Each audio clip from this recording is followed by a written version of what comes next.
We'll have all the results and reaction. Another crucial day of voting. The race for the White House. Our special coverage of Super Tuesday 2.0 continues. The race for the White House is tightening as the remaining candidates fight it out in key states tonight. And tonight's outcome could determine who stays in this wild ride to the nomination. Right now, new battlegrounds in the presidential race after a weekend of fresh wins for the frontrunners and for their top rivals. Millions and millions of people are coming to vote for the Republicans because of me. 4 more states are weighing in, with both parties bracing for climactic battles 1 week from now. Whether we like it or not, we're all in this together, my friends. Who will win another Super Tuesday scramble? It's America's choice. Tonight, in the Republican race, Donald Trump piling up delegates and piling on his opponents. Lion Ted and Little Marco. This is not presidential material, folks. Ted Cruz racking up new wins, raising questions about whether voters are thinking twice about Trump. Our campaign is the only campaign that has beaten Donald Trump over and over and over again. Marco Rubio stalling, rejecting Trump's call for him to drop out. We've all been underdogs, but we will win. In the Democratic race tonight, Hillary Clinton widening her lead, still facing voter doubts and a determined opponent. We have got to work together. We need to unify our country, not divide it. Bernie Sanders keeping the pressure on after his weekend triple play. This is a campaign of the people, by the people, and for the people. Now, it's time for voters to have their say. When I hear people running for president bad-mouthing America, it really upsets me. When will we learn who faces off in the fall? Who wants Trump? America is choosing. Every contest counts. And the all-important race for delegates is heating up right now.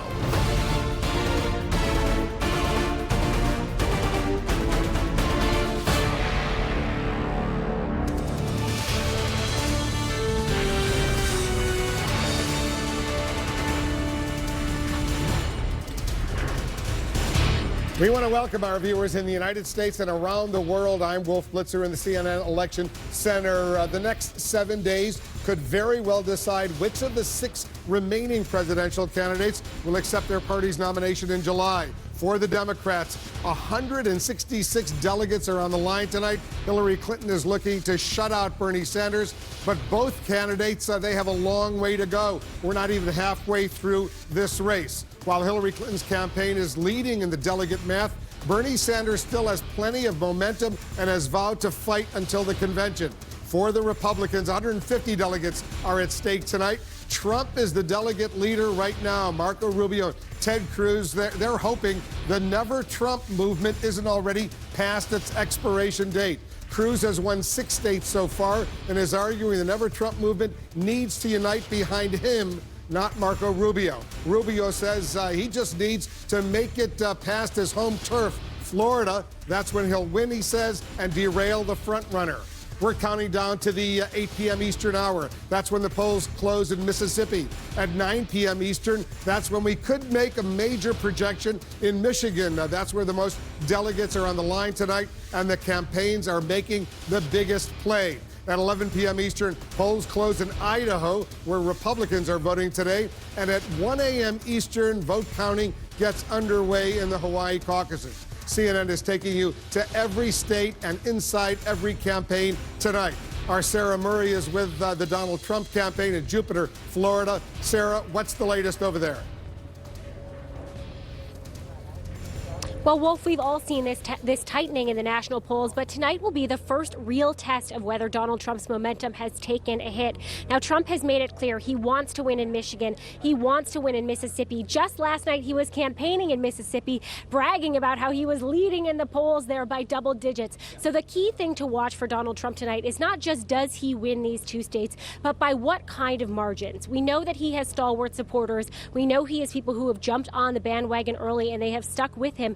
But the problem for him has been bringing in these late deciding voters. And that's what we were hearing even when we were in Mississippi. Voters who came out, they wanted to see some more specifics from him. They wanted to see a little bit more meat on the bones. And a couple of them left telling me they were going to vote for Ted Cruz. Wolf. And Trump's headquarters tonight in Jupiter at one of his golf courses in Florida. Sarah, we'll get back to you. Let's check in on the Cruz campaign now. Sunlen Serfati is joining us from North Carolina, which has its primary next Tuesday, a week from today. Sunlen, what's the latest there?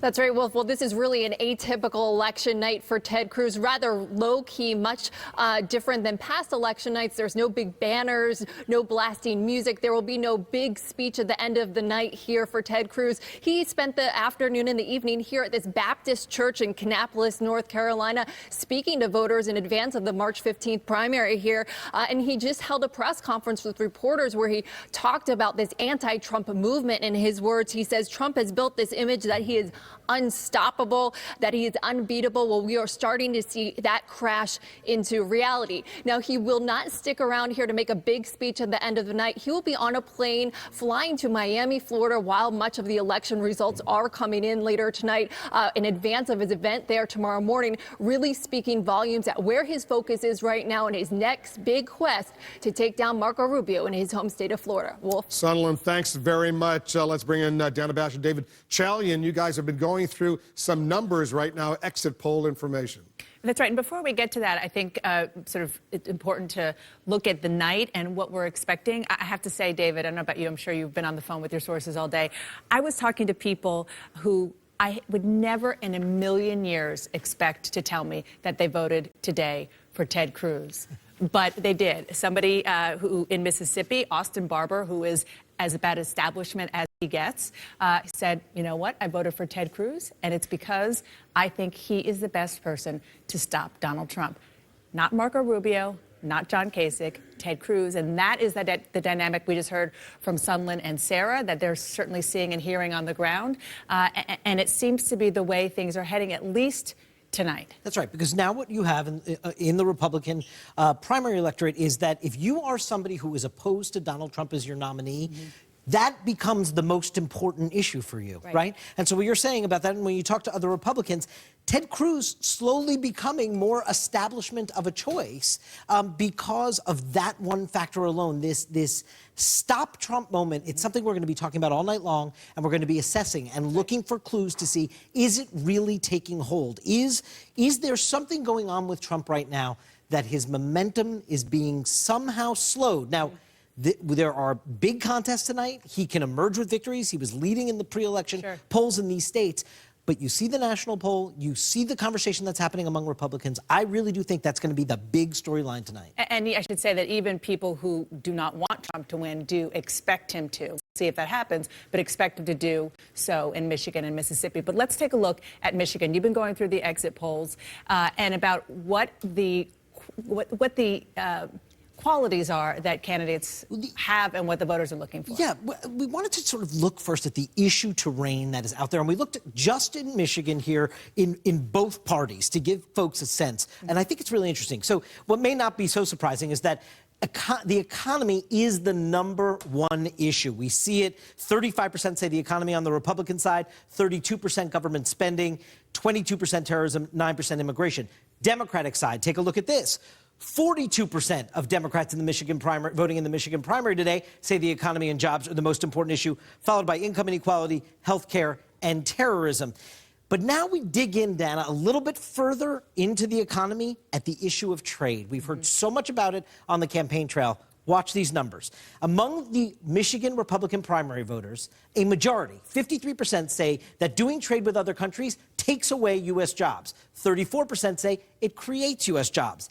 Democrats feel that way even more so. A bigger majority, 56% of Democrats voting in the Michigan Democratic primary believes doing trade with other countries takes away U.S. jobs. 31% say it creates jobs. This is why, though that stat right there is why.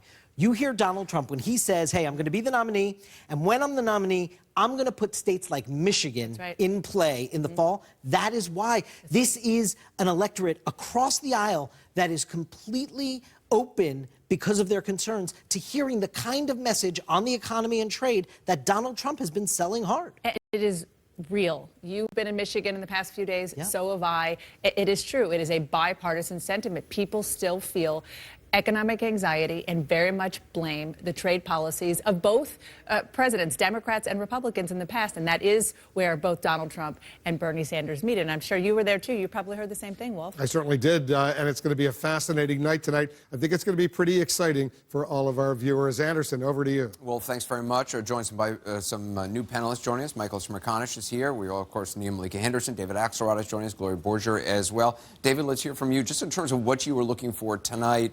And what you read from those exit polls that David Chalian has been talking about. Well, first of all, I've never seen a fusillade like the one that's been aimed at Donald Trump in the last few weeks. I mean, there have been so many guns trained on him, and there's some evidence, as David said, in the national polling that it's having an impact. The question is whether the anybody but Trump movement can prosper in an environment where the campaigns have a nobody but me movement.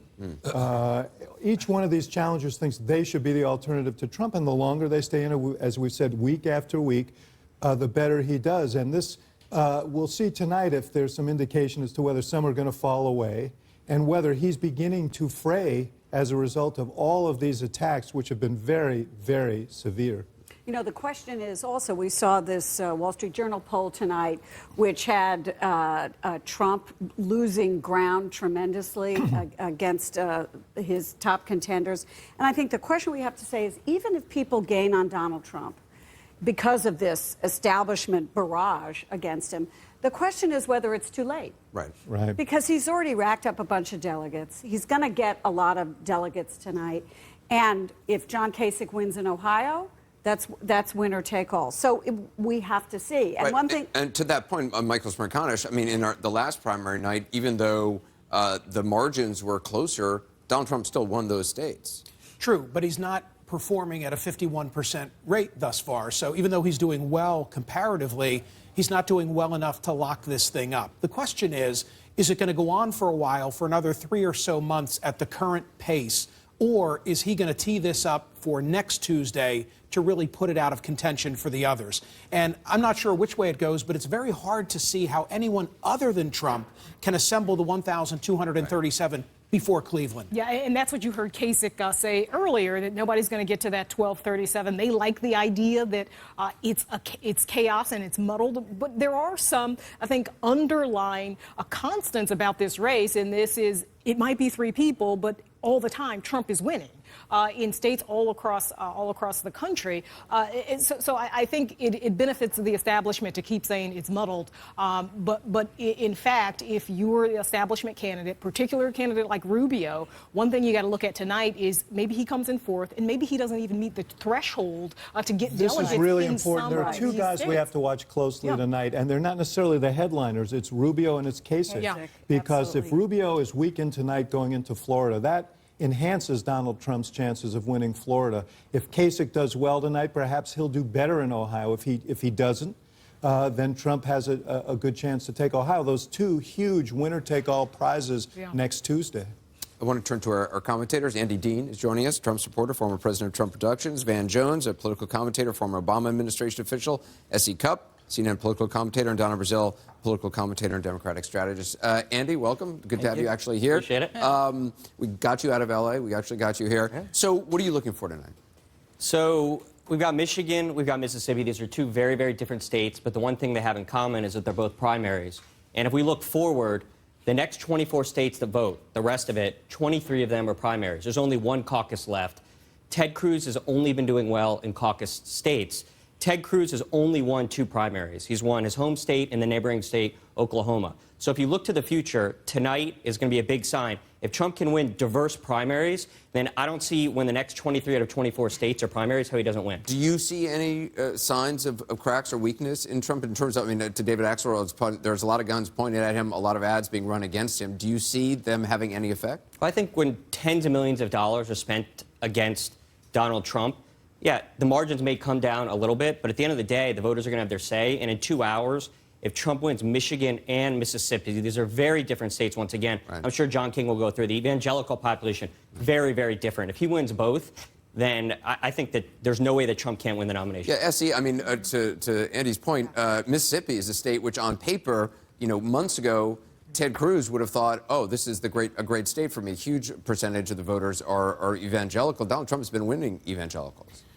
Yeah, and much to Ted Cruz's surprise, much to a lot of people's surprise. And I think it's made a lot of Republican Party elders kind of reconsider what the evangelical map looks like. I think for a long time, Republicans took the evangelical vote for granted, assumed we knew who these people were.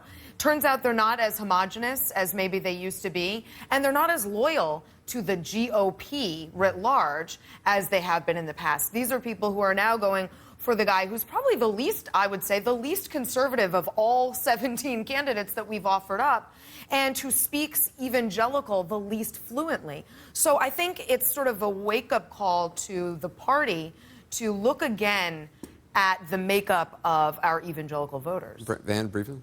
Well, I think when it comes to Trump, there's a villain in Marvel Comics called Sebastian Shaw. He used to fight the X-Men. And the harder you hit him, the stronger he gets. The harder you hit him. So there was a theory, I think, that this was Sebastian Shaw. You couldn't hit him. Don't fight him. Knock other people off. We're going to see how many bullets he can eat without actually finally getting weak. The Marvel comic book theory. We're going to bring in Donna shortly. We got to take a quick break. We're taking down at the top of the hour in Mississippi. We hope to share the first votes out of that state with you. We're working on being able to make a projection. Got a long, exciting night ahead. Keep it right here on CNN. Be right back.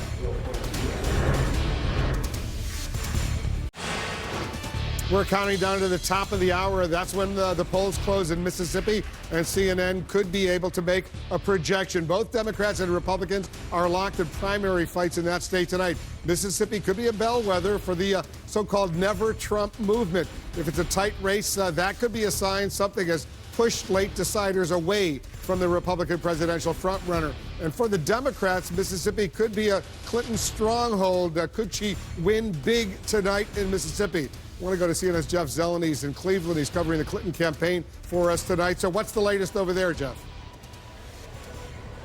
Wolf, it is Mississippi that is giving the Clinton campaign their boost of confidence tonight. It is those 36 delegates they believe they will win the lion's share of tonight if Mississippi follows the pattern of those other southern states.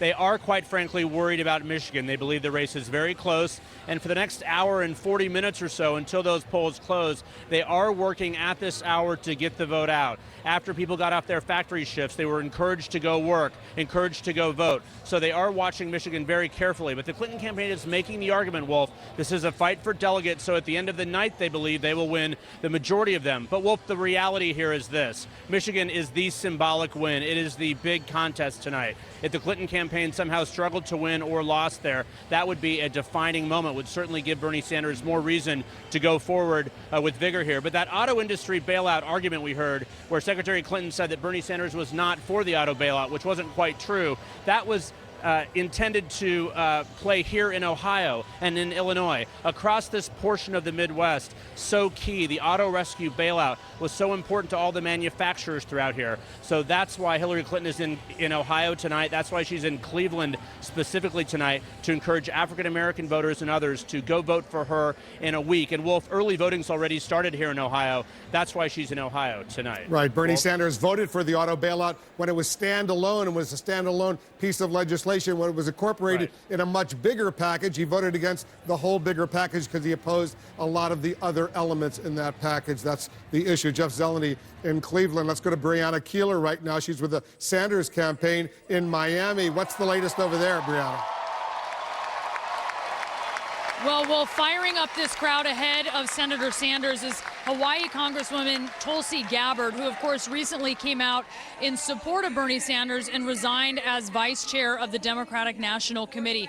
She, as well, last night took some hits against Hillary Clinton. She's been doing the same here again, basically casting Hillary Clinton as an interventionist and Bernie Sanders as someone with a cooler head when it comes to foreign policy. But overall, I'll tell you, the Sanders campaign thinks pushing towards Michigan, that they really have a shot there, and also that this this is going to be critical. They have made the case, you're hearing boos against Hillary Clinton there. They've made the case before that they think he can really resonate in the industrial Midwest and in the West, and that's why in Michigan it's such a key test of this. They think they've landed punches against Hillary Clinton when it comes to her support of trade, and they think that her argument against Bernie Sanders that he hasn't supported the Export-Import Bank is something that isn't really resonating with people in Michigan, because it takes a bit of a cognitive leap for them to understand what that means for exports in a way that Hillary Clinton supported NAFTA or Hillary Clinton supported the Trans-Pacific Partnership, which is a trade agreement that a lot of people in Michigan know about, that doesn't really require certainly as much of a leap for people, and so they feel that they're resonating a little more in a state that is really hurting economically and maybe more open to his message of a rigged economy, Wolf. Good point, Brianna. Thank you very much, Brianna Keeler, reporting for us from Miami. Let's get some analysis right now, Deanna and David, on what we just heard. The Democratic competition tonight, we could get some real indications of what to anticipate in the weeks ahead based on what's going to happen tonight. But we absolutely could. And Michigan, as we were talking about earlier, is so incredibly key and fascinating because for a while, the Clinton campaign felt pretty comfortable there. But all you have to do is look at the schedule of the candidate, of her husband, the president, of her daughter, to see that maybe internally they understood that this was going to be more competitive than they had expected. And if you kind of take a step back, as we were talking about, it makes sense because of the economic situation in Michigan. It is ripe for a Bernie Sanders message, a populist message, a message of, Washington doesn't get it. They don't understand anti-trade. Hillary Clinton has been, up until now, for trade agreements. And, it could be pretty tight there. We heard this on the debate stage when Anderson moderated the debate in Michigan the other night. You heard Hillary Clinton highlighting her opposition to the only multinational trade deal that came up when she was in the Senate, CAFTA, right? Mm-hmm. You heard her talk about how she came to oppose the TPP. So, yes, it's a place that is open to Bernie Sanders' economic message, but Hillary Clinton's economic message throughout this campaign has gotten closer to Bernie Sanders' economic message because she understands where the party is right now when it comes to economic messages. So I think that it's not that I think that she'll be outright rejected. She may do well in Michigan. We'll see as the results come in.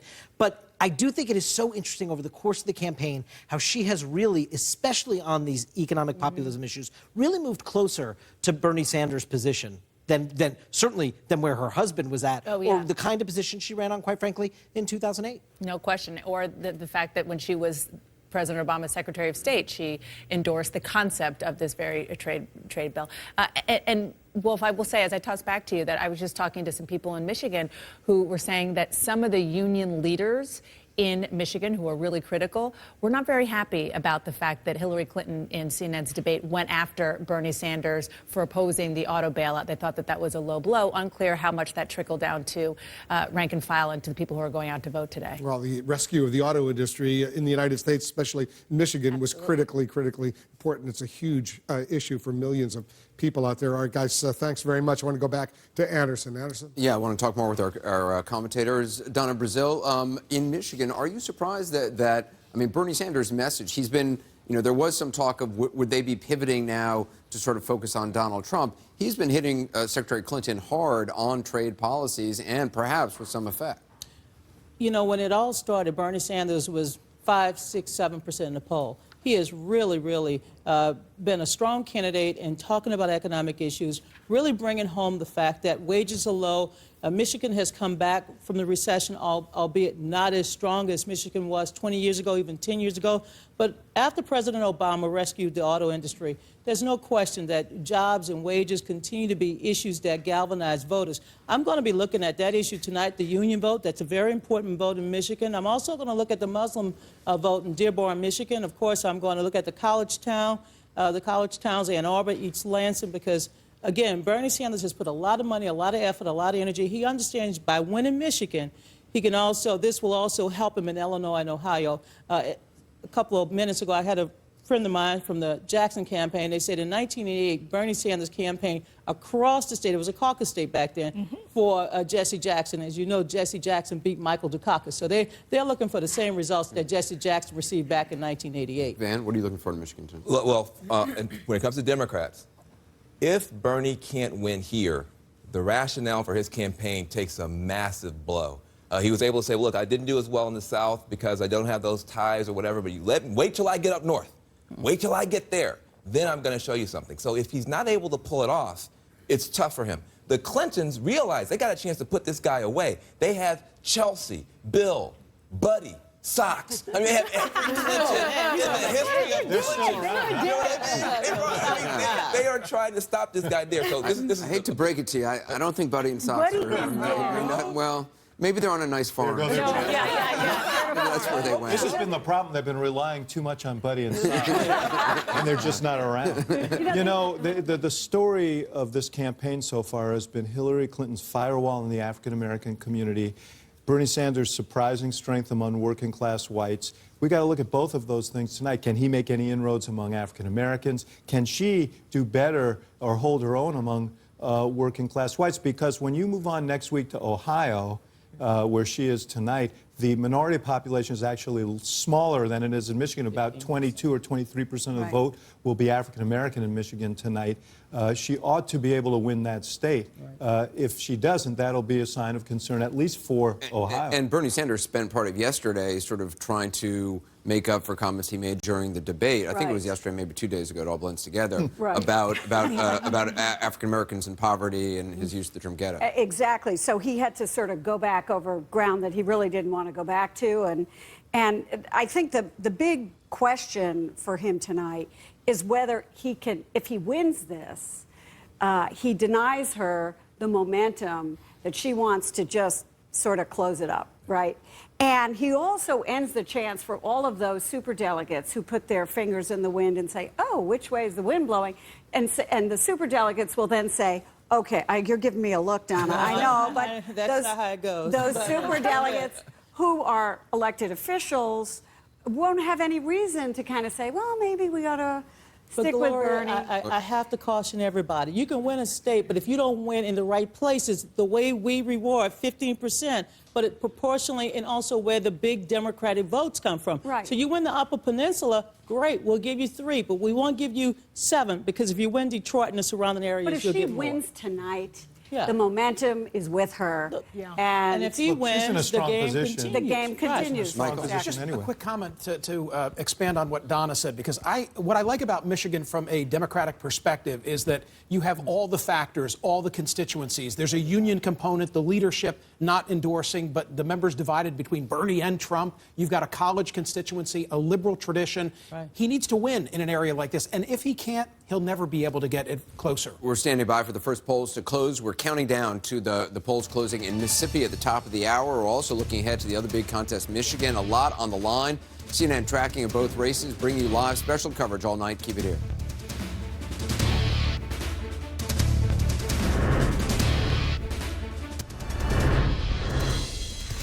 We're only minutes away from the polls closing in Mississippi. That's also when we could make a major projection in this race for the White House. 40 delegates are at stake in the Magnolia State tonight for Republicans. It's possible some of the candidates come away without any delegates to add to their tallies. That's because there's a 15% cutoff. You have to get at least 15% to get some delegates. The candidates potentially on the bubble, that would be Marco Rubio and John Kasich. Let's check in with their respective campaigns. Jason Carroll is covering the Rubio campaign for us. He's in Ponte Vedra for us tonight, not far from Jacksonville. Jason, what's the latest there? Well, we're waiting for Rubio to address the crowd here. He's packed him in this small park here just outside of Jacksonville. In terms of tonight, Wolf, when those results come in for Mississippi, the Rubio camp already knows what to expect. What they're saying is they are not expecting any wins tonight, not in Mississippi, not in Michigan. What they're really hoping for is a strong showing in places like Idaho and Hawaii. What they want to do is keep adding on to their delegate count and focus on the state of Florida. They know this is a must-win if they have any hope of moving forward. All right, Jason, we'll get back to you. Jason Carroll in Florida for us. Phil Mattingly is covering the Kasich campaign in Columbus, Ohio. Phil, what's the latest over there? Well, Wolf, it was only a week ago when a Kasich advisor, when asked about how things looked in Michigan, just shrugged and said, it's a muddle. I have no idea. That tone has really shifted over the last couple of days. John Kasich himself saying he's rising in the state. His advisors agreeing, looking at their internals and feeling good about the numbers. The goal is second place, Wolf. They're not actually saying that. They're not predicting they're even going to get that. But if they can notch that tonight, that's the momentum they want heading back home to Ohio, that crucial March 15th state. Wolf, a big showing in Michigan today would go a long way to really bolstering John Kasich's, not only his possible results in Ohio, but the rationale for his candidacy and the potential establishment pick going forward in the Republican Party, Wolf. Good point. Thanks so much, Phil, for that. Let's go back to Anderson. Anderson? Well, thanks very much. Let's continue the conversation. It's interesting. I mean, you hear from the Rubio people, they're looking to Idaho and Hawaii. Who isn't? Who isn't, yeah. Right? I mean, I've never really heard a campaign saying that that's where they're looking to spring score. break. It's a springboard Hawaii. to the White House, oftentimes. Well, I don't think I don't think that's what they're saying. I think they're saying that wins are wins. They'll take any delegates they can get right now.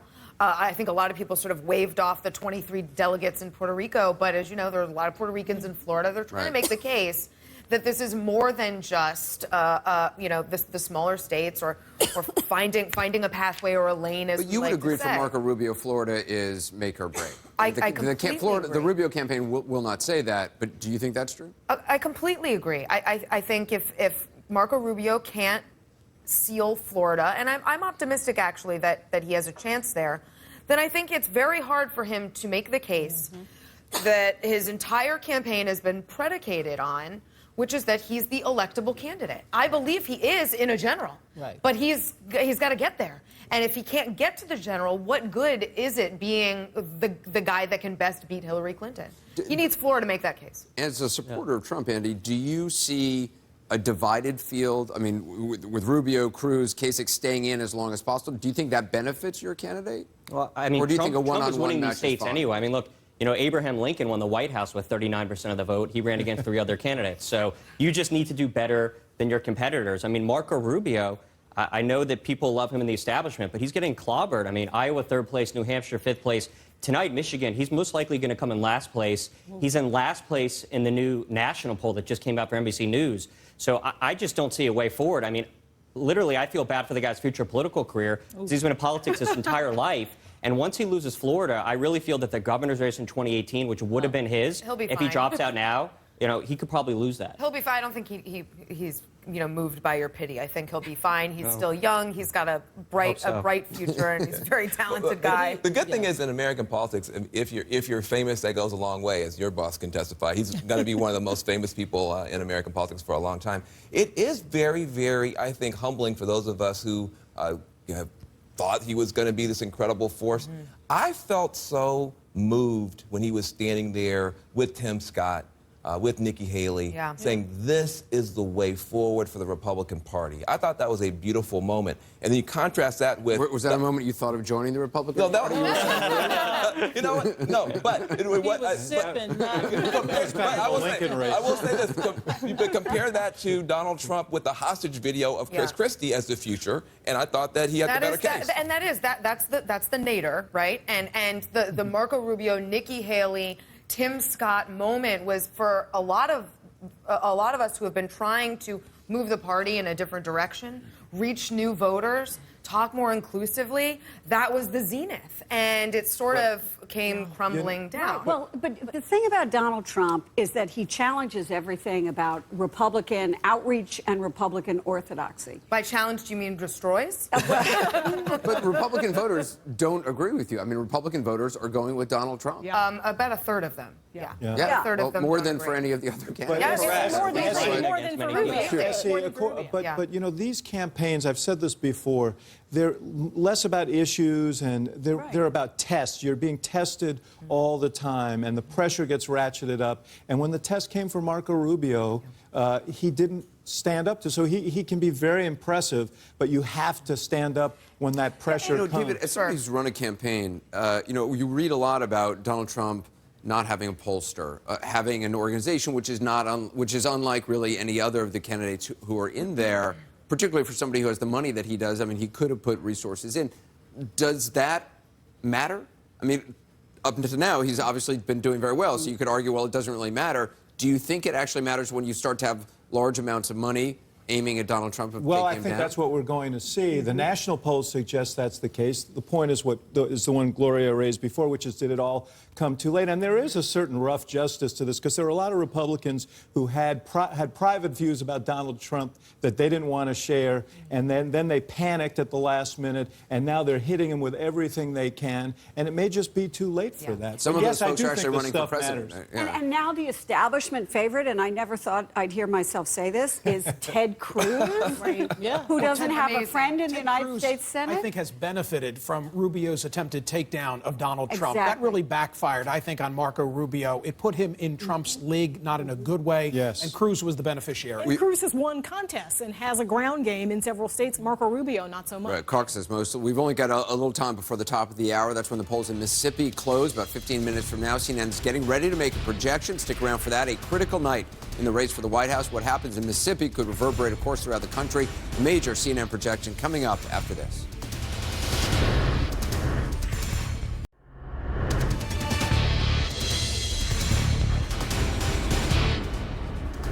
Democrats and Republicans, they only have a few minutes left to cast their votes. CNN is about to get some hard numbers out of the Magnolia State. That's Mississippi. We could be able to make major projections within a matter of minutes. I'm Wolf Blitzer in the CNN Election Center. You're watching special live coverage of Super Tuesday, Round 2. Polls in Mississippi close in just a few minutes. For the Republicans, 40 delegates are at stake. For the Democrats, 36 delegates are there for the taking. African-American voters could play an outsized role in the Democratic race tonight. They've overwhelmingly broken for Hillary Clinton so far, but will that trend hold?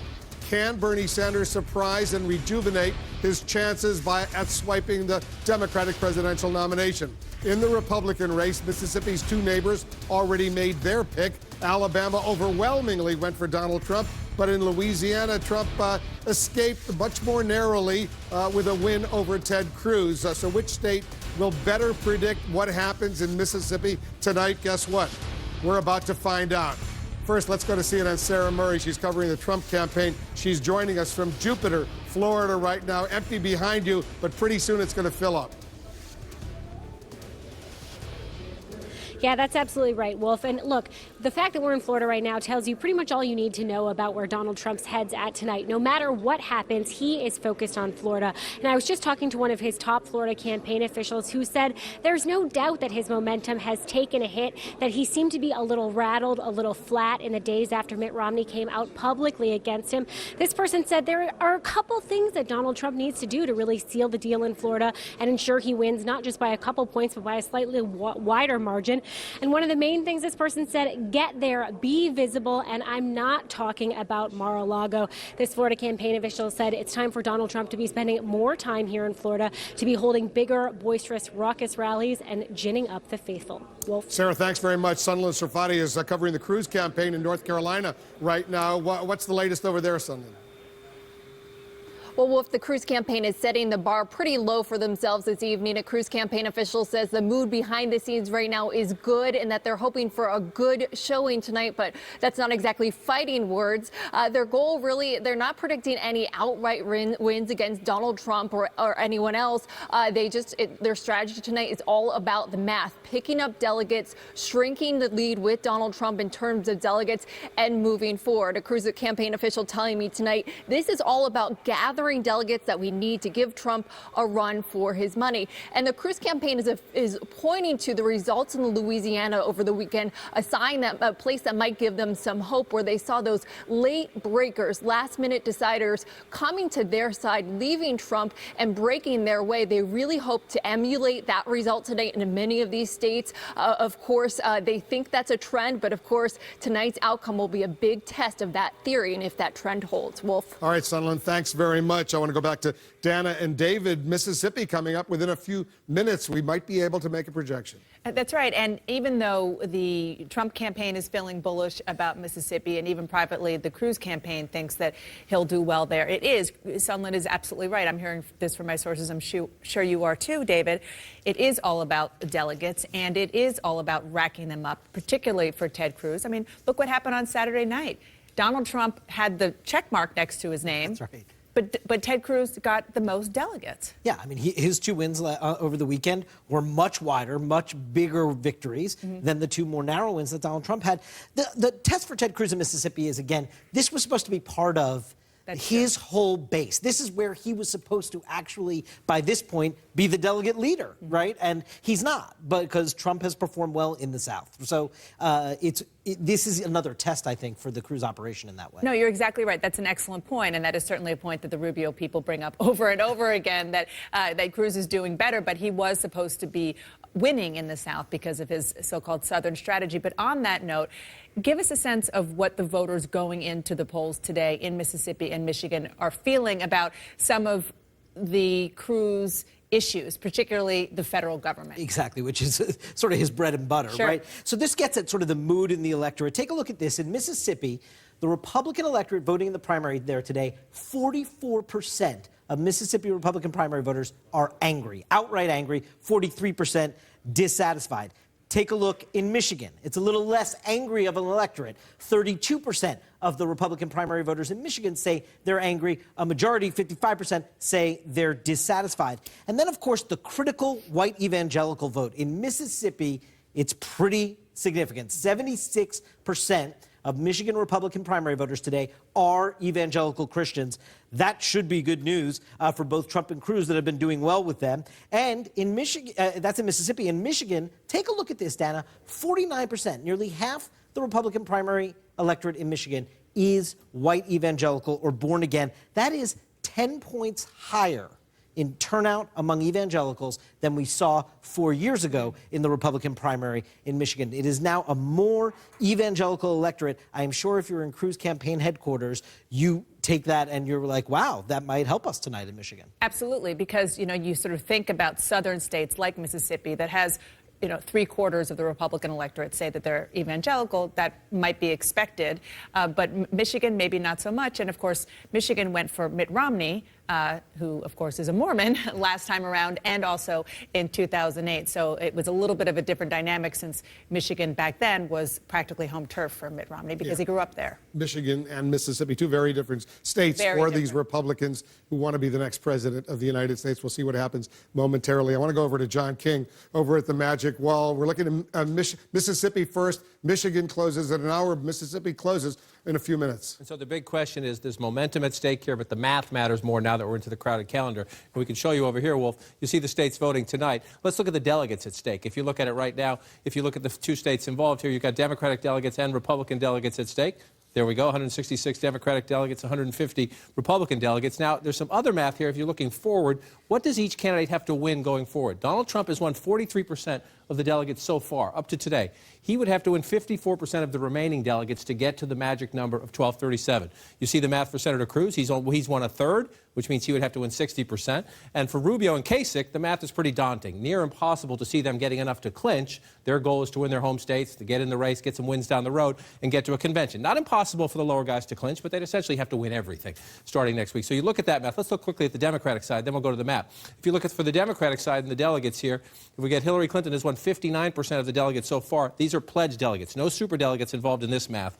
59% so far. She has to just stay on track. She keeps winning 59%. She will get to the magic number without super delegates. Bernie Sanders has won 41% so far. He'd have to win 2/3 of the delegates from today out to clinch before the convention. Pretty steep hill there for Senator Sanders, which is why, Wolf, the math matters so much. Let's look right now. Ted Cruz, with the Super Saturday wins, got back in the hunt, right? You see, and there are 86 delegates down. The question is, what happens tonight? If we go through tonight and Donald Trump runs the board, he can start to stretch out. And he could have a 100-delegate or more lead by the end of the night. Mississippi. Can Ted Cruz make a play here in Mississippi? You know, right now, Donald Trump thinks he can win the state. Why is that important? It's important for the delegates, but it's also important if you look at the momentum across the South. Trump wants to say, this is the base of the Republican Party. That's pretty impressive. Michigan. Will Trump be surprised here, or will he get the bulk of the 59 delegates? Again, first place, second place, third matters too for delegates, but for Donald Trump, he wants the win here because he wants to fill in that map to say, now not only am I winning in the base of the party in the South, I'm winning in the industrial Midwest. So Donald Trump is hoping by the time we get to the 15th, if he runs the board tonight and then runs the board on the 15th, game over. He'd be more than 400 delegates ahead, which is why this is so important. If the Stop Trump movement, Kasich has to win Ohio. The Stop Trump movement, it would really help if Rubio would win Florida. If that were to happen alone next week and Trump won everything else, he's still ahead, but the other guys could at least make the argument, we may not be in the hunt to catch him, but we can stop him from getting to 1237. That is why tonight, setting up next week, is so important. Big defining moment tonight, could be a decisive moment next week. Now let's switch to the Democratic race. You look here, Hillary Clinton ahead by 201 delegates, pledged delegates, coming into the night. She expects to win in Mississippi. The question is the margin. This is a modest win. This would be a modest win, which would a rough split. She would get a few more delegates. If she does better than that, it will adjust those numbers. And if she wins Michigan, again, she would get more of the delegates, but she would also have the same message as Trump. Winning among African Americans across the South, winning now in the industrial heartland, opening up my math. And why it's so important tonight, the Sanders campaign doesn't like this, but if Hillary Clinton can keep winning, in addition to that math, she has these superdelegates, 472 in her back pocket. She hopes they don't matter. She hopes she never needs them. But just the psychology of having them allows her to have momentum going forward in the race. But let's just take them off the screen for the sake of argument. Clinton wants to get more than 220, more than 230 delegates up by the end of the night. Sanders, if he's going to change the arc of this race, very much needs this. He needs this in Michigan because what he's hoping to do is go forward through tonight into Super Tuesday, the next Super Tuesday on the 15th. Again, if Sanders can win this, then you might say, is he in play in Ohio and Illinois? Two big contests next week. If Clinton wins in Michigan tonight and carries her momentum on through next week and gets Ohio and Illinois as well as North Carolina, continuing the swath right there, Hillary Clinton by the end of next week could be starting to pull away almost to the halfway point, maybe even past the halfway point in the delegate chase. So that's why it's so important tonight. Momentum is at stake in both contests, but also, Wolf, as we've been talking about for a long time, the math of the race now is getting more and more important. If you're going to stop Donald Trump, you'd like to make a big down payment tonight, because if you don't make a down payment tonight, it makes next week, if you're going to stop Donald Trump, absolutely critical. And we're standing by, John, at the top of the hour, only seconds away right now. Mississippi, the polling in Mississippi will close. That will be our first opportunity to report on the exit polls and make a projection in this race for the White House. The polls close on the Democratic side. The polls close on the Republican side. We're getting closer right now. Get ready. This is a moment a lot of people have been waiting for. Let's go to it. And CNN projects that Hillary Clinton will win the Mississippi Democratic presidential primary. Another win for Hillary Clinton in Mississippi tonight. Hillary Clinton is the winner in Mississippi. We also have a key race alert on the Republican side right now. On the Republican side, take a look at this. These are estimates based on our exit polls. As of right now, Donald Trump is with 49% based on the exit poll, 36% for Ted Cruz. Marco Rubio and John Kasich, they're distantly back at only 7% each. Remember, these are exit polls. These exit polls are estimates based on our early survey of voters as they left their polling locations. The final outcome may be different. We can expect, in fact, those numbers to change throughout the night, but those are the initial exit poll numbers we can share with you. We have projected Hillary Clinton as the winner in Mississippi tonight. I want to go to Jeff Zeleny. He's our reporter in Cleveland tonight. That's where the Clinton headquarters are. I assume the folks behind you, they're going to get pretty happy once they hear we've projected Hillary Clinton as the winner in Mississippi, Jeff. They certainly are, Wolf, and that's going to happen here in just a couple minutes. There's a bit of a delay here with our CNN coverage, but you'll be seeing here behind me momentarily when they cheer the win for Mississippi. Now, the Clinton campaign has been looking for a win in Mississippi. Let's just watch here, Wolf. We're going to watch here, projecting it right here behind me. The crowd will be cheering here, right you said. Just like clockwork here, just about 45 seconds delayed here in Cleveland. But, Wolf, the Clinton campaign believes that these Mississippi votes will give them a margin, will give them a cushion if they need one in Michigan. You can see the crowds behind me here gathering in Cleveland. There is a reason that she is in Cleveland. There is a reason they are here in Ohio. They believe Ohio next week is a place that can put this race away, potentially, but only if Michigan goes well. And there is still 1 hour left in Michigan. The poll's still open for 1 more hour. I just talked to a top Democratic official in the state who's aligned with the Clinton campaign who said said, they are still working to get out the vote. They're working in neighborhoods across Detroit and Flint to get more voters out there. An hour is a lot of time. You can get a lot of people to the polls in an hour. The Clinton campaign is not giving in. They want to do well. And if they win Michigan tonight, Wolf, this race is much, much closer to being her reaching the tipping point to the nomination. Wolf? She basically, all those states in the South, she has done really well in the South because in those Democratic contests, a huge percentage of the people who actually show up are African Americans. She does really well with minorities, with African Americans, as opposed to Bernie Sanders, not yet.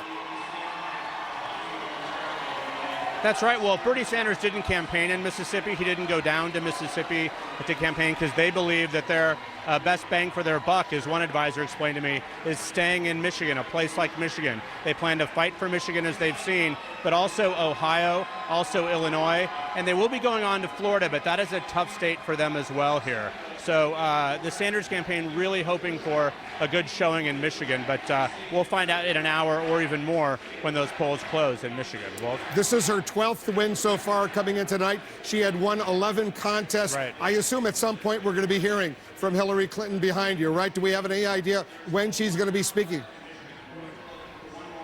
We certainly are, Wolf. She has arrived in Cleveland, or is on her way to Cleveland, I should say, and they are really keeping an eye on Michigan. They may speak more closer to the time of when the Michigan polls close, so maybe an hour or so.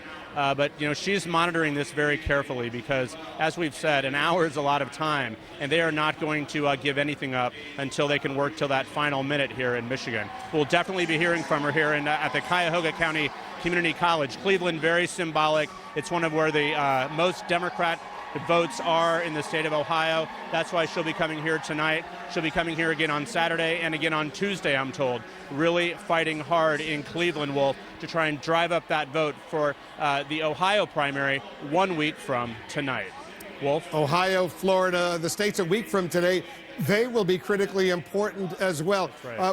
But we have to point out on the Democratic side, it's not winner take all. It's proportional. It's proportionate, if you will. So Bernie Sanders will emerge, even if he loses some of these states, he'll emerge with delegates.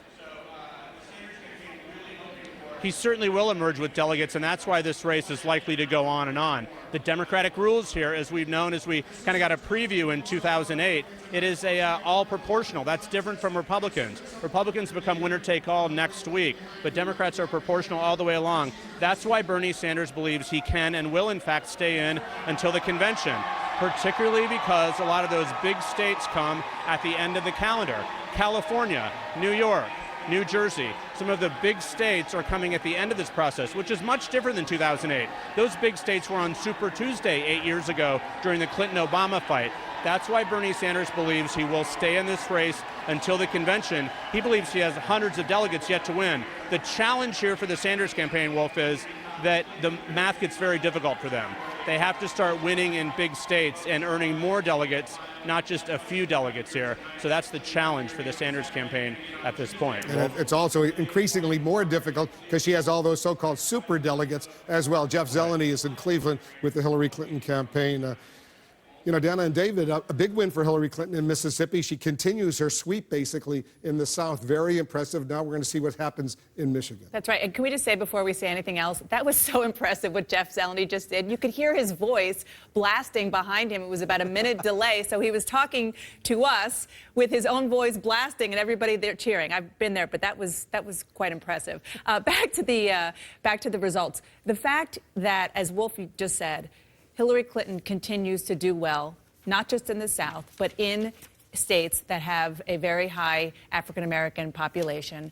And Bernie Sanders, we'll see what happens tonight, but, you know, he has so far done not so well there and better in areas that are white. There's such a racial divide between the two candidates. There is, Dana, and here is what's so important about how it relates to the delegate math. This is what Donna was talking about before. The way that the proportional delegate allocation system works is that the highest performing Democratic areas, which are largely in states with big African-American populations, the African-American areas, they get a bigger basket of delegates to give out and allocate because they're high Democratic performers. Right. So it's not just Bernie Sanders is having difficult with the African-American vote, end of sentence, and isn't that? It is actually a blockade for him.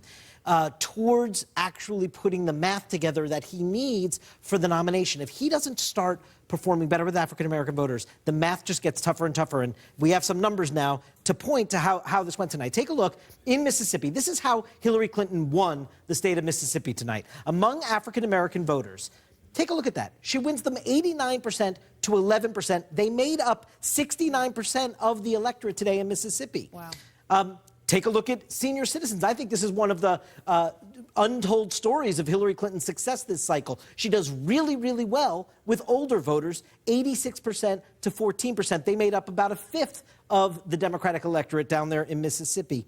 And this one, the Clinton campaign is just going to love. This shows you how strong her victory in Mississippi is. She wins the honest and trustworthy vote 65% to 34%. That's nearly 2-to-1 that she bests Sanders on honest and trustworthy. It wasn't the most important candidate quality for Democratic voters today, but those that did say that, they clearly, by 2-to-1, gave their vote to Hillary And Clinton. obviously the reason why you think that they're going to be happy about that is because in most states, it's the opposite. The numbers are flipped. And I think, well, what is interesting is I interviewed Bernie Sanders on Sunday, asked him about the fact that he is doing well with white voters, not so much with African-American voters. And his answer was, well, I'm doing better with young people, even young Black voters, not so much with older voters. And that's exactly what the exit polls are bearing out tonight in Mississippi. And historically, older Americans vote in much bigger percentages than younger Americans. I assume that's continuing right now. All right, guys, thanks very much. Anderson, another impressive win for Hillary Clinton, this time in Mississippi. No doubt about it. And David and Gloria, it's interesting because we saw in South Carolina the Clinton firewall among African-American voters really rise for the first time. The question was, would it sustain itself all the way through the southern states? And Mississippi, I mean, that's an extraordinary turnout among African-American voters for this candidate. It's unbelievable. I would also say, though, that Hillary Clinton is winning over half of the white vote. And in the South, she has won on sort of south of the Mason-Dixon line. I was looking at it today. Her share of white voters has been more than half in 7 states. So she, you can't just portray this as victory for her among African Americans, although that is her key base, but she's winning with white voters. And David, the map we're showing up there on the right-hand side of the screen on the upper right corner, that way, it really just gives you a sense of that southern swing for Hillary Clinton. Absolutely. Look, but we should say the African-American community is not just a base for Hillary Clinton, it's a base for the Democratic Party. Thank you, Bernie. And if you have no inroads into that community, it's very hard to be the nominee of the party. And this is what Bernie Sanders is running into. As you look ahead to the states next week, a quarter of the vote in Illinois will be African-American. Large minority vote in Florida, large minority vote in North Carolina. These are big delegate-producing states, and as Donna and David mentioned,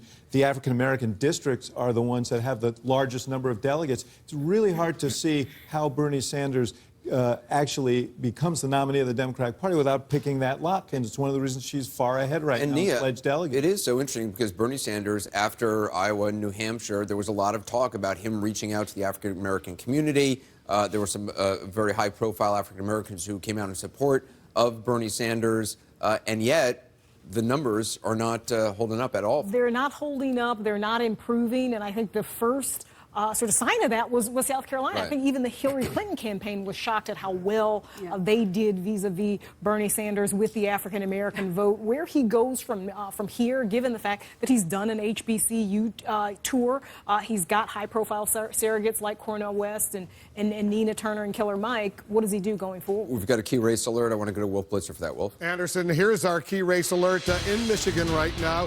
Polls have closed in some parts of the state. 1% of the vote is now in. Take a look at this. Look at how close it is. Only 1% of the vote is in. But John Kasich and Donald Trump neck and neck.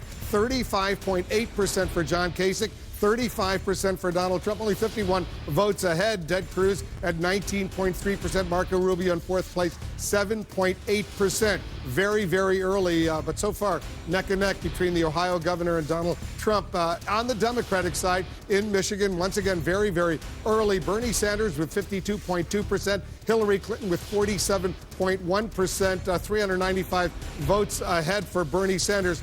We're sharing these numbers with our viewers right now, even though all the polls in Michigan don't close. There are some central time zone areas where all the polls in Michigan will close, but they have released these numbers officially in Michigan, Anderson, and I wanted to share them with our viewers.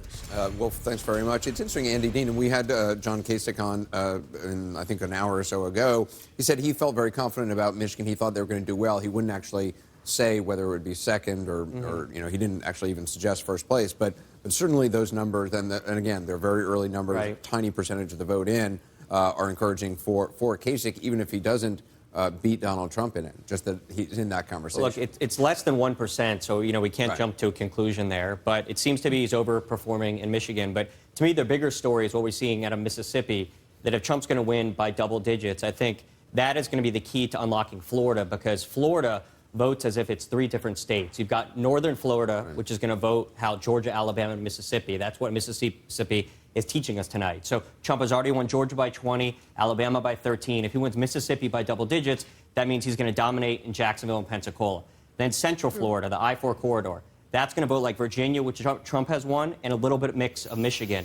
And then southern Florida, Broward and Dade County, is very, very unique. We can talk about that later in the Cuban population. But Marco Rubio is going to have trouble with the Cuban population. There's something very, very specific. I'm from Broward County, so I can talk about this, but Marco Rubio misrepresented his biography running for office as a young man, and so that still lingers. So I think that you're going to see him underperform in southern Florida. So if Trump wins northern and central and can do well in southern, I don't see how he doesn't win in the 15th. Well, just to go back to Michigan, off our latest news and that poll, Michigan is so interesting for Donald Trump. I lived in Michigan in the 90s, and he has a long, complicated history in Detroit, which we're going to see play out tonight.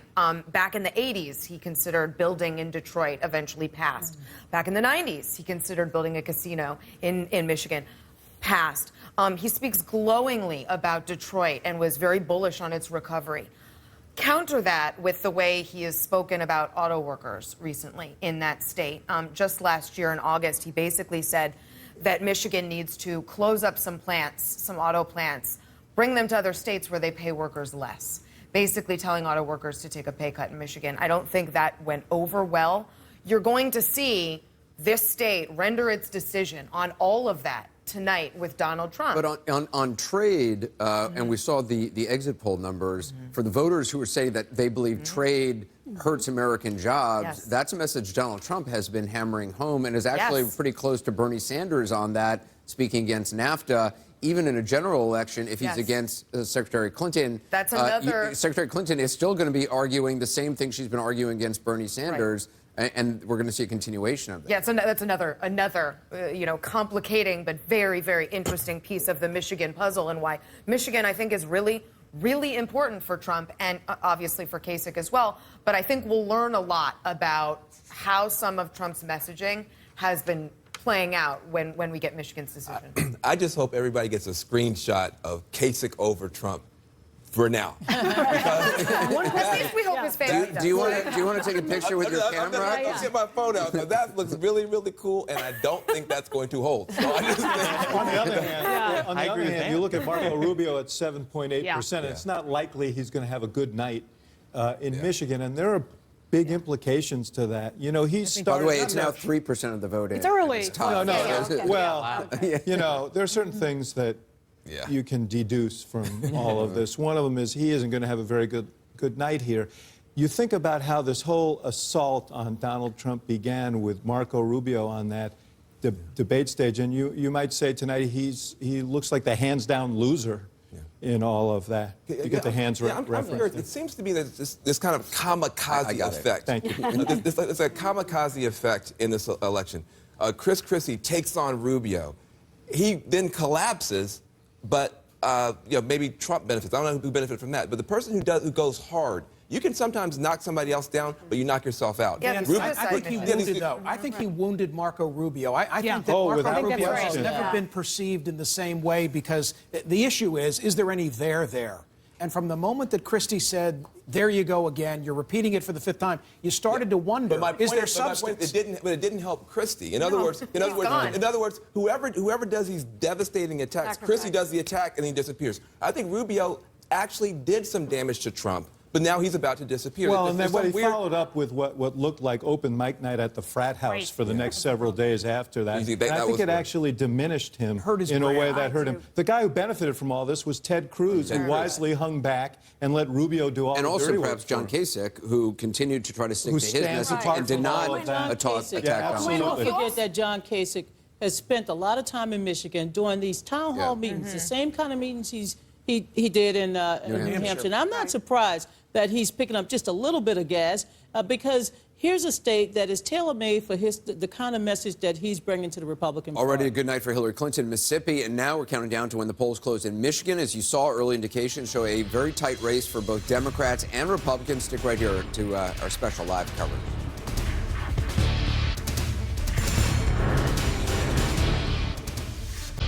Once again, the headline right now, Hillary Clinton wins the Democratic presidential primary in Mississippi. Another win for Hillary Clinton, her 12th win so far. She came in tonight with 11 wins. A big win for Hillary Clinton in Mississippi tonight. Let's get a key race alert right now.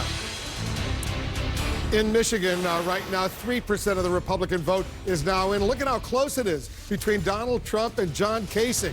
Donald Trump ahead by only 152 votes, 35.6% for Trump. Kasich at 35.3%.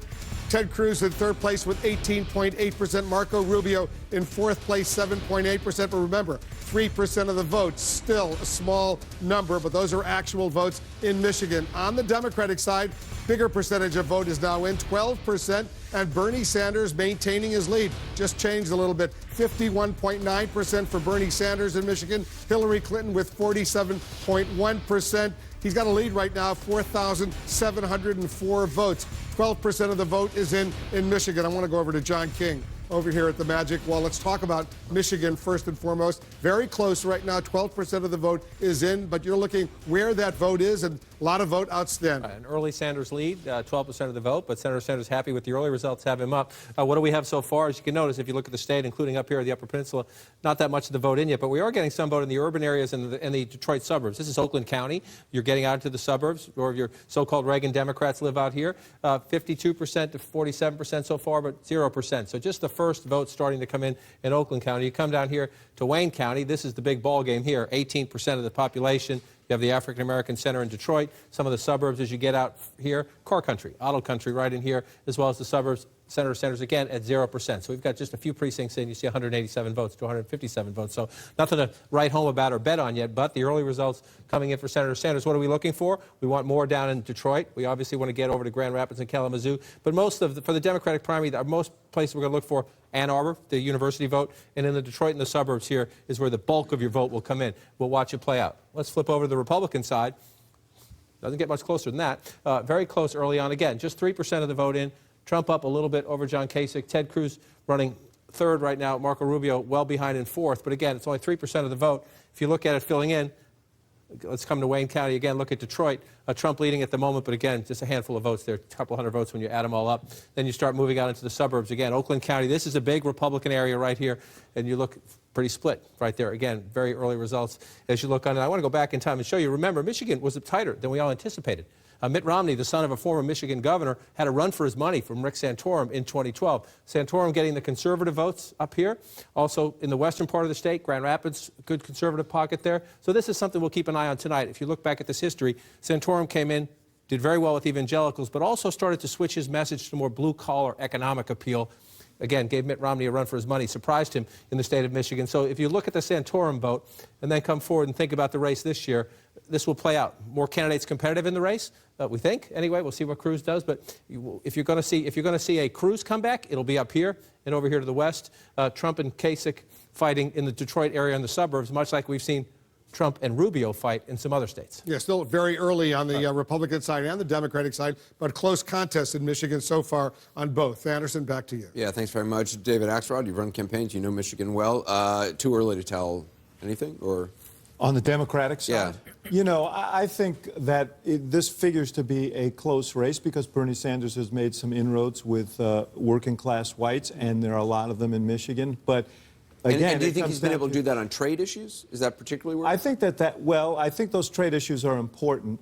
You know, but he's been I think just generally the whole issue of income inequality of the rigged system is one that resonates with these voters who really feel it in their lives. But again, you know, when we see Detroit roll in, I think that gives her a real beachhead that's going to be hard for him to overcome. Hard to say.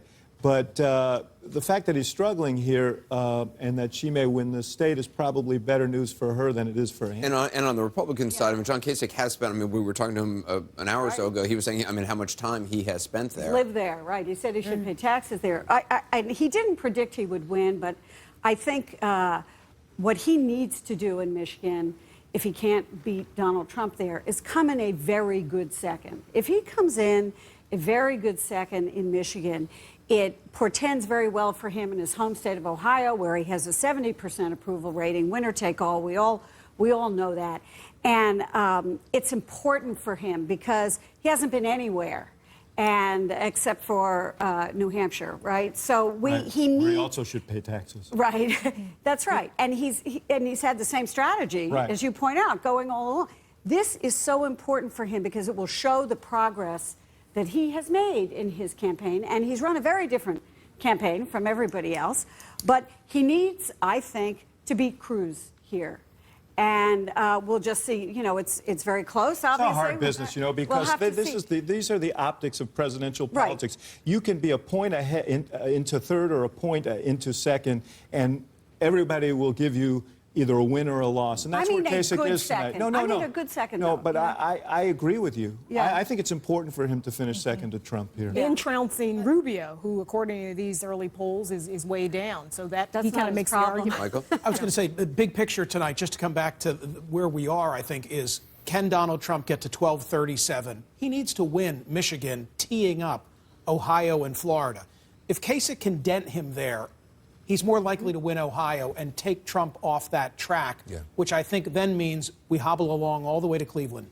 Well, also, if Trump doesn't do well in Michigan or comes in second even, it does continue that conversation of, are the attacks against Trump, there's all this money that's pouring in against him, the ads that have been run, are they having an impact? Have they been Well, I think there's something huge happening in Michigan tonight. I think John Kasich won himself on the ticket, because the key to November for Republicans is through the industrial Midwest. And the fact that John Kasich can perform there is huge for Donald Trump. But Kasich cannot perform anywhere outside of a place where he doesn't camp out for 2 months. And that's a huge problem for John Kasich. Plus, he's still going to be, after tonight, last in the delegate count. So there's no real path forward for him except the vice presidency. And I think this makes it a lot more likely. I think Trump's going to get to 1237. I look at the math. But if he's just shy, this means that the deal that will be made, and I hate to use that word because Donald Trump will have won it with the voters, will be a Trump-Kasich ticket. What makes you think that Kasich would take that deal? Yeah, I don't know. That just runs contrary to Kasich's brand. Right in that Kasich, I think Kasich has been playing for Veep this entire time, which is why you have not seen him take a swing at anyone else. It's a good argument. Because he wants to be, and he is a very, he's a very attractive Veep candidate. At a number of debates, he has, I mean, been handed up on a silver platter an opportunity to take a swing at Donald Trump, or even to say that Donald Trump is wrong on something, and he hasn't done it. Or any of them. And I don't know that he would take a Trump ticket, and I don't know that he's been thinking about Trump per se. I think he's been thinking about everyone from the start, that he is going to be a very attractive Veep candidate. I also agree with Andy. Even if he wins tonight in Michigan or comes in second, and then let's say he wins Ohio, these still are just like drop in the bucket delegates for Kasich. I don't think his sort of Rust Belt revolution is a real thing. I think right now he's basically playing spoiler and Veep. I want to toss it back to Wolf. Our conversation will continue in a minute. Wolf? All right, guys, stand by. I want to go to Breonna Keeler. She's over at Sanders headquarters in Miami right now with Jeff Weaver, the Bernie Sanders campaign manager. Breonna, not a good night for Bernie Sanders in Mississippi, but it looks like a pretty good night in Michigan. No, that's exactly right. I am here with Jeff Weaver, Bernie Sanders campaign manager. I think you were resigned to the result in Louisiana, but you're looking at what's happening in Michigan. Not too much reporting yet, but obviously it's good so far. How key is this? Well, look, we were down 30 points not long ago. I think you saw public polls last week had us down 20 points, 30 points. Look, he finished very, very strong.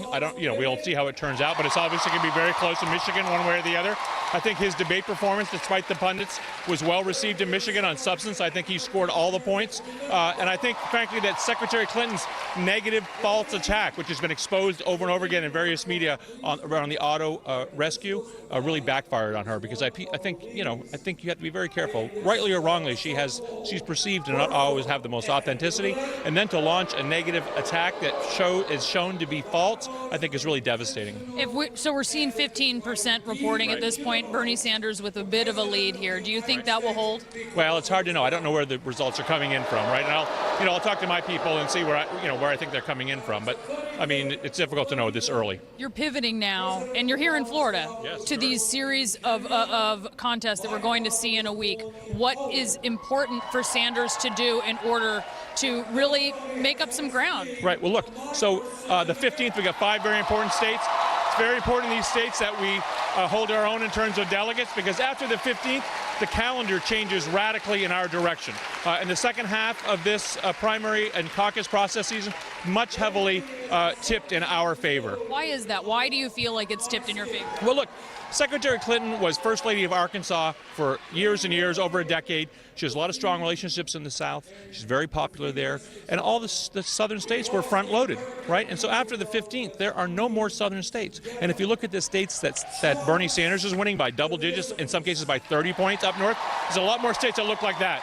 All right, Jeff Weaver with the Bernie Sanders campaign. Thank you so much. Back to you guys. All right, Brianna, thanks very much. He's got a smile on his face right now, seeing the results coming in from Michigan. So far, we've made one projection. Hillary Clinton is the winner in Mississippi at the top of the hour. We might be able to make another projection. Stand by.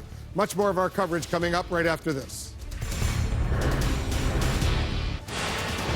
We have our second major projection of the night. Take a look at this.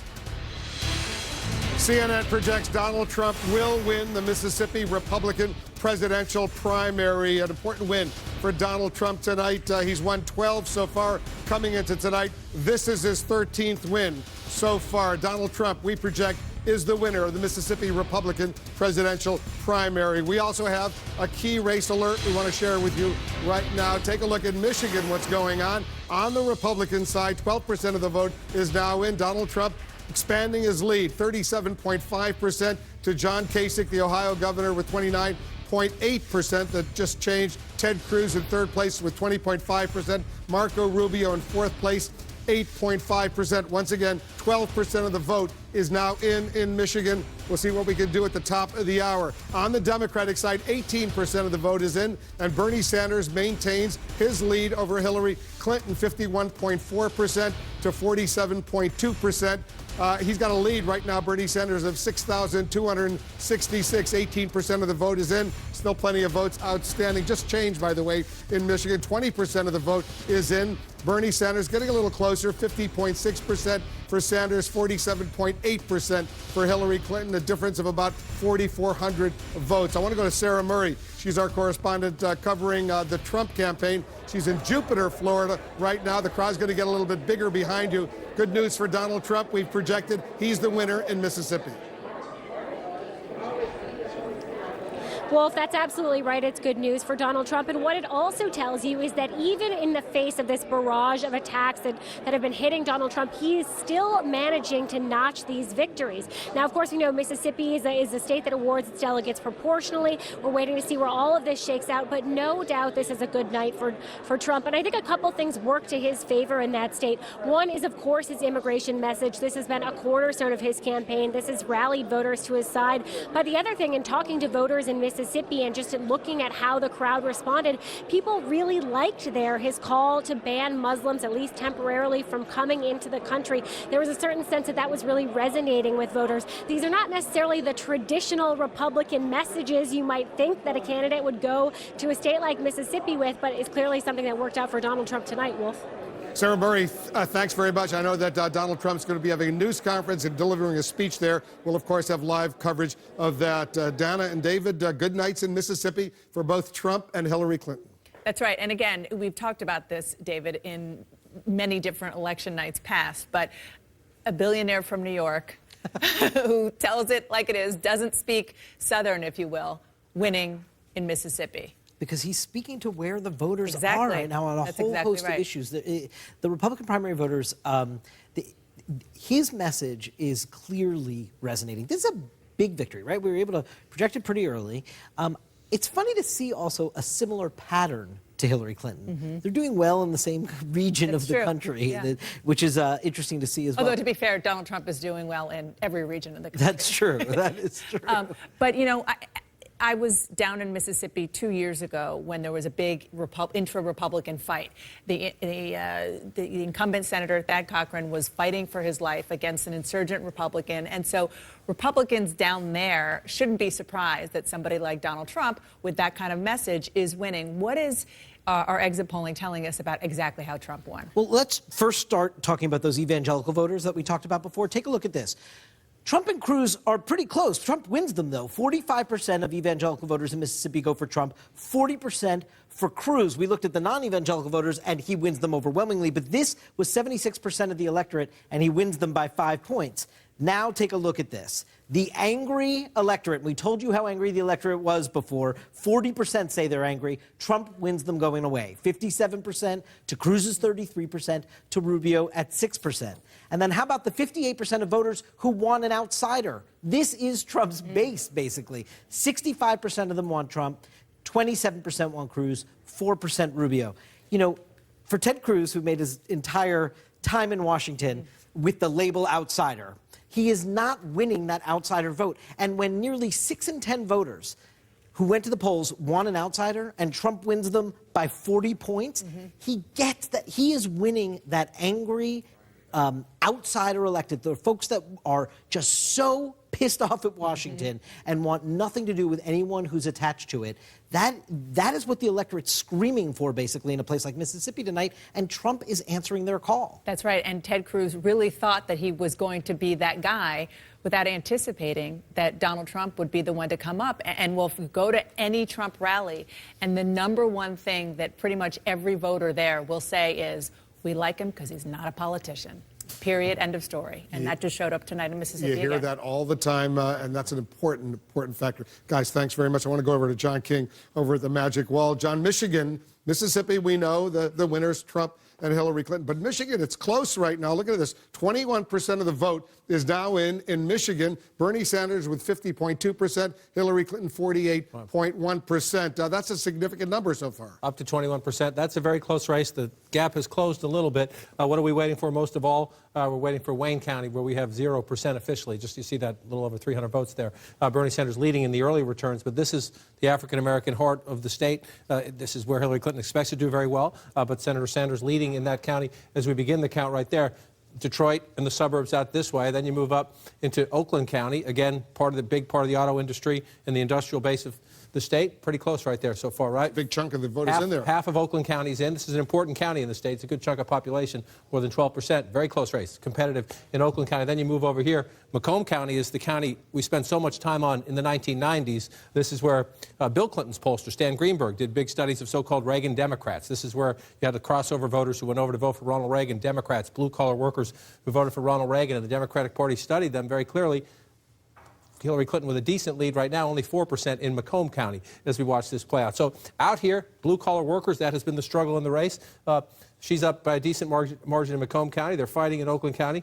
Just want to pop up around here to see if any more votes come in. We're at Genesee County here, the home of Flint. So we'll see. We have 0 results yet, but Flint is in this county. That's where they had the big debate. That's obviously where you have the national tragedy of the water crisis. We'll see when their votes come in here. But if you pull out now to look statewide, just to see, we're up to 22% right now.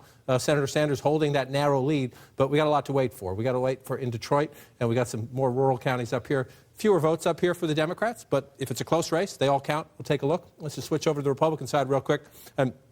15% in. Trump's starting to pull away a bit. It's only 15%. Plenty of time to catch up. Cruz in a third place. Kasich, and you see Marco Rubio still down there in single digits. It's a tough night for Marco Rubio so far if you look at the results. What's happening here? Again, if you look at the areas around Detroit, John Kasich says he's the blue-collar guy from Ohio who understands Midwestern workers. Right now, Donald Trump beating him narrowly in Oakland County.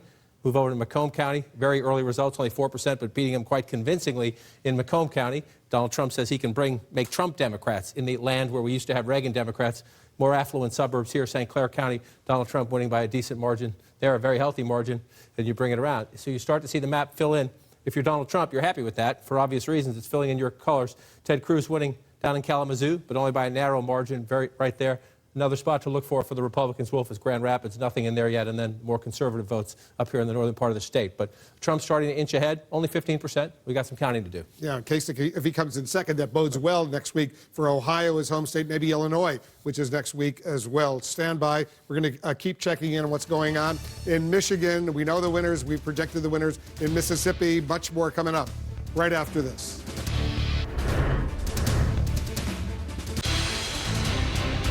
We've got a key race alert. Want to update you right now in Michigan. On the Republican side, look at this. 16% of the vote is now in. That's significant. Donald Trump has a lead, 37.9% over John Kasich's 27.8%. Donald Trump has 93,500 to John Kasich 68,600. He's got a lead of 24,894. Ted Cruz in third place, 20.9%. Marco Rubio distant fourth place right now with 8.9%. 16% of the vote is in on the Republican side. Trump is ahead. Let's see what happens over there. On the Democratic side, this is a lot closer than a lot of people thought it would be. A quarter of the vote is now in, and Bernie Sanders and Hillary Clinton, they are neck and neck right now. Look at this. 49.9% for Bernie Sanders, 48.2% for Hillary Clinton. That's a difference of only 3,260 votes. So that's a slight lead for Bernie Sanders. Still lots of votes outstanding, but it's very, very close. You can see how close it is in Michigan right now on the Democratic side.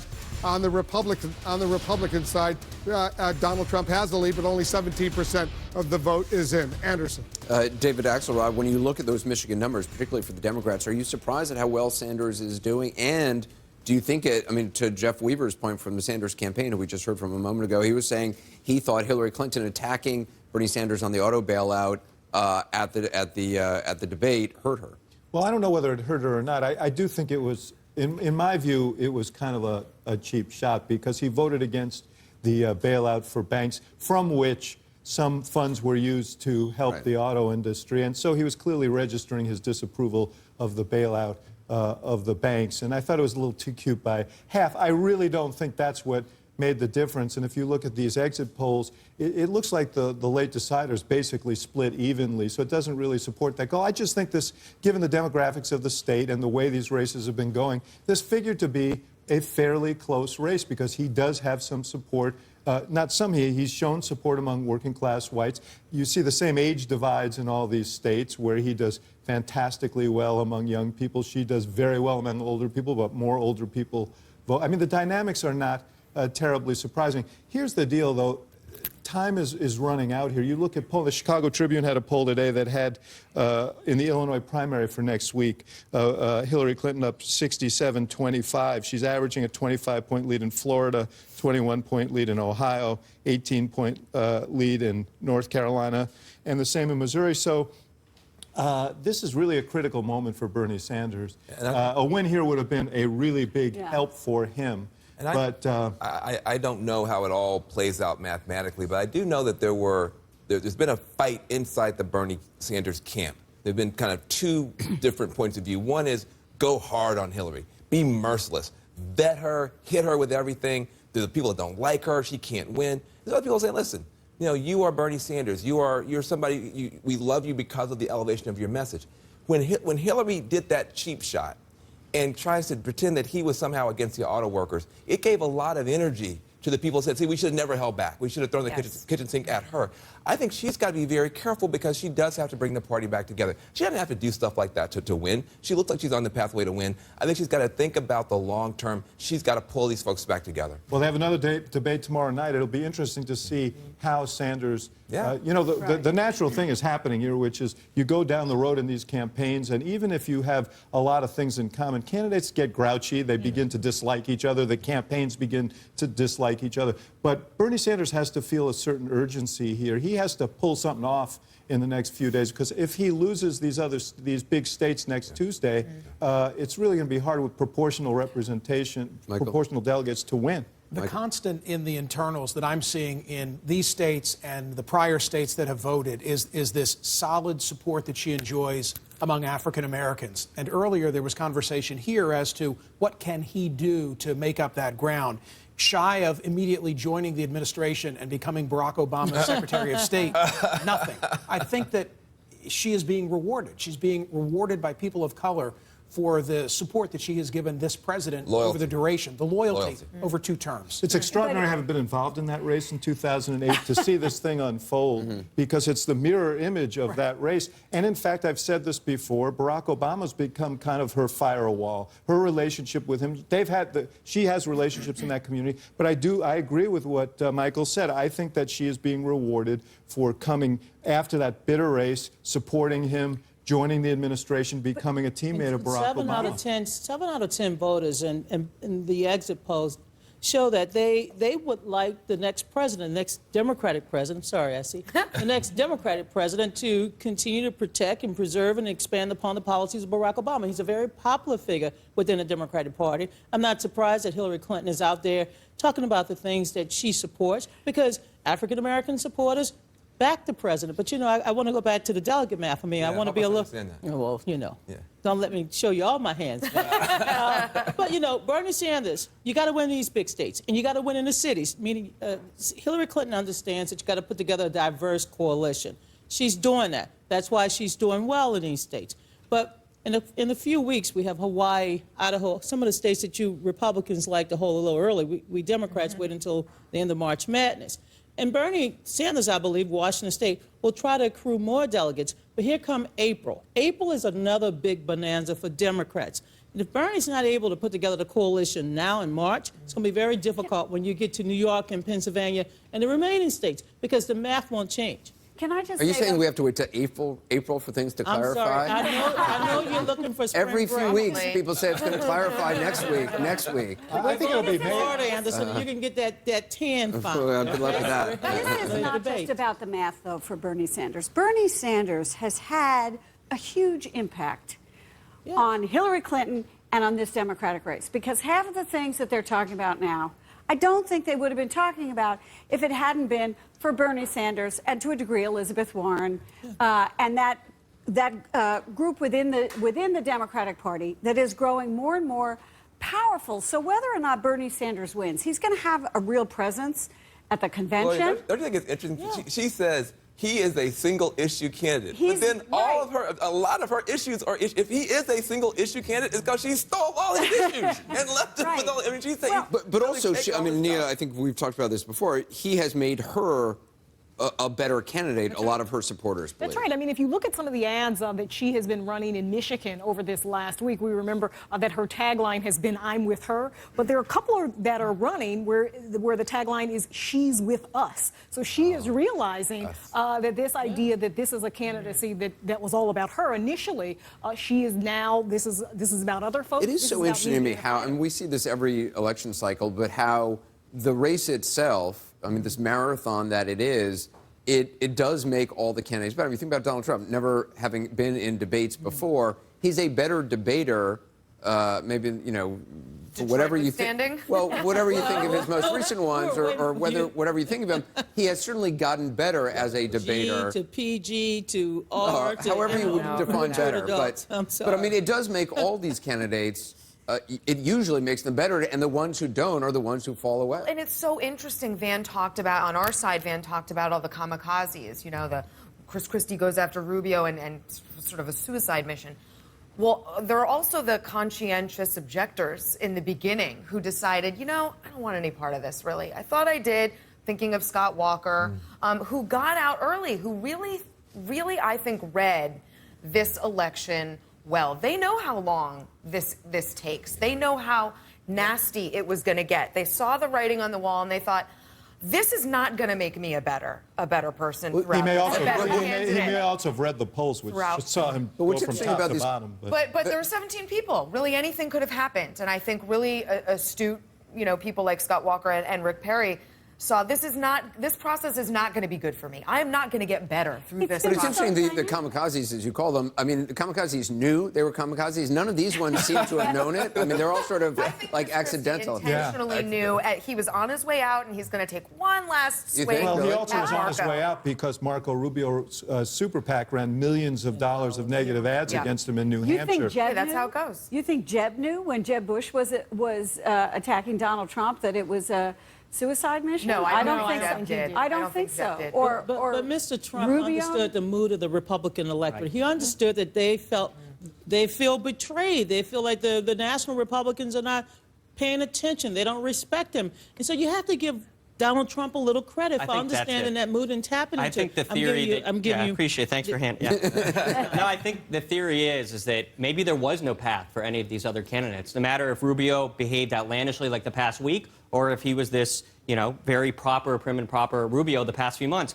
This may be Donald Trump's time, and it looks like when you win Michigan and Mississippi in the same night, the Republican Party wants Donald Trump. They've said it very clearly. No matter what anybody else tries to do, Say the voters, he's going to say win. the voters, say The the voters. voters. The voters. But the I can see she's teaching. The The voters. interesting thing to me, though, about Donald Trump is, did he know ahead of time that there was this anger out there that he could, or did he, or his instincts so finely in tune that he gets out there and he starts to sense it? I truly believe that when he looks at Barack Obama and the people that he's surrounded with, he sees economic incompetence and national security incompetence. And he is running personally to do the job that none of these other Mitt Romney, John McCain could do. That is the way that he looks at it. Anderson, can I just add to this? Wait, I have to say this. I acknowledge that there's great discontent in the country because my real job is to answer the telephone for 3 hours a day on a radio program and take calls from all across the country. And by the way, today is the second anniversary of your debut of your show on CNN, so Yes, congratulations. and something else happened 2 years ago today. It was the plane, unfortunately still not found.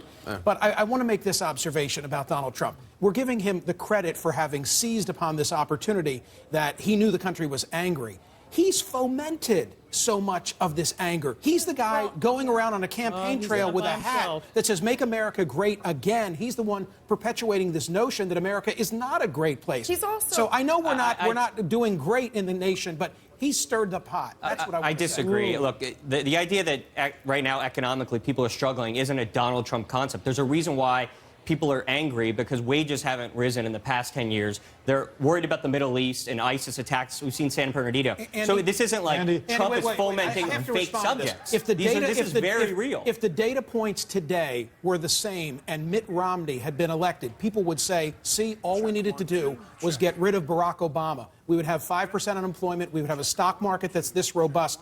All these metrics are suggestive of the Middle a East is turnaround. completely out of control, and that is Barack Obama's fault. Mitt Romney couldn't do the job that Donald Trump is going to do. Look, Trump absolutely deserves some credit here on a number of fronts, but he's also benefited from having a lot of people in this race. And he benefited, and I don't know if this was intentional, but he benefited unintentionally from some rules changes that the party made before this election in order to correct from a perceived weakness of the 2012 election. Now, I don't know if Donald Trump and his campaign guys took a look at that and said, oh, we might have an opening here. Or if he just happened to sort of wander into a race that was perfectly conditioned for him. But there's a lot going on. And when we do the autopsy of 2016, there's going to be a lot to look at. It's early for the autopsy. One thing, Andy, I know you were picking vice presidents before. Maybe it'll be cabinet members before the end of the night. Yeah. But before you do, I take a look at these national polls because Donald Trump is becoming more and more unpopular within the Republican Party. He's much less popular with the overall Republican electorate. This past summer, they said he was unelectable, and now he's completely dominating. I'm just saying, I'm just looking at the data now, making a clinical point. More Republicans have an unfavorable view of him than anybody else and ever before. When we come it's together, growing. that will change. But I'll just say one last thing. Historically, sometimes the times do make the candidate. Abraham Lincoln lost the Senate race in 1858, and then he won the presidency in 1860. This is Donald Trump's time. You got to take. Actually, let's go back to Wolf near the top of the hour. Wolf. Anderson, thanks very much. We're getting ready for the top of the hour. So far, we've made two projections so far in Mississippi. Hillary Clinton is the Democratic primary winner in Mississippi. Donald Trump is the Republican primary winner in Mississippi. But now all eyes are on Michigan right now. Michigan All of the polls in Michigan are about to close. There were some polls that were still open, but the voting has been coming in. Significant numbers have already been reported. We can share with you what's going on in Michigan right now on both the Democratic and Republican side. Here's a CNN key race alert right now.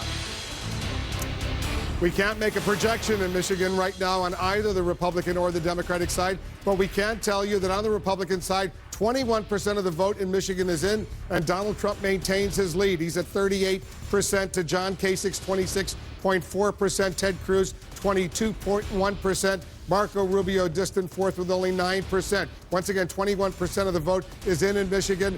I want to go to... I want to, first of all, go to Michigan, stay in Michigan. On the Democratic side, 30% of the vote is in. Bernie Sanders has got 50.7%. Hillary Clinton, 47.4%. A third of the vote almost is in. I want to go to CNN's Mark Preston. He's our CNN politics executive editor. Mark, why can't we make a projection in Michigan so far based on these actual numbers? Well, Wolf, even though we see a big lead right now on the board for Donald Trump, there's three key reasons why we are not calling this race at this point. The first one is we do not know the level of absentee ballots that were cast in this election. What does this mean? If you go back to 2012, 27% of all ballots in that presidential election were cast by absentee. We don't know what that number is. And of course, there's been a lot of talk that Donald Trump might have hit a wall over the past week or so. So we need to see what that percentage is. In addition to that, we're still looking for more data, more vote out of two key counties, one of them being up in Kent County, that is the Grand Rapids area, as well as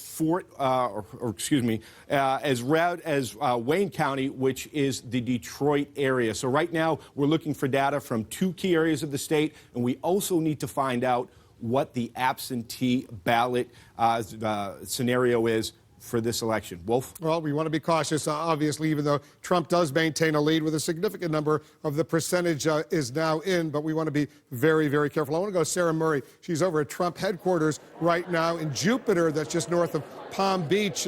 Sarah, he's getting ready to speak. Is he already there at the Trump Jupiter Country Club? Well, Wolf, Donald Trump sort of wandered into the back entrance of his press conference and wandered back out, but I caught him for a few minutes before he left, and he said obviously they're very thrilled with the win in Mississippi. They said they feel very good about where they stand right now in Michigan. He actually asked me a couple times when the polls would be closing there, and he said he expected to be down as soon as the polls close, so any minute now, because he said they're feeling very good there. Now, we also asked him about some of the comments Marco Rubio made today, saying that whoever wins the Florida primary will be the nominee. Obviously, Rubio is saying that because he feels like he could win in Florida. Donald Trump would not go so far as to agree with Rubio, but he said he feels very good here in this state. This is like a second home to him. He began rattling off a number of his properties here, including the one we're at tonight. So clearly a very optimistic and confident Donald Trump, and we should be seeing him any minute now if things look as good for him in Michigan as his campaign believes they will. And Sarah, this is going to be one of those joint speeches, rallies. He's got his supporters there. He also has journalists there, like he did in Mar-a-Lago, like he did in West Palm Beach. For the third time tonight, it's going to be a new Donald Trump, not just a speech. He's going to be answering reporters' questions, right? That's absolutely right, Wolf. And this one, he's kind of upped the ante a little bit further. Next to the podium where he's expected to deliver this speech, there are bottles of Trump water, there are Trump wines, there was a display of Trump steaks out here.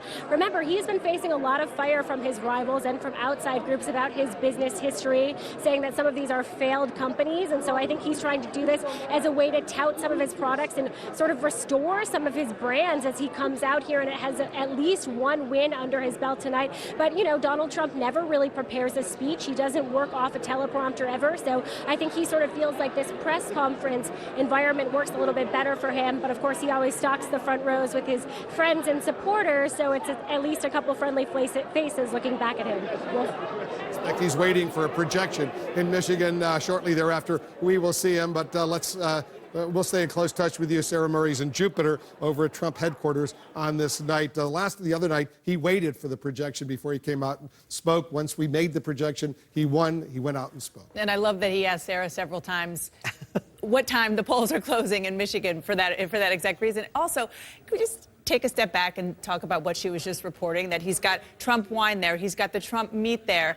He's really doubling down on not just the branding, which is what this is really about, but also the criticism that is now blanketing airwaves, especially in Florida, now that all of the sort of establishment rich people, the donors, have started to pour their money into the anti-Trump effort.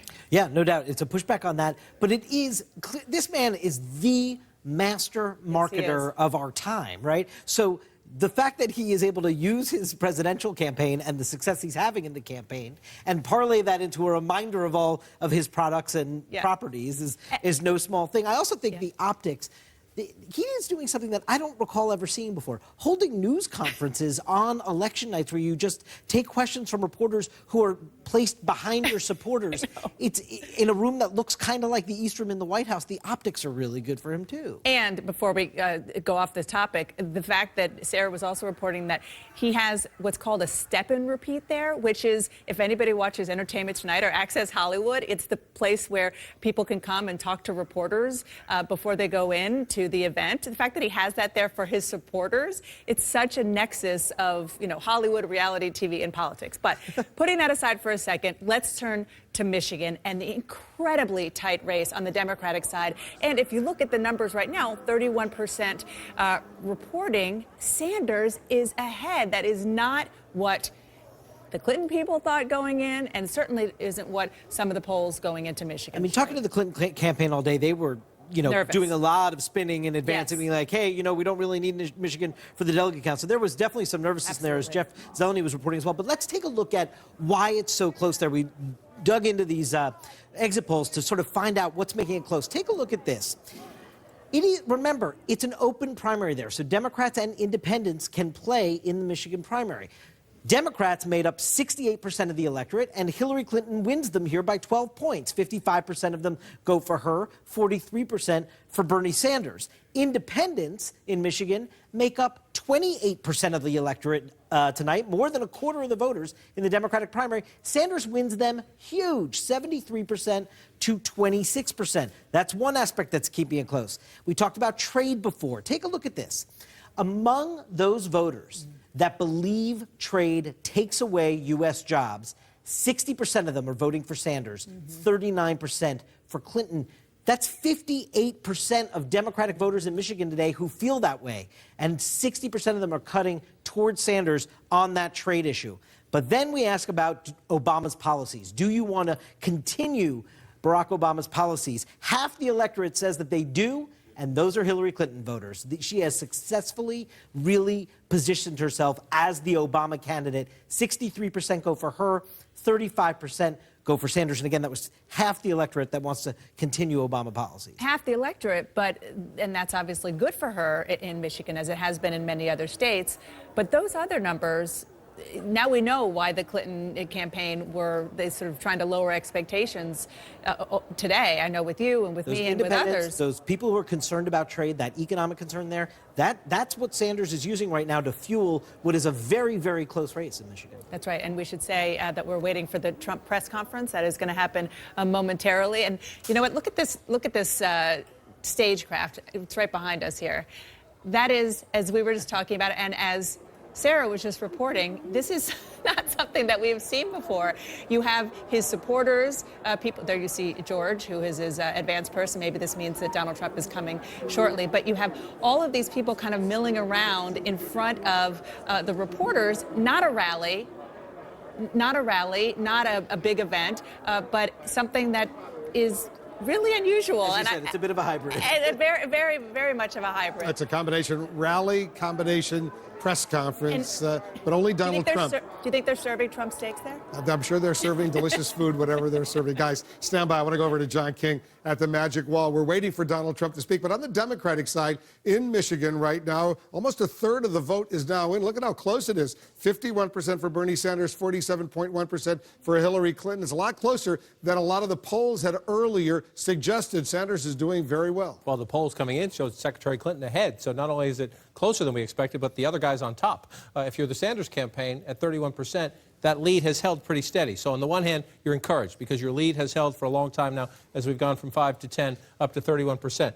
Still some question marks, though. There's no question Sanders has a lead at the moment. One of the big issues here in the race is the largest slice of votes here in Wayne County for both Democrats and Republicans. It's the largest part of the state, 18% of the population. Detroit, obviously the anchor of Wayne County. At the moment, Senator Sanders is winning. If that stays that way, he will win the state of Michigan. It's only 3%. Only 3% of the vote. And this is my 8th presidential cycle. We should applaud Wayne County for its consistency. It is always slow to count. This is the bulk of the African-American vote in the city. So we need to, this is where, if this county stays Sanders blue, not darker Hillary Clinton blue, he will win the state without a doubt. If you move out into the suburbs around, one of the reasons Secretary Clinton is probably thinking as more Wayne County comes in, maybe I'll feel better. You get out into the auto country in the Detroit suburbs. She's leading very narrowly, but leading in Oakland County, leading with a more healthy margin over here in Macomb County. And then as you get out to the exurbs and the more affluent suburbs, Senator Sanders pulls ahead. Only 7% of the vote in. These are smaller areas, but they're key for Senator Sanders. So you pull the map back in and take a peek at it. There's a lot of Sanders filling in. Bernie Sanders, a lot of these smaller rural areas, white voters where he's had the most success in the race. So we're going to keep a close eye on Wayne County. Again, just up to 3% now at 53-45. So we got a long way to go. This is your biggest basket of votes in the state of Michigan. Same thing on the Republican side. Mark Preston was just talking about it. We're now up to 3%. In that county. This is this county. Yeah. This county, and it's essentially a tie. Kasich has just pulled slightly ahead. Donald Trump was ahead last time I checked. So that's what you want to do. At the moment, that looks like a comfortable Trump lead, but as Mark said, we want to be cautious because we're going to get some more votes out of the largest county in the state, Wayne, and then this is a big Republican area, Kent County out at Grand Rapids, as Mark mentioned, and we have absolutely nothing. So just to be cautious, we want to wait a little bit because there are enough votes. If Kasich can pull away in Wayne County, he'll narrow this gap some. It's a pretty healthy Trump lead. Hard to see that happening, but it's not impossible. One other point, we've called Mississippi. I just want to come down for just a second to show you this race because this is important. Donald Trump right now, only 5% of the vote in, but Donald Trump is at 49.3. If he can get above 50%, he wins them all. 50% plus 1 gets you all of the delegates in the state of Mississippi. So it's important to keep an eye on this as the count comes in to see if he can hold that or not. Democratic rules are proportional, but at 82% of the vote right now for Secretary Clinton, again, only 6%, but with 82% of the vote, she's at 82% with 6% of the vote counted. So Bernie Sanders will get some delegates out of the state of Mississippi. But if that margin holds up, the bulk of them are going to go to Secretary Clinton. Let's just take one more peek at Michigan, Wolf, to see if anything else has come in. 31%. It's a 4-point Sanders lead. And again, we're going to have to wait right here for this one. And as we hear Mr. Trump coming out, I think, we'll just take one last peek at the Republican side in Michigan. Donald Trump has pulled ahead, 25% of the vote in. He's got about an 11-point lead. All right, here is Donald Trump. He's in Jupiter. He's speaking. Let's listen. So many horrible, horrible things said about me in 1 week. $38 million worth of horrible lies, but that's okay. It shows you how brilliant the public is because they knew they were lies, and it was just really amazing to watch. And to get these kind of numbers where they call them immediately is just something very special. So I want to thank the public. I want to thank the people of Michigan. I want to thank the people of Mississippi. And it is such a great honor. And it's also really wonderful to have you at Trump National Golf Club. Jack Nicklaus did this. It's a Jack Nicklaus signature course, and it's a great, great resort and place. And we have a lot of our members here, I see. And we love our members. And Jack, by the way, Jack Nicklaus is a special man, and he did a special job, and we love Jack. And we have another special man, Paul O'Neill of the Yankees. Come, stand up, Paul. Paul. In fact, Paul, you originally come from Ohio, right? Oh, wow. Paul O'Neill of the Yankees. Hey, Paul, you come from Ohio? Do you endorse me? We're going to break away from Donald Trump, and he'll be happy about this. CNN now has a projection in the state of Michigan. Donald Trump, CNN projects, is the winner in the Michigan Republican presidential primary. His second win of the night. Donald Trump now has 14 wins so far. Earlier we projected he's the winner in Mississippi. Now we project he's also the winner in Michigan. Let's go back and listen to the winner of both of these primaries. It's pretty wild. And I must tell you, it's very, very important as a Republican that our senators and that our congressmen get reelected, that we put a good group of people together, that we keep the people that are there. We have some terrific people. Not all of them are on my side, but we have some terrific people. And it's very, very important. If we're going to be effective, it's very, very important. One of the things I'm most happy about is that the turnout has been just massive for every week. Now, whether it's South Carolina or any place, I mean, it started pretty much with New Hampshire, and it really, Iowa, no matter where you go, it's records. I think it's actually the single biggest story in politics today. It's what's happening at the booth, the tremendous number of people that are coming out to vote. Some of the states are getting, in fact, one has a 102% increase over 4 years ago. It's amazing, 102%. On average, you're talking about probably more than 50. You're talking about millions and millions of people, whereas the Democrats are down 30, 35%. They're down from what they were. We're up by 50% and even more than that. You're talking about millions of people. So I actually think it's the biggest story in politics today. And I hope that the Republicans will embrace it. We have, don't forget, we have Democrats coming over, very importantly. We have independents coming over, and they haven't done that ever, probably ever. And with all of these people coming over, we're going to have something very, very special. If I win and if I get to go against Hillary, polls are showing that I beat her. And some of the polls have me beating her very easily, because when you take advantage, we will take many, many people away from the Democrats, and we'll take many, many people away that normally go Democrat as independents. And we're seeing that. We're seeing that. We had people come over here who have never voted Republican, who have never even thought about it, and they came and they voted Republican. And I'll tell you another group of people that I've seen, and I'll be signing autographs after a speech, and we'll be talking to people. And I've had many, many people say, and it was a beautiful thing to hear it, Mr. Trump, I'm 67 years old. Many people. I'm 67 years old. I've never, ever voted before. I've never come close to voting before. This is the first time I'll ever vote. And that's so amazing. It's so amazing. And they do it with such spirit, so it's really great. I want to thank the special interests and the lobbyists, because they obviously did something to drive these numbers. I mean, we're close to 50 and 40. And but I want to congratulate them, because to raise that much money that quickly is a pretty good feat, right? Do we agree? Now, many of them are my friends, but they just have to gamble. You know, they have to do it. I want to thank Paul Ryan. He called me a couple of days ago. He could not have been nicer. He was very encouraging, and I have great respect for Paul Ryan. Great respect. Ted Cruz is interesting because he's always saying, I'm the only one that can beat Donald Trump. You have to vote for Donald Trump, and you're going to vote for Donald Trump, and you're going to be miserable. You have to vote for me. But he says he's the only one that can beat Donald Trump. And I've heard it so many times. And I said, but he never beats me. I mean, take a look. He never beats me. Meaning he rarely beats me. The fact is that we're going to do well. Ted is going to have a hard time. When he gets to certain states, he's going to have a hard time. One of the things we do is we get up to New York. I'm going to do great. We get to New Jersey. I'm going to do great. Chris Christie's here someplace, and the governor of New Jersey, great prosecutor. I watched what he did to Marco. Where's Chris? He's around here somewhere. And great prosecutor, and he's and really, when he came and called and he said, I've seen this, it's an amazing thing. It's a movement. Many people have called it a movement. I mean, 4 covers in the last 3.5 months on Time Magazine. I mean, many people have called it a movement. And part of that movement's what I said before. I mean, it's the people want to be involved. So when Chris called, and when Sarah Palin called, and when Jerry Falwell Jr. called, and when Joe Arpaio called, I mean, you know, when Joe Arpaio of Arizona calls, that Trump is tough on the border, okay? And I don't want to be tough. I want to be fair. But we're going to have borders again, folks. We're going to have borders. We're going to have the wall. We're going to have borders. And people are going to come to the country, and they're going to come into the country, and they're going to be very happy, but they're coming in legally. They have to come in legally.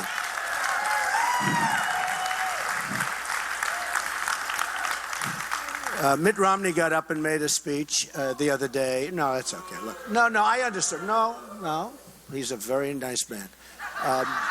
But, you know, I understand. Look, it's hard. When you go through this and then you get to the final gate and you don't get over it, it's a hard thing. I mean, so I understand. But he did make some statements, and I brought some things up because he said, water company is gone. I said, it is? I didn't know that. I have very successful companies. Let me just explain. I'm going to do this in about 2 seconds. But I filed with the federal elections 100 pages, almost 100 pages that many of the press have gone down and seen. And they were all very, very impressed. I built a great, great company. I have very low debt. I have assets like this. This is owned 100% by me with no debt. You've seen Mar-a-Lago, you've seen, and that's a 100% by me with no debt. I have Trump International, where you were last week, 100% by me and no debt. You look at Doral, where we just had the major championship. I mean, I have a lot of things in Florida. Partners with Related on numerous jobs on the beach, very successful. Partners with Gil and Michael Deser on the beach, massive buildings. Nobody ever talks about this stuff. And, you know, many, many jobs in New York, including a city on the west side from 72nd to 59th Street on the Hudson River, one of the most successful projects ever built in real estate. The Bank of America building a big chunk of it in San Francisco.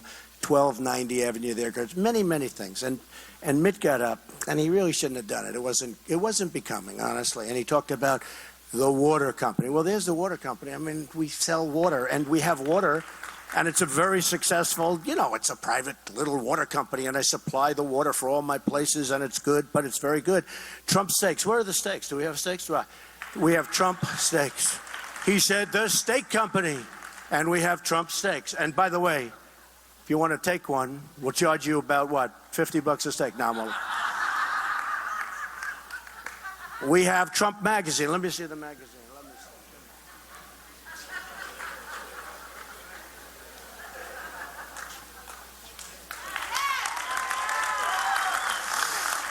see. He said, Trump Magazine is out. I said, it is? I thought I read one 2 days ago. This comes out, and it's called The Jewel of Palm Beach, and it goes to all of my clubs. I've had it for many years, and it's the magazine. It's great. Anybody want one? Here, take one. My club champion. So, and the airline, by the way, I sold the airline. You know, he said Trump Airline. Well, I sold the airline, and I actually made a great deal. Complicated, and in really terrible times. The economy was horrible, and I made a phenomenal deal. I had the shuttle. And I sold it. I made, you know, so I'm hearing about all of these things.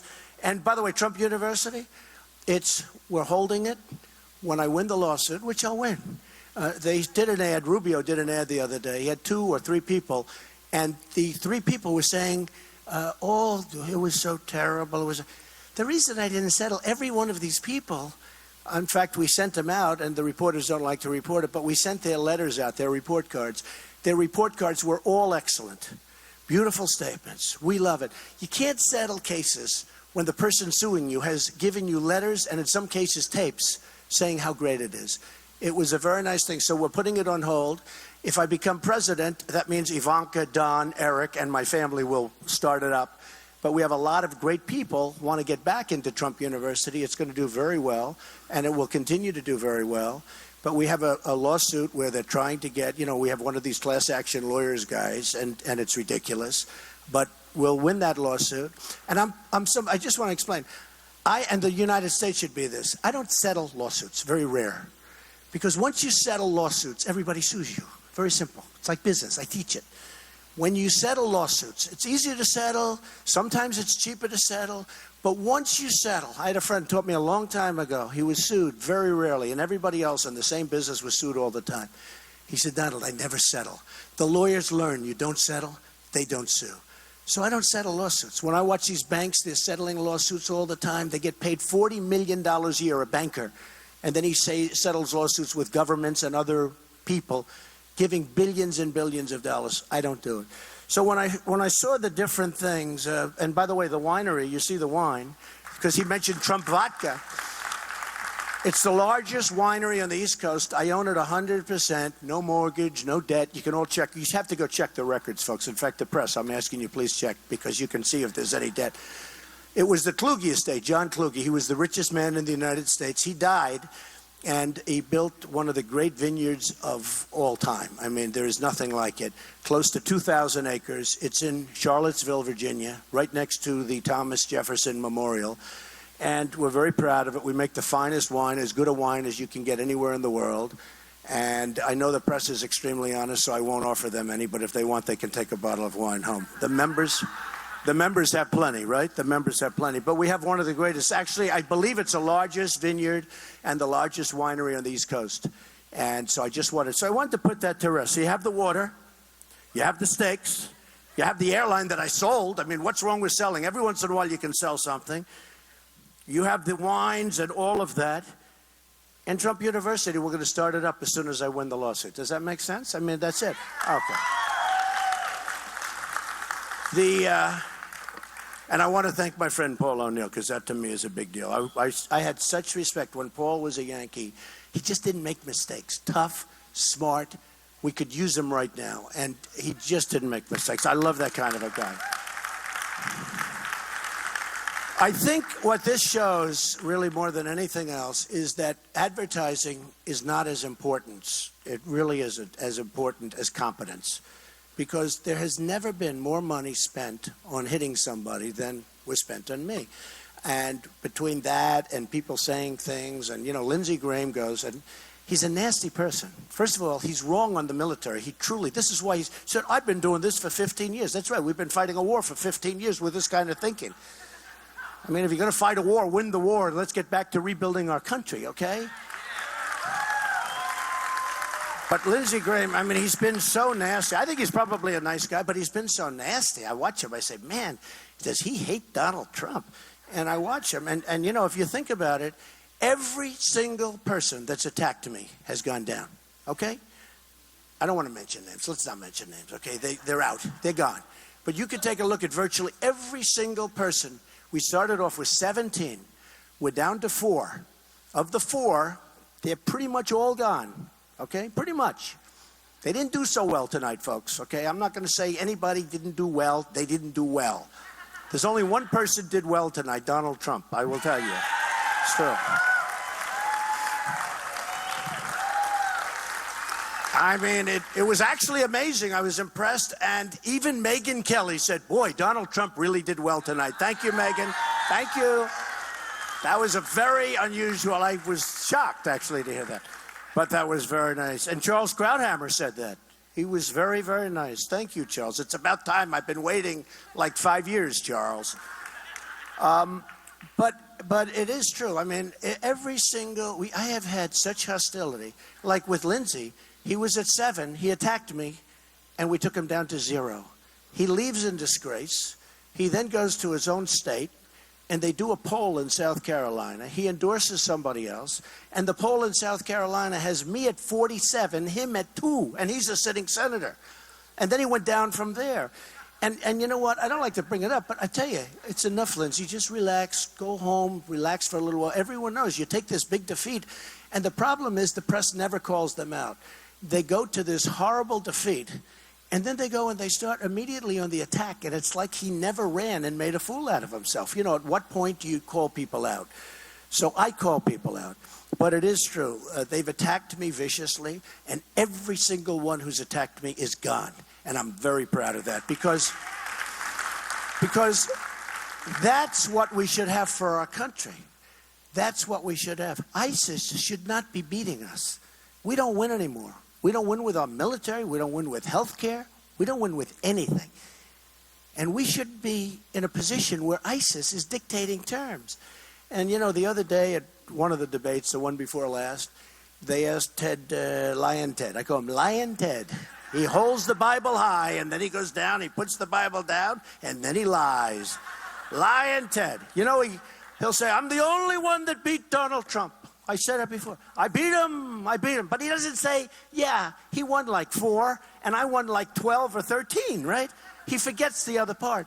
But Lion Ted, and when they say the evangelicals, in fact, I was watching Carl, and they said how great I did with the evangelicals, and everyone was a little surprised. I'm a very good Christian. And, they're chipping away at Christianity. And we're not going to let that happen anymore, folks. I'll tell you. And a lot of times I'll say at the rallies around Christmas time, we're going to start saying Merry Christmas again. You know, they don't say it anymore. The department stores don't put it up. We're going to start saying it again. But they're chipping away at Christianity, and we just can't do it. And I'll tell you, with the evangelicals, they get it. They get it. They get me. They understand me. I'll be the best thing that ever happened to them. I mean that, 100%. And they don't like the way Ted talks, and they don't like the fact that he truly does lie. And I actually lies badly. And I was actually, interestingly, little Marco helped me a lot. Because what Marco did is in one of the debates, he screamed across me. I've been in the center from the beginning, right? Never out of center. In fact, I always like an odd number, because with the odd number, I'm in the center. With an even number, like last week, I hated it because we had 4 people, so I'm not in the center. So we should always keep it odd numbers, right? So we're right in the center. But I've been in the center for every single debate. But Marco helped me a lot because he called Ted a liar. He said, "You're a liar." That's the first time. Look, I know politicians better than anybody. They're liars, okay? They're serious liars. More importantly, they'll never get you to the promised land, ever. They'll never get you to the promised land. They won't do it because they're controlled by the special interests. They're controlled by the people that put up all this money for them to run. They're controlled. You know how much money was spent in the last week on me? And do you know how many times they were asking, despite the fact that they're not supposed to be talking to their super PAC? Carl, fellas, let me ask you a question. How many times do you think Marco and Ted and all of them were calling their super PAC? Is that right? It's called life. That's the way life works. They talk to their super PAC. They're not supposed to, but that's the way life works. So we are going to do something. I think we're going to clean the slate. I think we're going to do really well in Florida. It's my second home. I love Florida. I love Florida.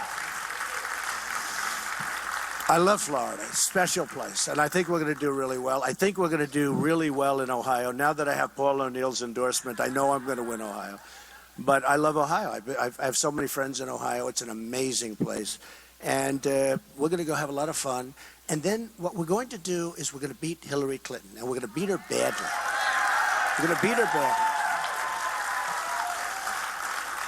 And I think one of the things, and then we'll take some questions, but one of the things that really I add that's very different. You know, we always talk about the 5 and sometimes 6, but the 5 states that you have to get.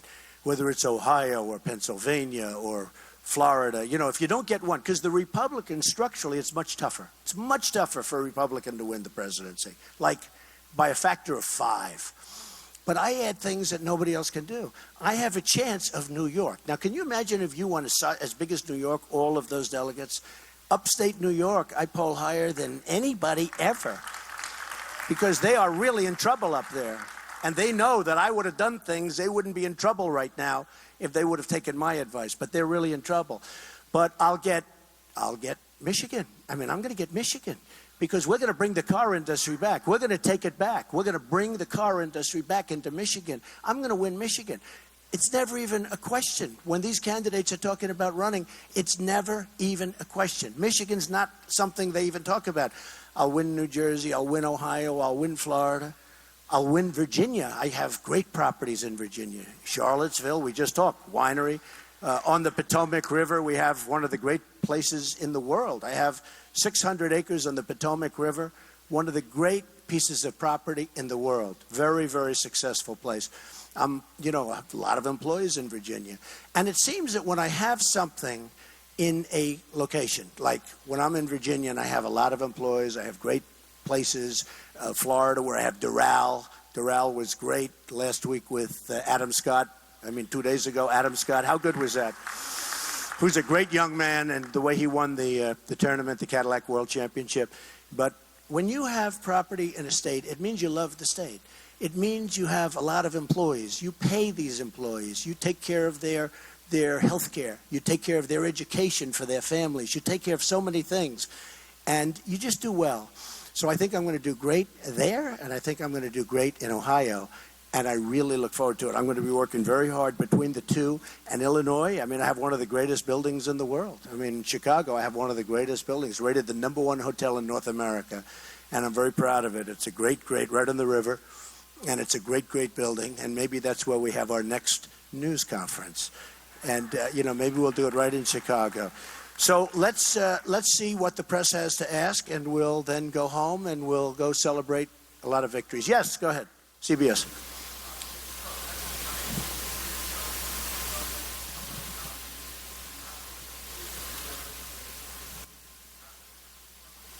No, I don't really, because you have to win. I know how to win. I've won.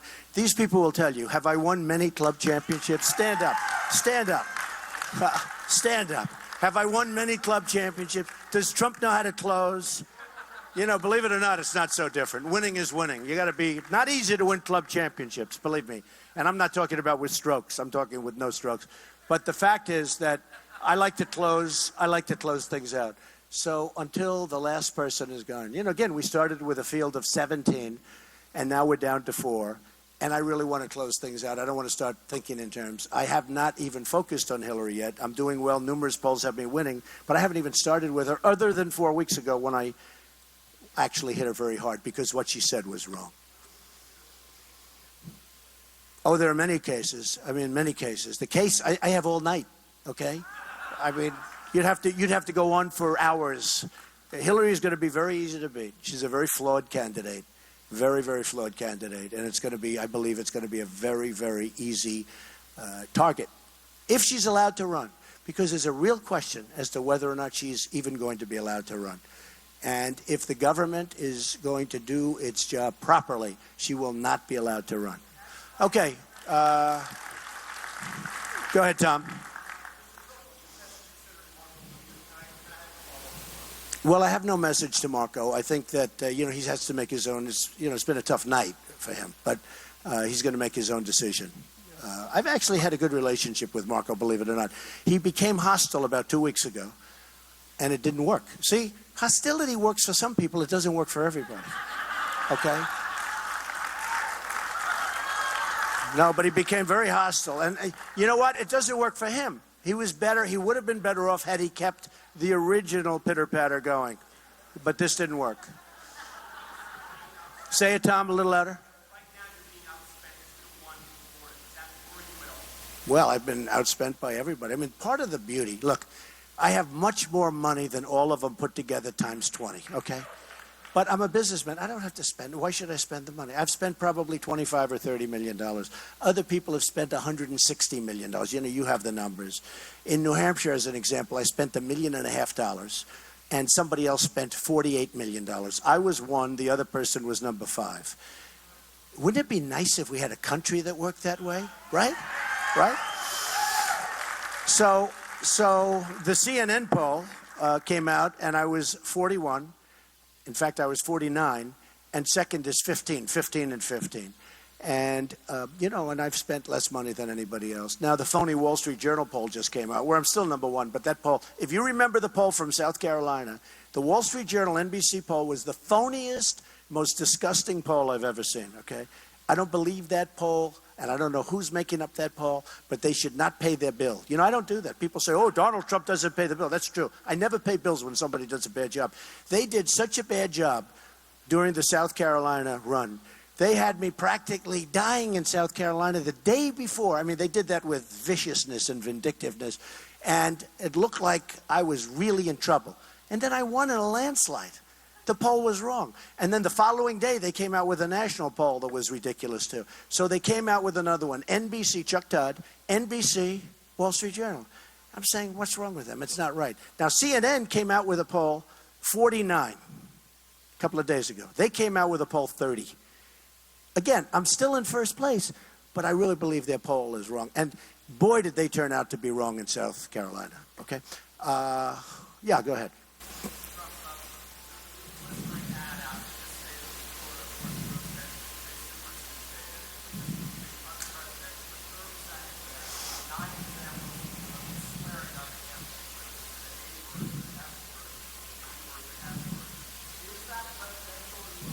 I'll be honest with you. I saw it. I was a little concerned with that ad until I saw it. I think it's better than any ad I've ever taken for myself. I do.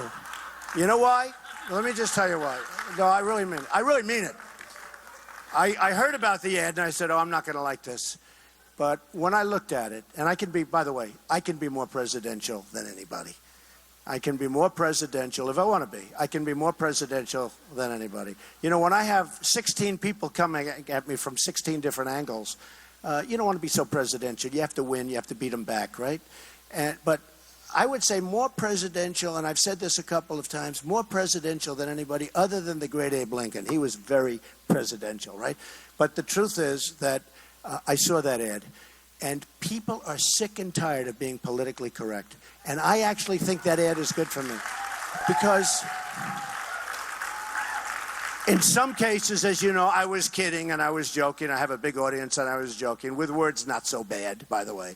But I was joking. In other cases, I was showing anger and showing a certain toughness that we need in our country. But I watched that ad and I said, you know, that ad shows a certain degree of anger. And it shows a certain degree like we're not going to take it anymore from all of these countries that have been ripping us off and taking our jobs and taking our money like we're a bunch of babies. Very, very stupid babies.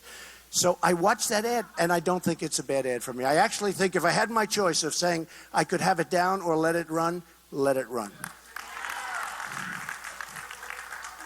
Say it again.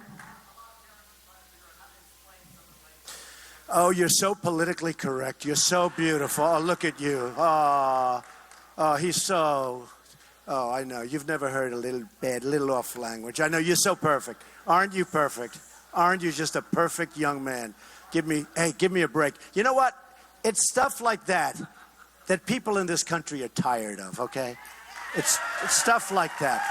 Sarah?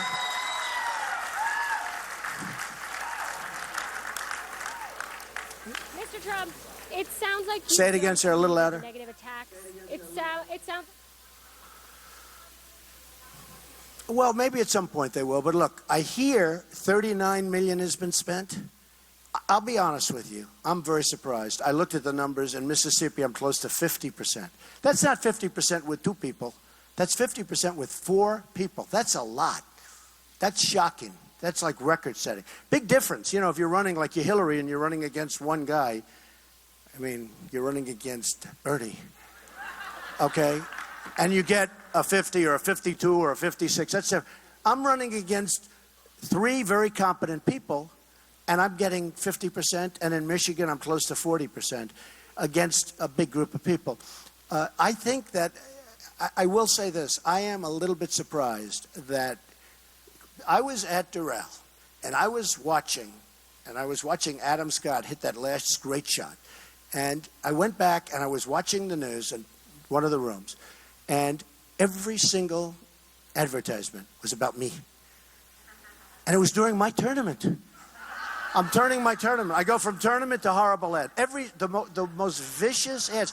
I mean, one of the reasons I brought the wine out and the water out and the steak out and more wine and more water.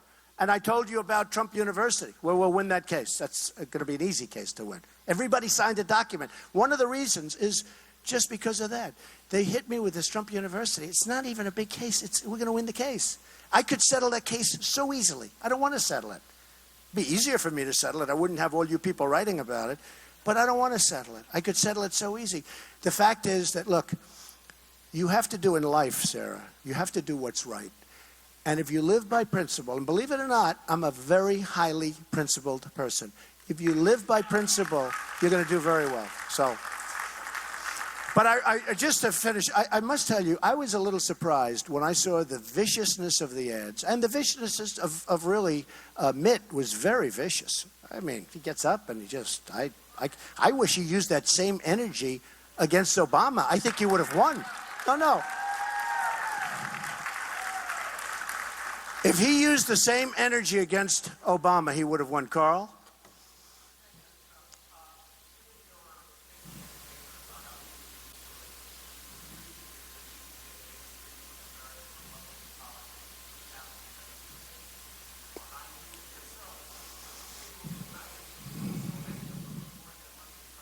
Yeah, I say let's come together, folks. We're going to win.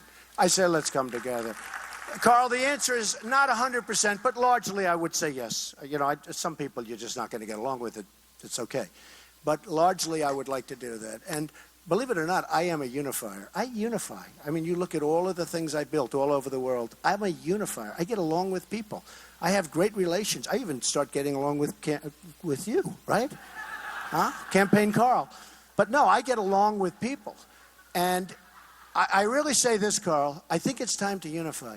We have something special going in the Republican Party, and unfortunately, the people in the party, they call them the elites, or they call them whatever they call them, but those are the people that don't respect it yet.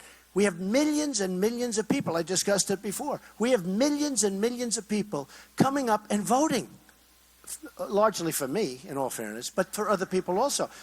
And Carl, you know this because I've seen you report on it. It's a record. It's a record. It's never happened before. In 100 years, what's happening now to the Republican Party has never happened before. And the people in the party, whether you call them establishment or not, you can call them anything. I don't know if there is such a thing as the establishment, frankly. But whether you call them the establishment or not, they should embrace it. They should, you know, the Democrats would love to have what's happening. I have friends on the other side. They say, boy, would we like that to happen. You know, Carl, they're down 35%. There's no spirit there. Whereas we're way up with millions of people. So what I say to the Republicans is embrace it. We will win the election easily.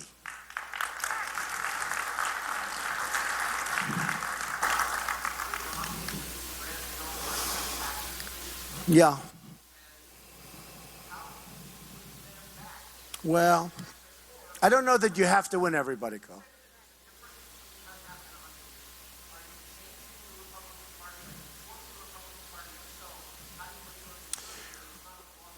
Right. Okay, let's talk about that because it's so interesting. I'm not really changing the Republican Party because I'm actually a conservative, but I'm a common sense conservative. Look, nobody's more conservative than me on energy independence. Okay, I've been talking about it for years. Nobody. Nobody's more conservative than me on the military. Nobody's more conservative than me on taking care of our great veterans who are being absolutely maligned. Nobody's more conservative than me on health care, where we're going to repeal and replace Obamacare, and on Common Core, where we're getting rid of it, and on budgets, where whether it's the penny deal, there's so many different things, but we'll straighten out our budgets. Carl, we owe $19 trillion. We're going to start paying off debt. And we're not going to pay it all off that quickly, and nor do we have to. But we have to start bringing it down to a level that's sustainable because we're going in the wrong direction. So, and certainly nobody is more conservative than me on the border. The one thing I guess people could say is that on trade, I am a free trader, believe it or not, but I'm also a smart trader. We cannot let China, and I like China, they're wonderful, but their leaders are too smart for our leaders. I like China. I do great with China. The Bank of America building, other building, I have because of China. In a war, we fought. But I will tell you, nobody is more conservative actually on trade. The problem I have is you have people that are in National Review, and they're eggheads. They're just eggheads. They have no common sense whatsoever. No common sense whatsoever. It's not free trade when China charges tax to get our product in, and they don't let our product in anyway, and yet they take their product and they just send it to us like nothing. We have a trade deficit with China of $500 billion a year. We have a trade deficit with Japan of over $100 billion a year. We have a trade deficit with Mexico. That's why Mexico is going to pay for the wall. $58 billion a year, 100%. It's 100%. You know, these guys come up that I'm against, and they say, you're not going to get Mexico to pay for the wall. I said, of course I am. We have a trade deficit with Mexico of $58 billion a year. The wall's going to cost $10 billion. You tell me I can't make that deal? That's an easy deal. So the only thing, Carl, because I love the question, but the only thing I can say that some people would say I'm not conservative is trade, but that's because I want fair trade, okay? I want free trade, but free trade, you have to have smart people on both sides, and we don't have smart people on our side. So I want fair trade. It's got to be fair trade, or as you would say, fair and balanced trade, okay? As they would say at Fox. Okay. Jeremy, go ahead.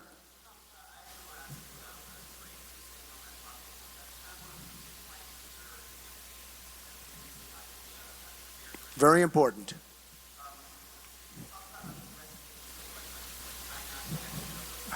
Destroyed, destroyed.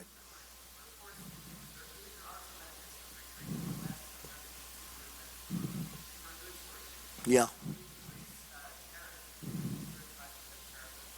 You know what? Okay, I know what you're going to say, Jeremy. Let me just, I can't because nobody's listening to you, Jeremy, okay? Nobody ever listens to you. Let me just explain. The problem that we have with trade, Jeremy, let me just tell you, is we have people on the other side that are grandmasters at monetary manipulation, at currency manipulation. They're manipulating their currency to such an extent that our companies cannot compete with other companies in other nations. They just can't compete. And because of that, we're losing our jobs. If you take a look at how many jobs China, as an example, has taken from us, but it's not just China, it's everybody. China's the big abuser because it's the biggest. China has taken millions of jobs, thousands of factories. What they've done to us, it's actually, I thought about it the other day, it's the greatest theft in the history of the world. They've taken out so much money. And again, I love China, it's great. And I don't hold anything against their leaders. I wish our leaders would do the same thing in reverse. But they don't. And we cannot continue. Hey, look, I won Michigan, and I went up there, and these people are incredible people. You take a look at some of the factories that have been abandoned there, where they moved into Mexico. You take a look at, as an example, in Chicago, where you have Nabisco moves its big plant. They're closing their plant. They're moving to Mexico. Ford building a $2.5 billion factory, cars, in Mexico. I mean, we can't continue to do it. Carrier, 2 weeks ago, Carrier announced they're going to close. 1,400 people laid off. They're going to build air conditioners. They're going to put their air conditioners in Mexico. They're going to build them in Mexico. How does that help us?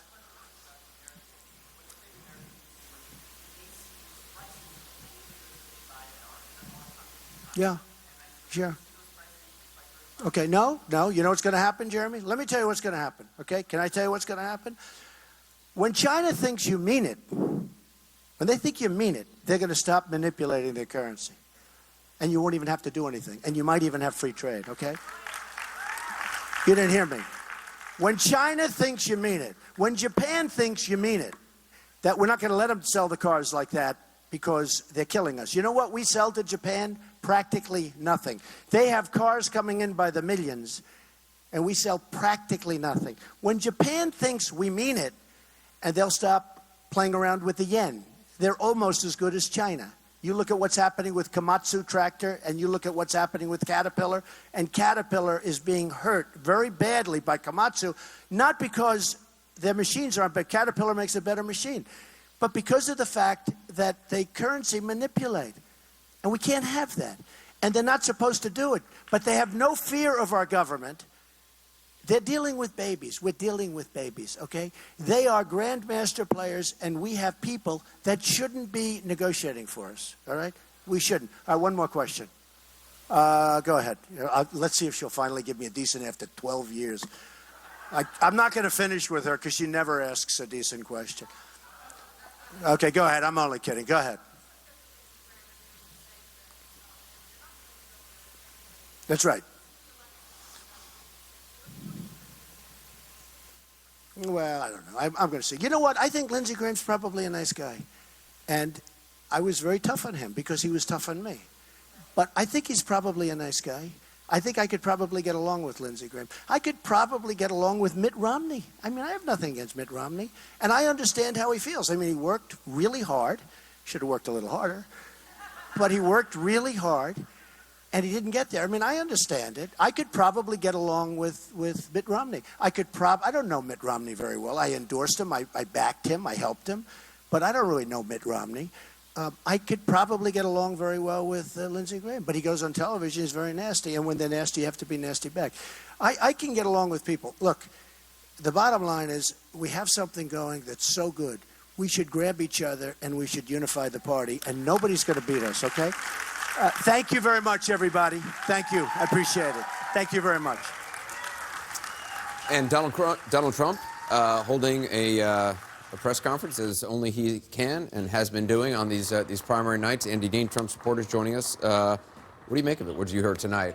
I mean, interesting talking about all the products he used to sell or says he does still sell, and then kind of switching more into the politics. Right. Well, first to the politics, and then we'll get to Trump the marketer. But the politics, If we look at Michigan and we look at the turnout tonight in Michigan versus 4 years ago, it looks like it's going to be up about 50%. So 1.5 million people voting today versus 1 million a year ago, 4 years ago. That's a huge result. That's trending in line with the fact that Donald Trump, or the party, you could say, is bringing out 50 to 60% more voters, whereas the Democrats are trending down about 35%. Yeah, and we've seen this enthusiasm gap. Right, an enthusiasm. Throughout and the I think, well, the reason why I brought that first, and then we'll go to Donald Trump, the marketer, is that it answers that question, is that Donald Trump is enthusiastic. He's an unusual candidate in that he does, and I think in a good way, other people disagree, but I think in a good way, he's fired up about America. He wants to be America's biggest cheerleader, just like he's done it for the Trump Organization. He's so proud of his clubs and his hotels and his water and his steaks. He wants to do the same thing, but for the people of the United States, because we have great people. They're an underutilized asset, and Trump wants to market them to the rest of the world. Well, here's the thing. I don't know, watching Donald Trump, if I'm watching politics or political entertainment. That essentially was an infomercial. Judging from the victory that Donald Trump just enjoyed, you would think that we would be having a good trade discussion. Look at what's happening with Bernie Sanders, who's performing very competitively. There's a really interesting story happening there about how Tea Party people and also the progressive left have come together in trade issues. And our Sarah Murray is talking to Trump. Let's listen. National security and foreign policy advisors said they couldn't support you. Are you having difficulty finding national security advisors? No, they're all over. So why won't national security? Why won't you release them? You'll see them at the right time. And that was just politics. You'll see them at the right time. Now, there's one other. Yeah. Excuse me? When is the right time? It'll be soon, but you'll see them. I have a number of people already and very, very top of the line. There's an effort by an outside super PAC, an anti-Trump super PAC, to ensure that you don't win in Ohio, that you don't win in Florida, and to try to lead this to the convention. Did Do you they think just that will try happen? that? I think they just tried that. Look, so far I can tell you that people like what I'm saying. They agree with me. I think people ought to save their money. I think we ought to use that money to fight Hillary Clinton and the Democrats. That's what I think. All right, that was our Sarah Murray talking to Donald Trump. Sorry, Amanda, go continue. Yeah, that was actually a good point where he's saying, like, let's just finish this and beat Hillary now. That's actually a very persuasive argument with people. But going back to the point about Trump winning Michigan, Sanders performing well in Michigan, we saw the hints of this revolt coming that transcends party lines when we saw the TPA deal with President Obama. People called it Obama trade. There's something very big going on here where people say, hey, these trade deals destroy American jobs. I don't think many conservatives recognize it, know how to deal with it. I don't think a candidate like Hillary Clinton recognizes it, knows how to deal with it. You actually have Trump and Sanders actually kind of close together on this issue, talking about these trade deals as job killers. This victory for Trump, combined with what looks like it's going to be a victory for Sanders, spells some trouble for Democrats in the general. Because what you're seeing is an anti-trade message breaking through in the Rust Belt. That's not good for Hillary Clinton. Hillary Clinton has been more of a free market, anti-fair trade voice in our party. This is not a good sign. I have to comment, though, on that freak show infomercial. That is inappropriate. It is inappropriate to run an election, to run a campaign, to have people going to vote in these large numbers, voting for their jobs, voting for their families, and to have to be talking about Trump steak and Trump. That is the kind of stuff that I think ultimately will wear badly. We do have some traditions in this country that are worth upholding, and one of them would be not turning your campaign victory speech into an infomercial. It's true when candidates speak, generally say the stakes are great. They're not talking about their own product. They're talking about, the future and the elections. People tuned in there and probably thought they were tuning into the Home Shopping Network. Yeah, QVC. At points. But you also saw on display, first of all, he commanded the airwaves for a very long time, and he tried to turn his own pugnacity into a virtue that would help the country. Now, Andy keeps comparing him to Lincoln, who said, with malice toward none and charity for all. I don't get that from the Trump presentation. But he certainly knows how to dominate television and to and that is a great advantage to him in this race. And he also, I think, turned to the Senate and Congress, said we need to get folks in here that are going to be on my side. So in that way, I think he's turning towards what Republicans probably want to hear for a general election, since they're, some of them at least, the establishment, afraid of what he would do to down-ballot races. He praised Paul Ryan, said that he's got great respect for him. And then he said we have to grab each other and unify the party. So, and this is the kind of message One thing I think that was very serious in the speech, besides him talking about his companies, is that I think Trump has found a third way to deal with the industrial Midwest, because the concern is you're either free trade or you're anti-trade protectionist, and you can only stake out one of the two areas. Donald Trump is saying, hey, I'm free trade, but I don't want our country, to get screwed. And so that is smart trade. And so he can win in the industrial Midwest by saying, hey, I'm for smart trade, so you guys don't get screwed. But for the rest of the country, it's smart. By saying I'm for free trade and now I'm also for fair trade. You can't say you're a free trader when you're going to say, I'm going to make sure that Apple makes iPhones in America. I'm going to bring back manufacturing because I'm going to pull it back and use the brute force of government to do it. That's not free trade by any measure. We're going to continue this discussion at just the top of the hour. I want to toss it back to Wolf. Anderson, thanks very much. Let's get to a key race alert right now in the state of Michigan. 52% of the vote is now in. Look at how close it is. Bernie Sanders, he was not ahead in the polls going into Michigan, but he is ahead right now. 51.7%, 46.5%. Actually, this is a pretty significant lead right now. That's a lead of 27,415. 271,051 for Bernie Sanders. 243,636 for Hillary Clinton. That's a pretty significant lead with more than half of the vote now in. Jeff Zeleny, you're at Clinton headquarters in Cleveland watching all of this. I guess they're not very happy right now, the Clinton folks, when they see these numbers, although we're not yet ready to make a projection. That's right. Well, Hillary Clinton has just finished speaking here a few moments ago and did not acknowledge the race in Michigan, did not acknowledge what is really going on that is consuming everyone inside her campaign. The war room of her campaign is poring over these numbers county by county, and they are seeing some concern in Wayne County, which is Detroit, of course, may not have delivered as big of a margin as they were hoping. Now, these numbers are still coming in. It's still early, but they're also looking at Ann Arbor, of course, home to the University of Michigan, not far from Detroit. They believe that Senator Sanders may be running up a big margin there as well. So the Clinton campaign, about an hour or so ago, Wolf, thought this would maybe be a 3-point win or so. Now they do not believe that is the case. They believe this is incredibly close. They believe it could be less than 1%, and in fact are uncertain at this hour if they will even win Michigan. Now, this is something that the campaign has been telling us for the last several days, that they did not believe public polling, that they believe those polls that showed that she was some 17 points ahead weren't right. You know, we, of course, thought they were trying to lower expectations, and in fact they were. But this is one sign, I'm told, by a top Democrat in Michigan I talked to a few moments ago, saying that the attack on the auto bailout rescue clearly didn't work.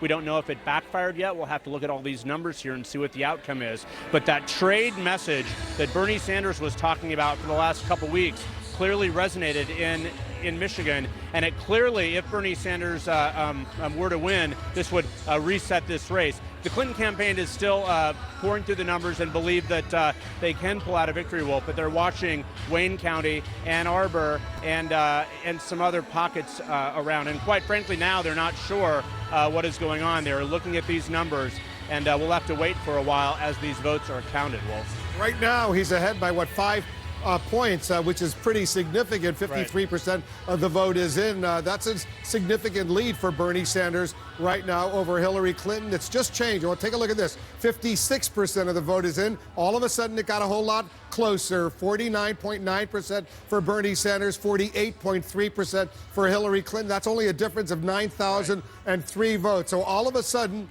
it got very, very close. 1 point, 1.5 points, if you will, right now. Went down from 5 points. So 56% of the vote is in. Bernie Sanders maintains a very slight lead over Hillary Clinton right now. I want to go to Brianna Keeler. She's covering the Bernie Sanders campaign. What are you hearing from the Bernie Sanders folks? I don't know if they've got this latest number. 56% of the vote is in, and it's got all of a sudden gotten a whole lot closer. Well, Wolf, they've been watching this from the beginning when even it was just 2% reporting and Bernie Sanders had a lead. And what one aide said to me was, well, it's nice to be in the lead, even if it's just for a little while. So that really reflects what they were thinking, that ultimately this would tighten and Hillary Clinton would win here. So if if Bernie Sanders is to win Michigan, if this lead, even as it's tightening, manages to hold, I think Bernie Sanders may be one of the most surprised people, and those around him will be some of the most surprised people about this. What they were hearing a short time ago from their modeler in Michigan was that the areas of Michigan that were more friendly to Bernie Sanders were outperforming expectations in terms of turnout. So that was initially a very good sign. But at the same time, as you heard Jeff there talking to his sources, they are certainly watching these areas that may be more friendly to Hillary Clinton. And the thought was that ultimately, as that came in, that may slip away in favor of Hillary Clinton. But at this point, they're watching, and I think they're ecstatic about how close it is. It's very close right now. 56% of the vote is in. He has Bernie Sanders 49.9%. She has 48.3%. So there's still plenty of votes left outstanding. He's ahead. Just changed. Look at this. It just changed once again. 49.8% for Bernie Sanders, 48.3% for Hillary Clinton. There's a difference now. He's ahead by 8,731 votes. Guys, stand by. Let's not forget, Dana and David, tomorrow night, there's a debate that will air on CNN, a Univision debate between Bernie Sanders and Hillary Clinton. If it stays this close in Michigan, all of a sudden that becomes even more interesting. It sure does. And David, I've been talking to a source in Michigan, a top Democrat who is a Clinton supporter, telling me a few things. One, the Clinton people are extremely nervous, despite the fact that they have been trying to lower expectations. They are very nervous about what they're seeing. And second, as always happens in politics when things are not going the way of a candidate, there is second guessing of strategy. And on this front, the second guessing is that Hillary Clinton spent too much time focusing only on Detroit and Flint and not enough on other parts of the state. For example, I was told that in Debbie Dingell's district, for example, she's a congresswoman from Michigan, Bernie Sanders was there 10 times and Hillary Clinton wasn't. That's the Ann Arbor area, right? Exactly. The University of Michigan. Exactly, which would make sense because it is a college town, and at least that's part of her district.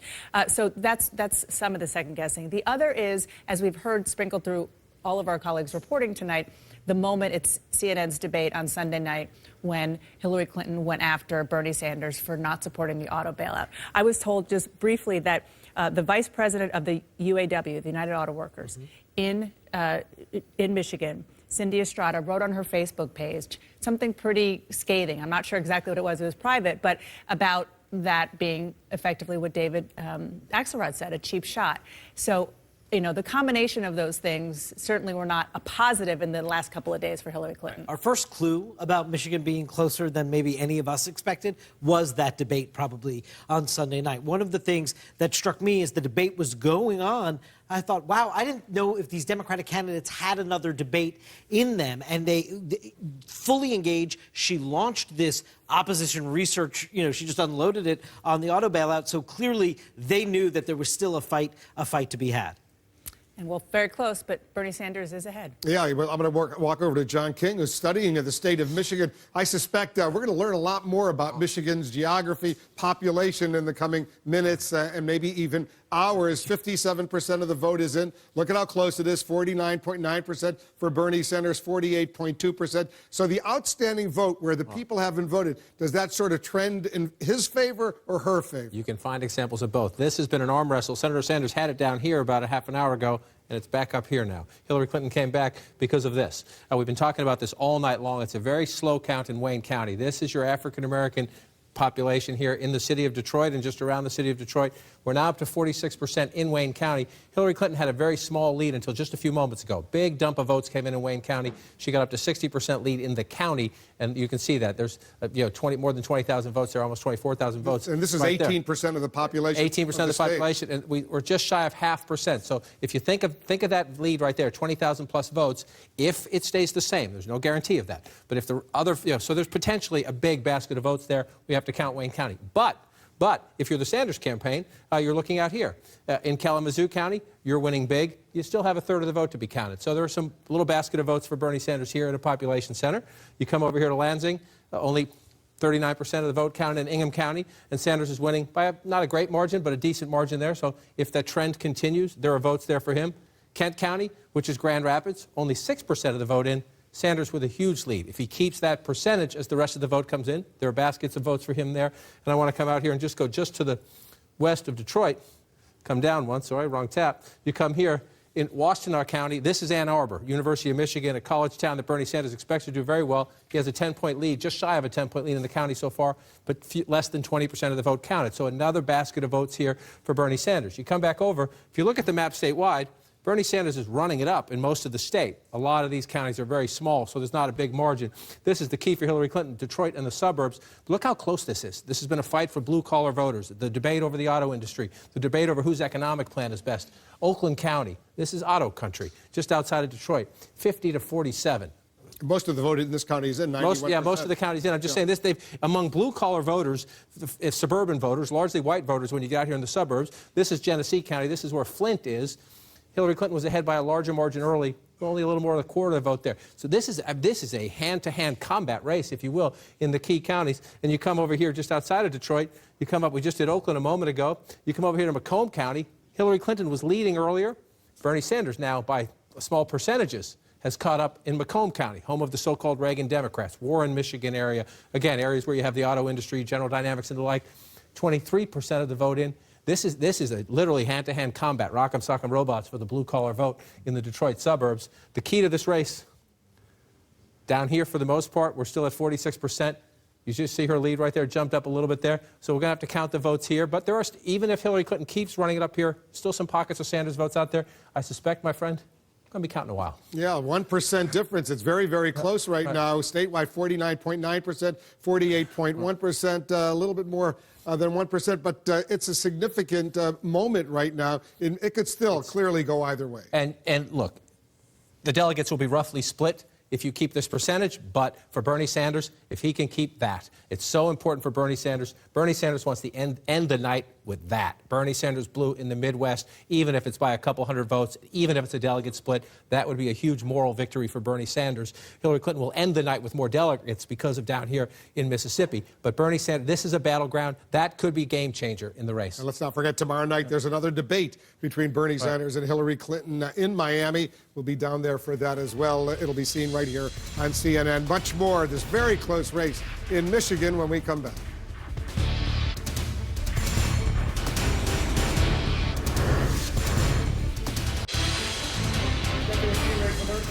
Look at Michigan right now, the Democratic presidential primary. Bernie Sanders now 50.2%, Hillary Clinton 47.8%, 61% of the vote is in. That's a significant percentage. He's ahead now by 14,456 votes, which is a significant lead right now given this very close race, but there are still plenty of outstanding precincts which have not yet reported. We're watching this very closely. Just changed. Once again, there you see 61% of the vote in, 50.3% for Bernie Sanders, 47.9% for Hillary Clinton. Anderson, this could go on for a while. We're watching these numbers come in. This would be a big, big win for Bernie Sanders if, in fact, he's able to pull it out. David Axelrod, I mean, well, we said earlier that the key was, can he cut into her African-American support, and can he build on the strong support he's gotten in working-class white communities? And looking inside these numbers, that appears to be what's happening. She's not running the same kind of numbers in the African-American community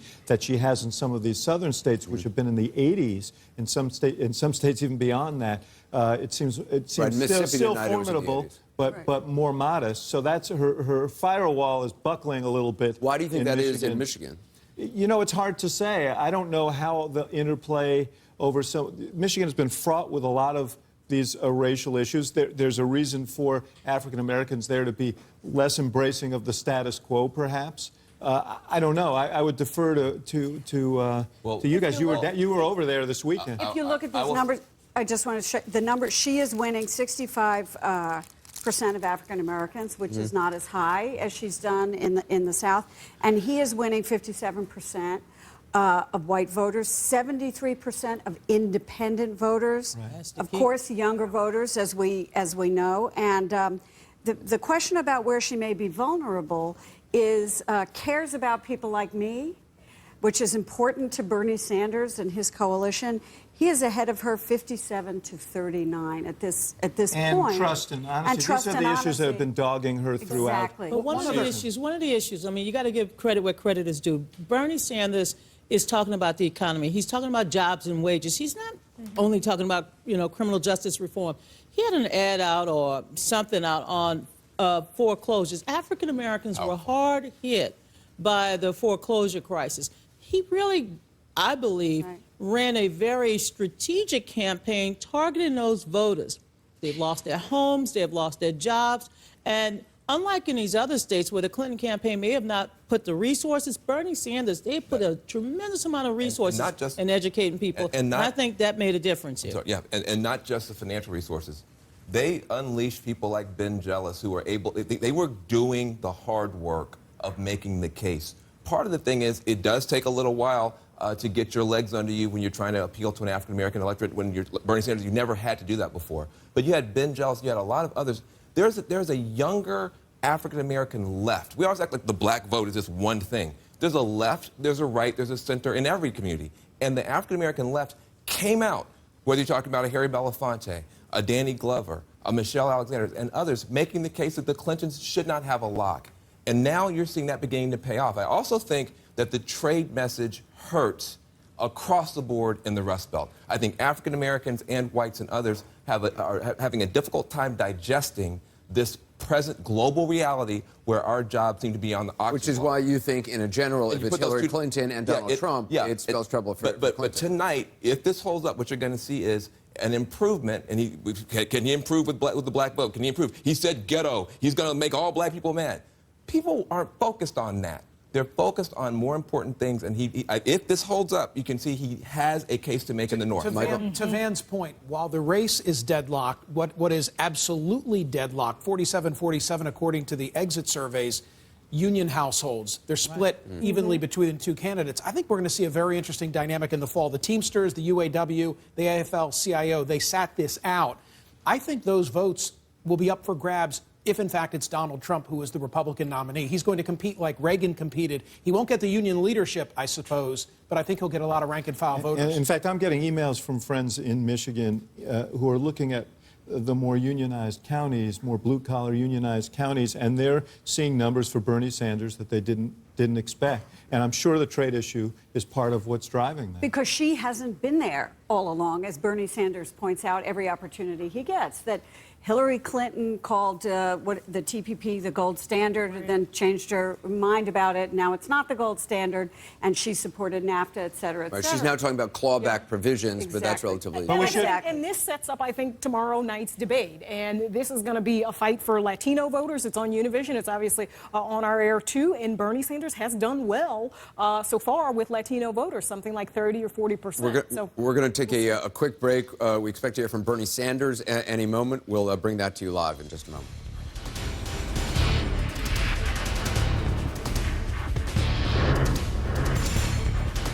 Get key race alert. What's going on in Michigan right now on the Democratic side? 67% of the vote is in. Bernie Sanders maintaining his lead, growing a little bit in the last few minutes. He's got 50.6% to Hillary Clinton's 47.6%. He's ahead now by 20,480 votes. That's impressive.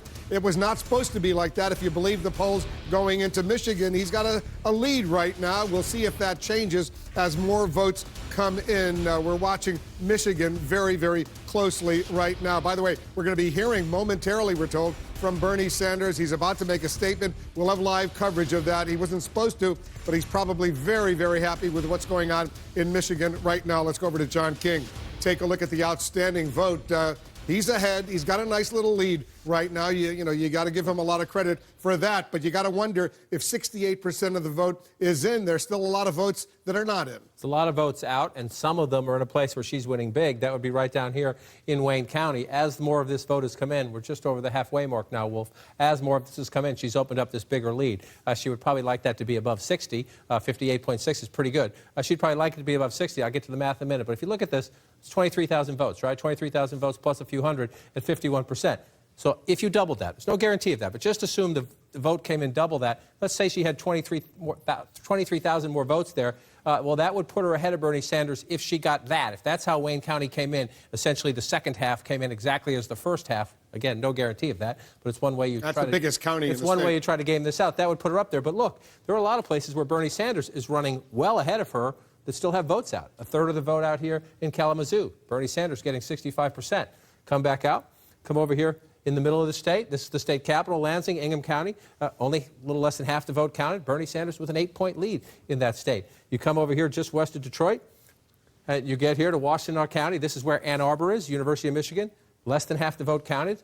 A healthy Bernie Sanders lead. So there are a lot of places on this map. You can find places where there's still Sanders votes out, too. So it's not just the Clinton vote out. By the way, it just went up to 69%. That's why I just wanted to check here. It went up to 69%, but no more from Wayne County. So as the statewide percentage goes higher, we'll keep checking Wayne County. If it stays at 51%, you can assume there's a basket of votes out there, and Hillary Clinton is likely to get the bulk of them, given the trend there. But to the point David Axelrod was making earlier, Oakland County, blue collar, important in both Republican and Democratic primaries, just to the north of Detroit, 51 to 47. If you're the Clinton campaign, you wanted to do better there. This is even more striking. Macomb County, historically, the county people focus on when they talk about so-called Reagan Democrats, blue-collar Democrats who back in those days went over and voted Republican. Bernie Sanders at 50% right now. A lot of votes still to be counted in Macomb County, so there's no guarantee that holds. But this is literally arm wrestling for the blue-collar voters that Bernie Sanders says, I will help you. You're getting shafted. Hillary Clinton says he's over-promising to you. I will help you. And she talks about Bill Clinton's economy. Remember, Bill Clinton went into these counties, Wolf, back in the day, you remember it well, to sell free trade, not the current trade. Hillary Clinton is to the left of her husband on that. But as you watch the economic debate play out, just look at the map. It speaks volumes. Bernie Sanders is winning most of the counties in Michigan. Most of them are pretty small. So even though he's winning, but again, in a very close race, 43% of the vote. In a very close race, a couple hundred votes matter. So you look at the map and you find these little counties where some of the vote is still out and Bernie Sanders is winning.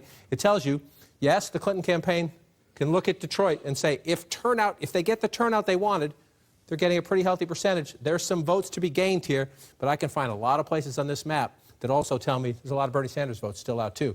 We're going to be counting, I suspect.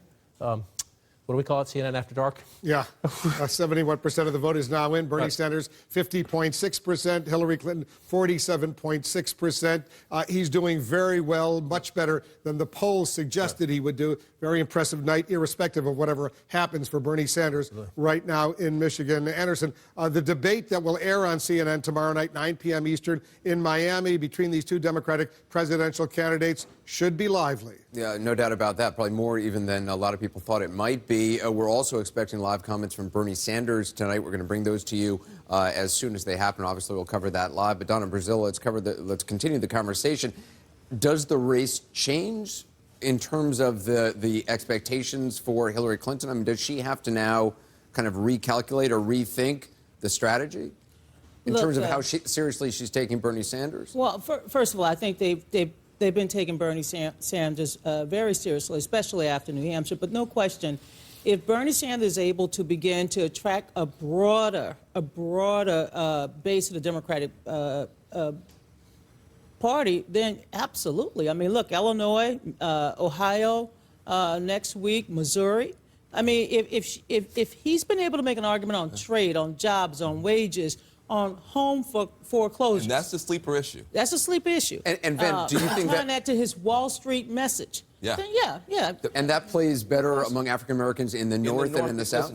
Listen, people forget the African American community lost about half or more of our wealth in the home crash. African Americans, for a lot of reasons, don't play the stock markets. It seems like it's playing the numbers. So good middle-class Negroes, we don't do the stock markets. We go straight in with buy a house. White people our secrets. It's late. It's getting late at night. Don't tell white folks our secrets. Notice how every time an African American entertainer or gets a contract, what do they say? I'm going to go buy some stocks and bonds. No. I'm going to go buy my mother a house.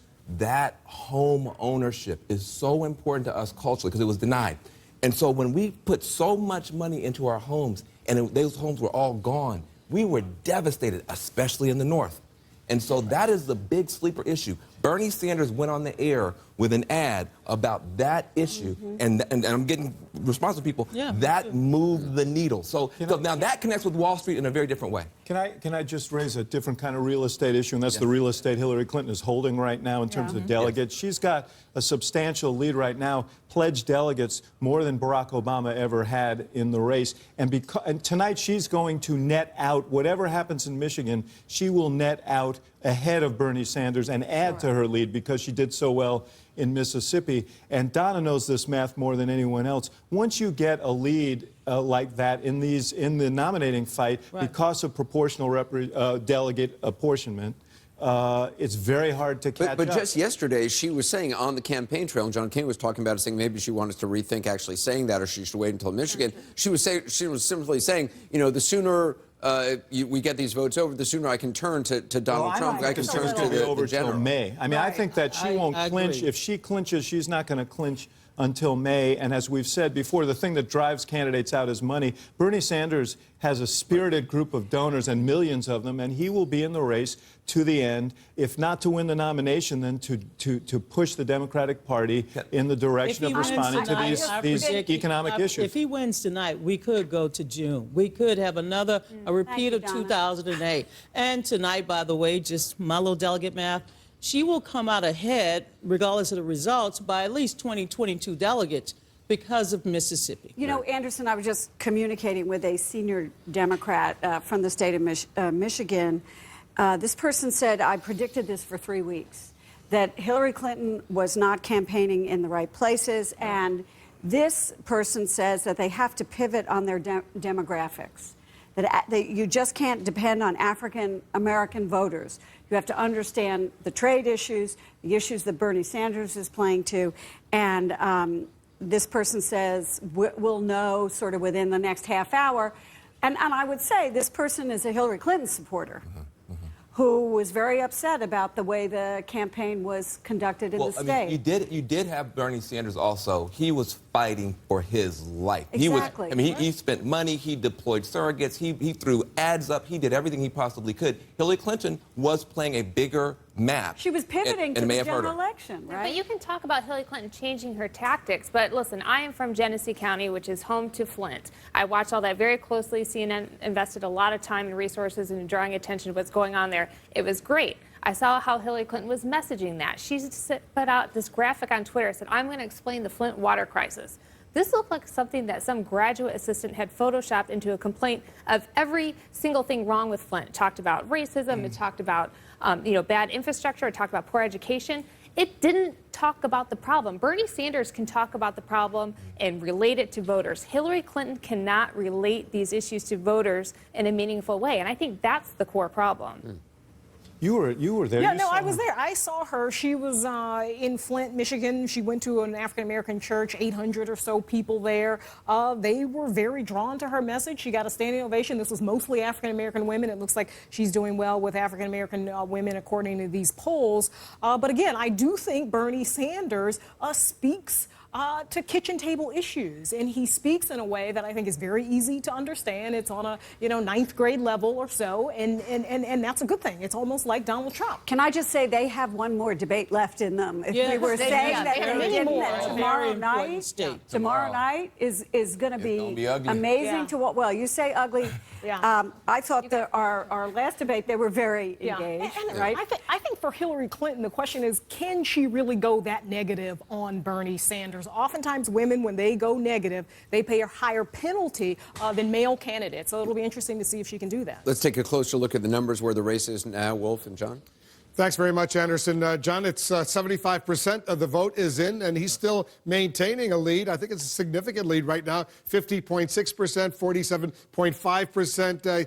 He's doing really well. 25% of the vote is outstanding, but going into this night, he was not supposed to do as well if you believed all the polls coming into this primary. Every poll I saw coming in showed a Hillary Clinton lead. Some of them showed a pretty healthy Hillary Clinton lead. So Bernie Sanders, there's a moral victory in keeping it very close. He would much rather prefer the real victory, and at the moment, he's on track to get it. But we got a lot of votes to count. 25% to count, as you noted, 50% to 47%, or round it up if you want, 51 to 48.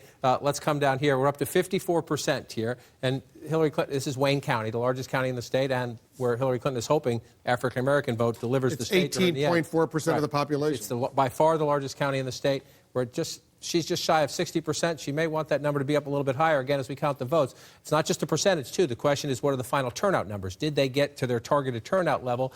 Jeff Zeleny a bit earlier, I think, saying they were somewhat concerned. Perhaps they hadn't turned out enough African-American votes in the Detroit area, so let's keep an eye on this. The margin's pretty good for her. Like I said, she'd probably like it a little bit more healthy. We have a lot of votes, just slightly fewer than half the votes in Wayne County still to come in. However, you look at that and you say, okay, there's a big basket of votes for Hillary Clinton, enough to make up that math? Maybe. But again, as we talked about earlier, there are still some places when you look around, okay, these have come in. This now up to 97%. That's a big dump in the last few minutes. So Bernie Sanders winning big in Kalamazoo County, but not much more for him to get there. So you pull out of that. And if you're running the models in the campaign headquarters, that's what they do. What's still out there? How many votes are we think we're going to get from here? Let's move over here. Still a decent amount of votes out in the center of the state capital, Lansing, the southern center part of the state. Again, healthy Bernie Sanders lead. If he can keep that margin there, that'll help him with the overall math. Just one other place out west, I want to check Grand Rapids in Kent County. Again, 2/3 of the vote still to be counted. That's a healthy Bernie Sanders lead, and that means could be a couple thousand more. There's no guarantee, but if that trend continues in the math, there's some more votes for Bernie Sanders there. And again, we come just west here, come down one. I keep touching a little bit to the north there. Whoops, come down here.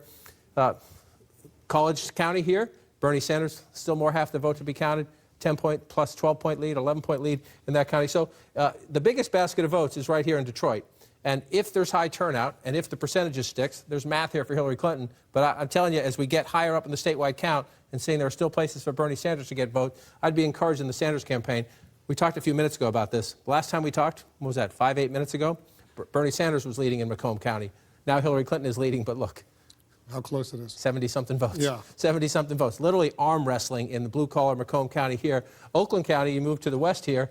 Down in close here, you're more close into Detroit suburbs. Up here, Mitt Romney's home county, if my memory is correct, gets more affluent when you move up here. Hillary Clinton, again, though, a very narrow lead when you get into the Detroit suburbs. So in what you want to call the auto part here, there's a good struggle for the state right now, and we're up to 76%. Bernie Sanders has been holding that lead steadily. So they're happy inside the Sanders campaign, but both the Clinton and the Sanders campaign wondering what's going to happen as the final votes come in from We're standing by to hear from Bernie Sanders. He's going to be very happy. Irrespective of the outcome, he's done a lot better than most people thought he would do based on all of the polls. Big debate tomorrow night, a Univision debate that you will see and hear right here on CNN. Bernie Sanders does well in Michigan a week from today, whether it would be in Ohio or Illinois. This bodes well for Bernie Sanders right now. We'll take a quick break. Much more right after this.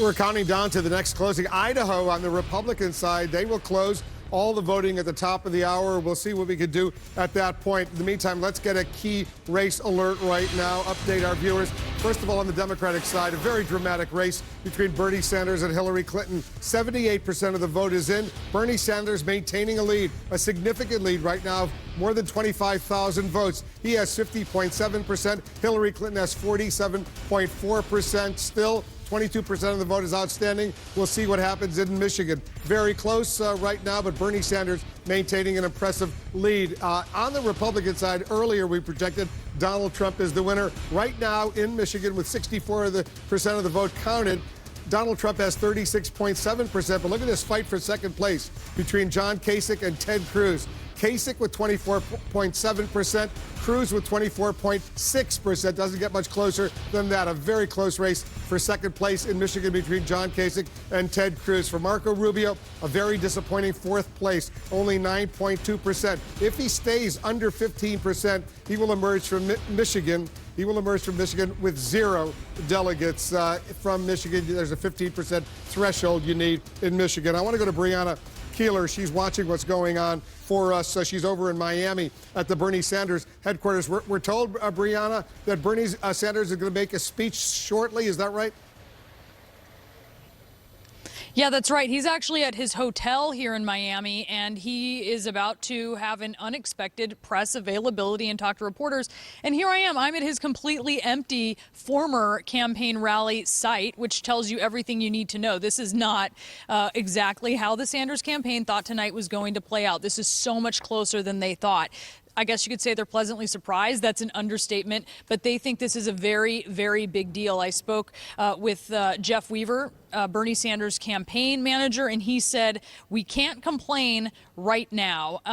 He thinks that it's the auto bailout messaging that Hillary Clinton pursued that really backfired on her. He thought that it played into some voter suspicions that Hillary Clinton wasn't playing it straight with them, because he felt that voters really didn't doubt that Bernie Sanders was on the side of the automakers. I'll tell you also, there were a lot of longtime supporters here in Florida, or even watching from afar. One who had just left the rally thinking that ultimately Bernie Sanders was going to leave sent me a text while just grabbing a casual dinner in Little Havana. It said, wow, Michigan. This is not what they expected. Win or lose, Wolf, this is something that they are going to consider really puts a lot of wind in the sails of Bernie Sanders' campaign. Especially looking ahead to next week, Ohio, Illinois, states with similar demographics as in Michigan. All right, Brianna, as soon as we hear from Bernie Sanders, we're going to take that live. Of course, we've been saying you got to give Bernie Sanders a lot of credit in Michigan. It was not supposed to be this close, and he's doing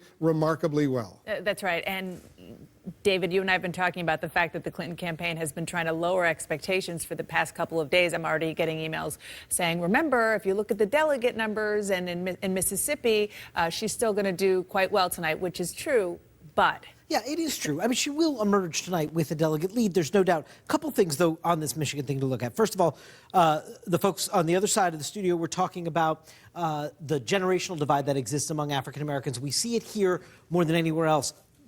The younger black voters under the age of 45 are splitting 51% Clinton, 49% Sanders. That's the closest we've seen in a group of young black voters in any state that we have exit polls for so far this year. Because it had mostly gone for Hillary Clinton. Yeah, it had gone wider margins for Hillary Clinton than we're seeing here. Now Bernie Sanders has really cut into her African-American support by winning over what has been his traditional base, young voters more broadly. Now it's happening that they're splitting young African-Americans. The other point I want to make, I was just looking back. Right now we're seeing the Michigan electorate is 68% white. Iowa, New Hampshire, Massachusetts. So she lost New Hampshire. She won Iowa barely. She won Massachusetts in a very close contest. Those are the only three other states we have exit polls for where the white vote was 68% or higher. So I feel like we're seeing sort of what the threshold is for her, and what that means for the states upcoming is something the Clinton campaign will no doubt look at. It's so fascinating. Now, let's just quickly talk about the Republican race, because, Donald Trump obviously did well tonight. We'll see how well the others do when it comes to the delegate split. But the thing that we need to look at, and you're looking on the screen just at Michigan now, 9.2%. Neither Michigan nor Mississippi looks like will give Marco Rubio any delegates. So goose egg tonight for Marco Rubio, which when you're already down in the delegates way behind Ted Cruz and Donald Trump, and you're trying to get momentum into Florida, that's not helpful. Right. This is devastatingly bad for these two states for Marco Rubio. There is still Idaho and Hawaii tonight, and he may be able which the Rubio campaign reminds us of. Some delegates there, but this is just brutal. Two big states, these are the big delegate prizes of the night. To not just be in fourth, but to be below the threshold is they're going to have a tough time making an argument. Again, he gets a pass just like John Kasich gets a pass to their home state. They get to make that battle, but it just puts all the more pressure on Marco Rubio now. Florida becomes more do or die for him. And John Kasich is going to get some delegates tonight in Michigan, and I'm not sure what the numbers are right now in Mississippi. We'll see, maybe not, but certainly in Michigan. He has been making a big play for Michigan. We should point that out. And as tonight was starting, the Rubio campaign sent an email out noting that all of his eggs have already been in the Florida basket, and that's what the Rubio campaign has been saying all day long. Remember, we haven't even played in these states over the past week because they're so focused on those 99 delegates in Florida, because it is winner take all and it's his home state. Yeah, and David makes a good point. We're still waiting for Idaho, which closes at the top of the hour for the Republicans, and Hawaii, which closes, which really opens at 1 p.m. Eastern, 1 a.m. Eastern. So we got a couple hours to go. We'll see how all those Republican candidates do in Idaho and Hawaii. We know how they did in Mississippi and Michigan. Anderson, we're waiting for Bernie Sanders momentarily. He's going to be meeting with reporters in Miami. He's getting ready clearly for the big CNN Univision debate tomorrow night in Miami. And we'll continue. We'll obviously bring that conversation to our viewers live as a continued conversation, though, with our panel right here. I mean, Marco Rubio has been making the justification for staying in, that he's at least picking up delegates, even if he's not doing well tonight. I mean, those numbers are terrible. No, as Dana was saying, goose egg. And the other numbers that I was looking at tonight was that generally in these races, we've seen that late deciders, Rubio is very popular with late deciders. And tonight, not so much. While there are fewer late deciders because there are fewer candidates, in Michigan, late deciders went to John Kasich, and in Mississippi, late deciders went to Ted Cruz. What's behind this collapse? I mean, is it a collapse? Is it based on the attacks Sure looks like a collapse to me. Right. I don't know. Is it based on the attacks he was doing against Trump that it didn't I pay think off for that him? he basically threw himself on the grenade there, you know, for everybody else. They're the beneficiaries, or perhaps he threw the grenades for everyone else and got the return fire. But he, you know, for a guy who started off speaking to people's hopes and aspirations, to become the hitman and the point man with, you know, bawdy humor and all of that, I think he looked diminished in this process. And I think he really paid a price for it. And we should point out, Anderson, that the Stop Trump project relied on Trump losing Florida. An enfeebled Marco Rubio is a great scenario for Donald Trump, because he is the one who Trump fears in Florida. And if he can't do it, it's hard to see any of the other candidates overtaking Trump by next week. Well, also never clear whether or not, I mean, I think it is clear now that Marco Rubio was never able to connect with blue-collar white voters who were so important in these states. His message, as Van was talking about before, was about, you know, sort of the rainbow coalition of the Republican Party, and that's not necessarily a message that resonates broadly in some of these states like Ohio and Michigan. We'll see if it works for him in Florida. We'll see if he's able to do well, for instance, in Florida with Latino voters. A lot of Puerto Rican voters there, but, you know, so Michael, far right before you join in, I just want our viewers to know what we're looking at. This is this is really the definition of a hastily called news conference. Not a lot of signage, no supporters, none of his personal products. Right, no personal products. Right. Well, that we're not surprised by. But go ahead, Michael. Make an observation, first of all, about what we're about to see, because I'm unaware of any poll going into this election that showed that Bernie Sanders was ahead of Hillary Clinton in Michigan. Right. So even if he should end up losing by a whisker, I really think he's earned the right to proclaim that this is a victory tonight. And as I'm studying the internals and trying to figure out what exactly went wrong for her, again, I'm drawn to the number that says 90% of his supporters do not regard her as honest and trustworthy. Yep. She's really dogged by that figure. With regard to Rubio and Florida, there's just not a path where he can get to 1237 before Cleveland. He's got a lot of long, hard thinking to do in the span of the next week. And some of those who may want him to stay in. Let's listen in. I think we are in the midst of a very tight race. It is not clear yet who will win this election here in Michigan. But I just want to take this opportunity to thank the people of Michigan who kind of repudiated the polls that had us 20, 25 points down a few days ago, who repudiated the pundits who said that Bernie Sanders was not going anywhere. And I want to thank the many thousands of volunteers that we had in the state of Michigan for knocking on doors and for making the phone calls that created this kind of enormously successful night for us. In the last week, we have won 3 caucuses. And 2 of them were record-breaking turnouts.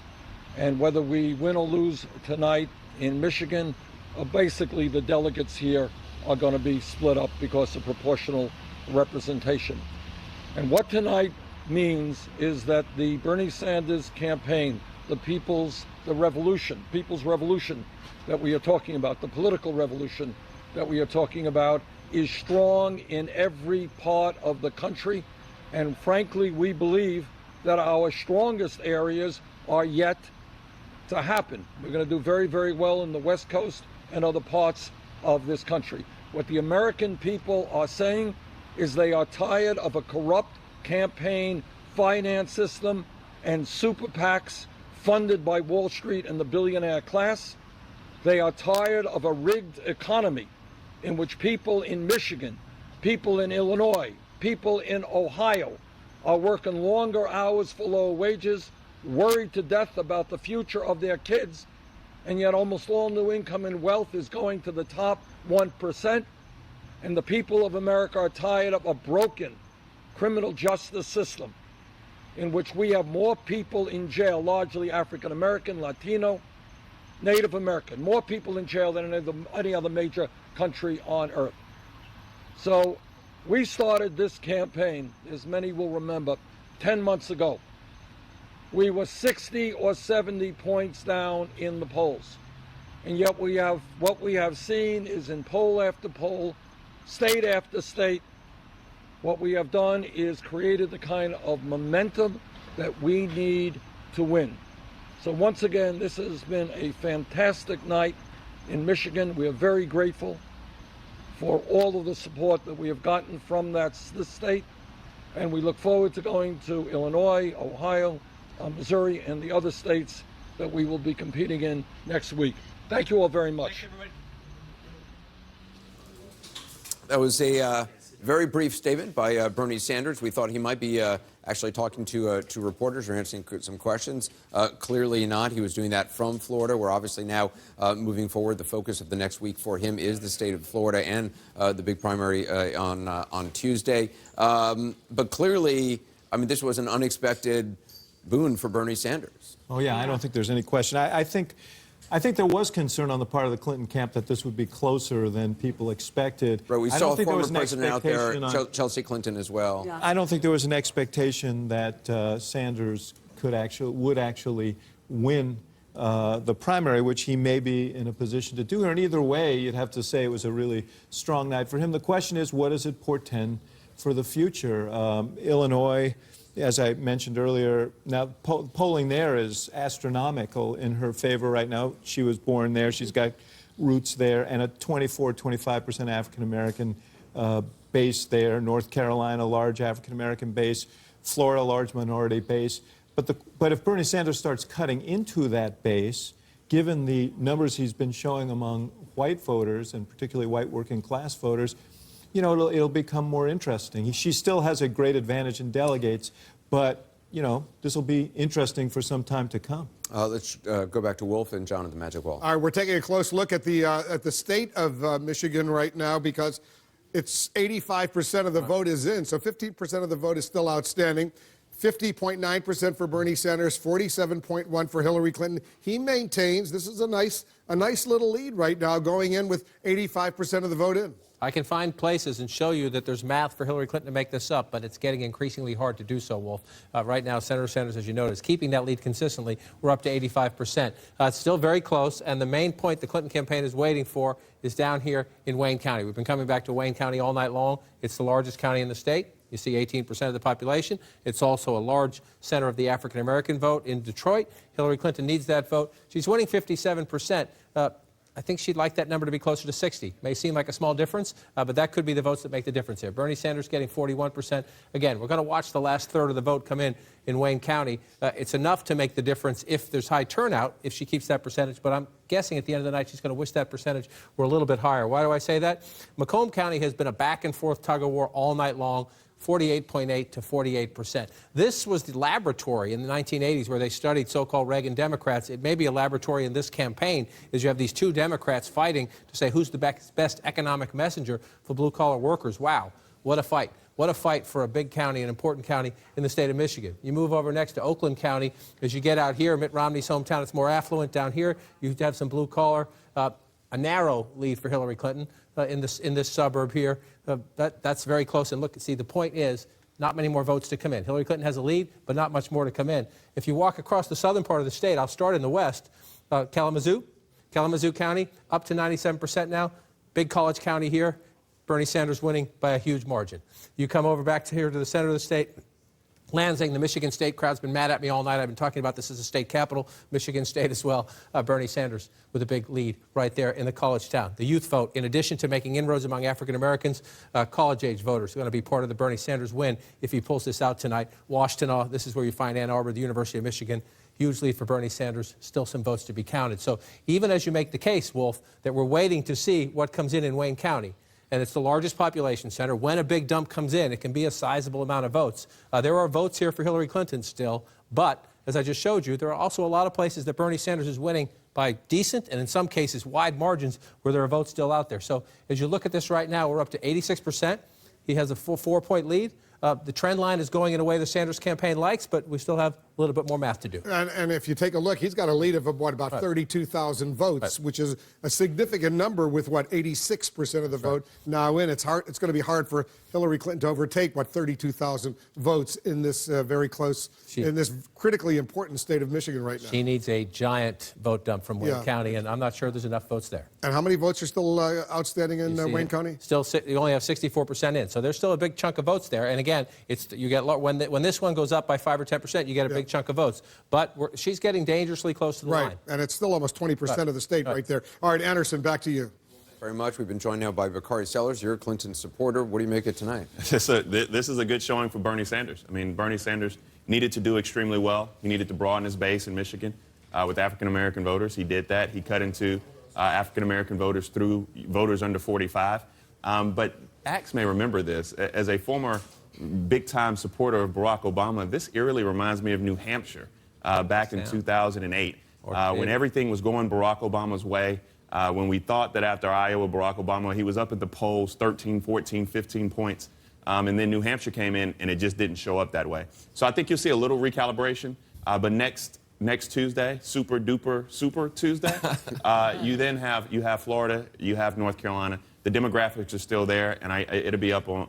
But it would behoove the Clinton campaign, to think about what happened here and to think about how they're going to address what is very real out there. I think that there are people in this economy who do feel like the deck is stacked against them, who do feel like the game is rigged. And the question is, how do you speak to those people in an authentic way and give them confidence that you're going to advocate for them in a way that's meaningful? Right, but the issue is Hillary Clinton is not going to be an insurrectionist. She's not going to be the person who comes in. She can't say the system is rigged. She's been at the center of this system for decades. That's also the flip side of her strength. She has been saying it. But that's why she can't say it with this kind of authenticity. Now, to be fair, what she has going for her is that people think she's experienced. She knows how to run a government. She's practical. She knows policy. But I think there's a limit to which she can rechange her message to try to change it to be something she's really not. Bernie Sanders found out that you cannot allow Hillary Clinton to run up her totals with minority voters. Hillary Clinton has to finally figure out how to, cut into the youth vote and to be able to be competitive with independents. And white people. You can say it that way. But Hillary Clinton tonight is the white vote. White voters, especially in Michigan, we've been seeing it, but it's more pronounced in Michigan, have been peeling away from Hillary Clinton. I mean, that's just to put it very blunt, but very accurately.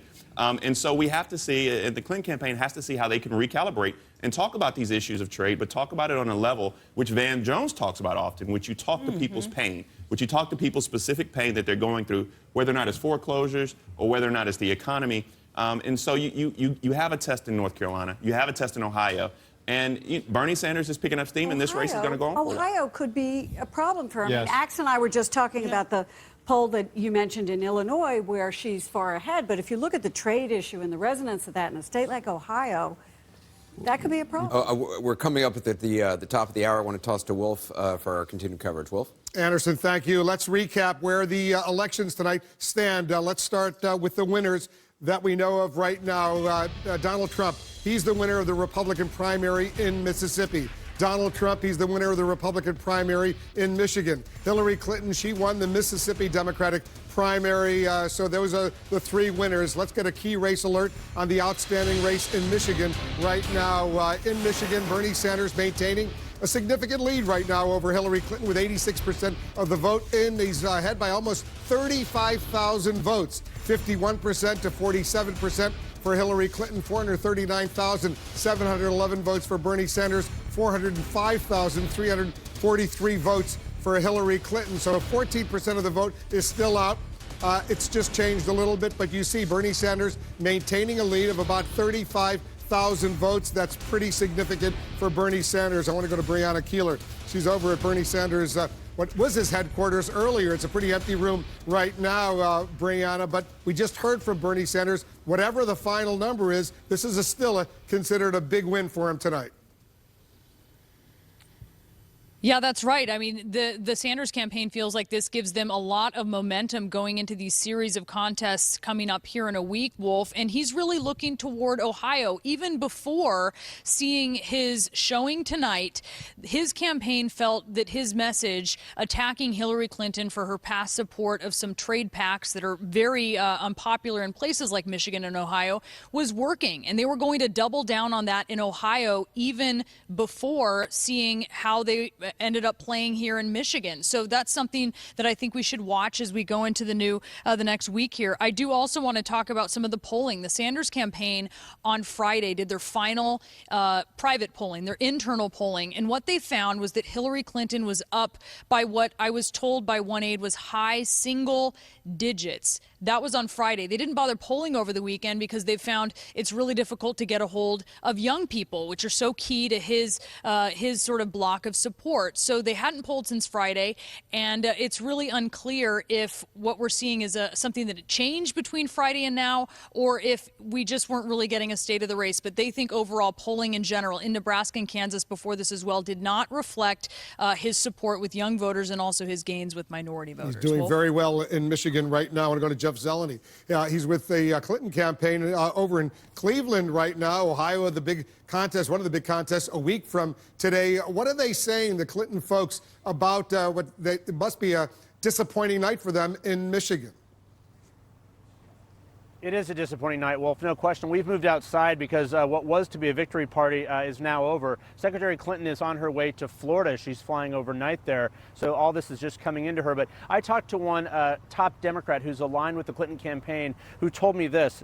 They said she did not underestimate Sanders. She misunderstood the electorate. And that is something that inside the Clinton campaign, among all the advisors, they are going over right now. How could they have sort of blown or lost what everyone saw was a lead going into this? And one thing that changed was that auto bailout message. So that is something that they're going to be reviewing. As Brianna said, going into Ohio, the electorate of Ohio, so much like the electorate of Michigan in terms of white voters. It's the same in Missouri as well here. So the Clinton campaign is pointing out that they are going to win the night in terms of delegates. She knows better than anyone else this is a delegate fight. She's been through losses before. But, Wolf, this is a symbolic loss. Michigan is more than any other state. It is about the trade agreements. It's about the auto bailout. It's about Flint. This is a state that she hoped and tried to win. So as she flies to Florida right now, she's going to be down tomorrow, I'm told, preparing for that debate tomorrow night. And boy, I can't think of a debate that's better timed than tomorrow night to have both of those two rivals still on stage here.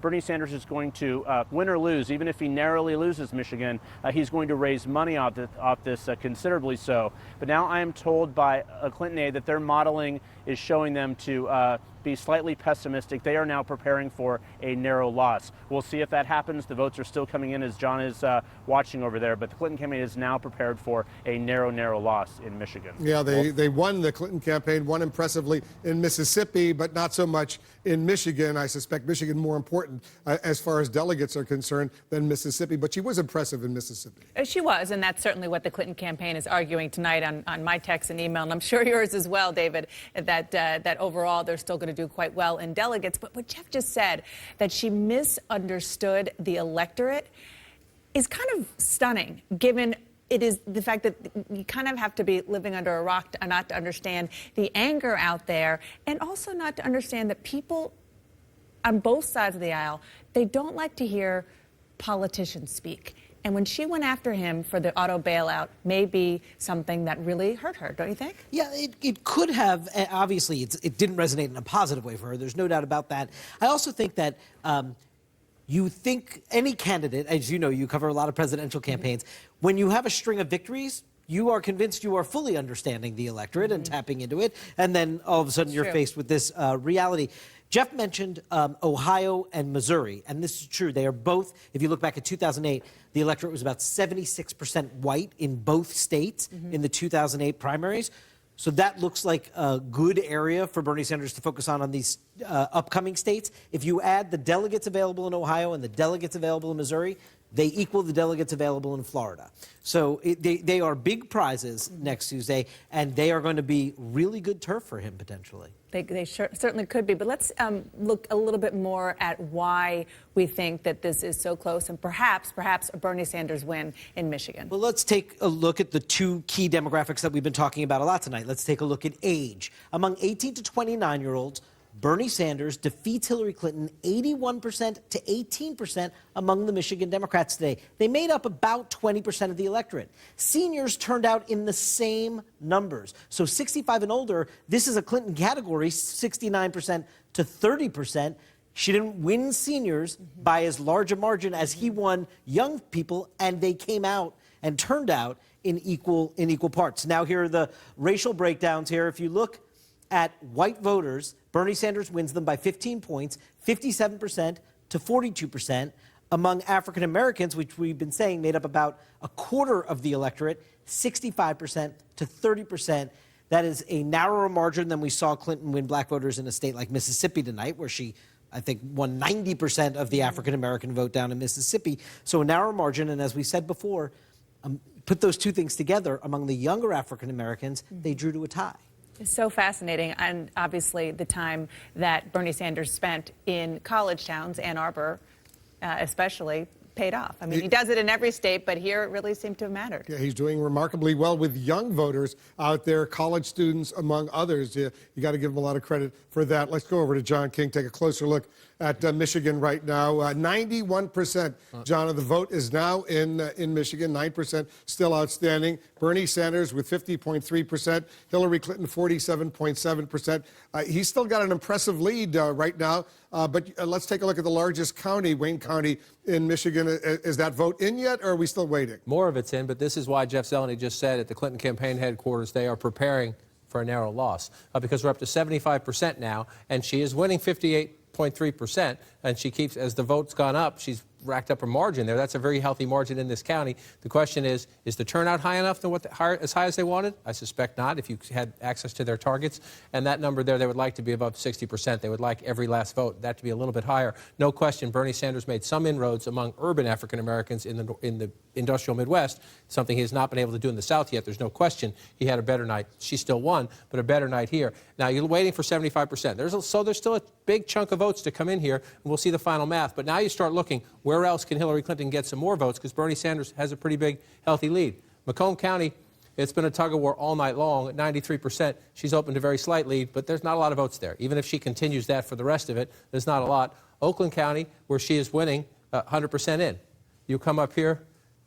This is very interesting here. I'm told that among the areas out in Genesee County, or in Center City, Flint, which is a competition, A, about the water crisis, B, for African-American votes. Hillary Clinton and Bernie Sanders essentially tied in Genesee County. We've got 40% of the votes still to count. So this is one of the places we'll look for. If it's a big pocket of African-American votes and Hillary Clinton gets them, maybe there's some math here, but you're stretching now to try to find the votes to overcome this margin. Can you find them in Wayne County in some of these areas? Yes, but look, let's go around. 85% of the vote in here in Ingham County, Lansing, Michigan State, center part of the state, but Bernie Sanders, you assume he's going to get some more votes here, right? So there's room for Bernie Sanders to grow still.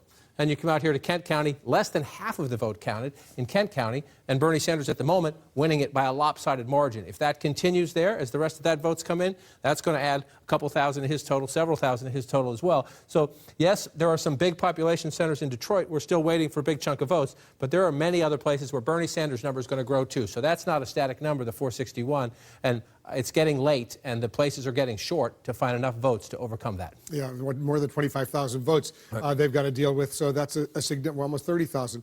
So that's a significant number to try to make up with only, 8% of the vote outstanding. Anderson, back to you. Yeah, let's talk about, the warning signs for Hillary Clinton moving forward among white voters, among young voters, going for Bernie Sanders. There's certainly not, we've talked about this enthusiasm gap, there's not a lot of enthusiasm there for her. Well, young voters, the alarms that if she hasn't heard the alarms on young voters yet, she's got to have her hearing checked. Because these alarm bells have been ringing from the beginning of this campaign. This is nothing new.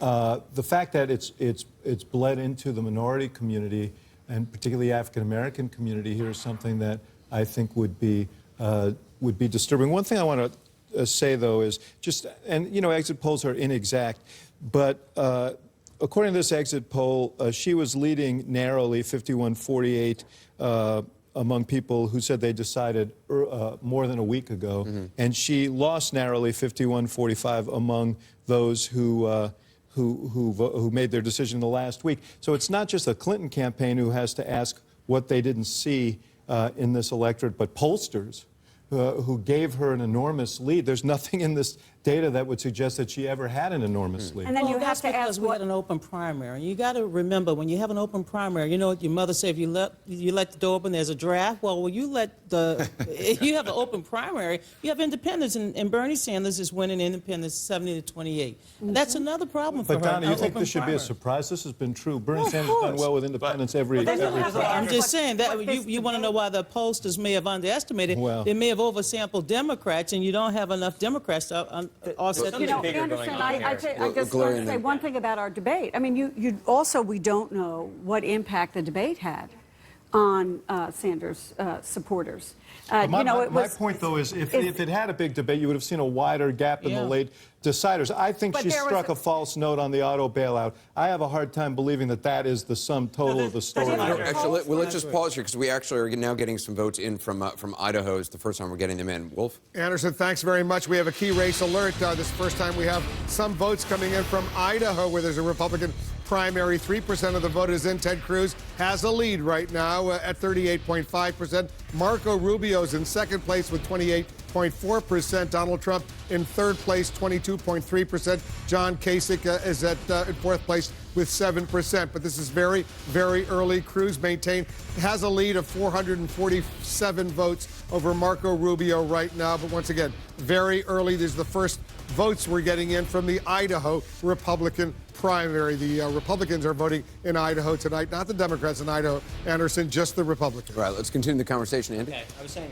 there's something I'm seeing in the math here that I think is much bigger than any topic we've discussed tonight. And I can estimate and I don't have any fancy computers. I have my motel little pad here. But the Republicans are going to have about 1.5 million votes tonight in aggregate. The Democrats are going to have about 1 million. This is a swing state. Okay, this is even more interesting to think about. Donald Trump is going to, when it finishes tonight, if the math holds, about 525,000 votes. The winning candidate on the Democratic side in a two-person race is going to get less at about 500,000. So we're seeing Donald Trump with more actual votes in a four-person race than the Democrat in the two-person race.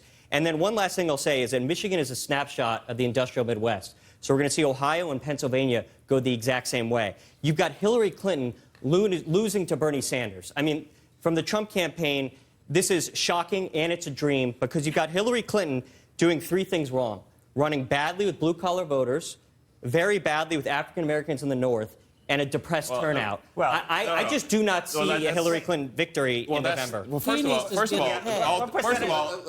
yeah, I haven't gotten a hold of them. I've just been watching them on TV for a while. But those are some false narratives. Hillary Clinton is not getting beat with African Americans in the North. I said doing badly. She's not doing badly. She's 51-49 with younger African Americans.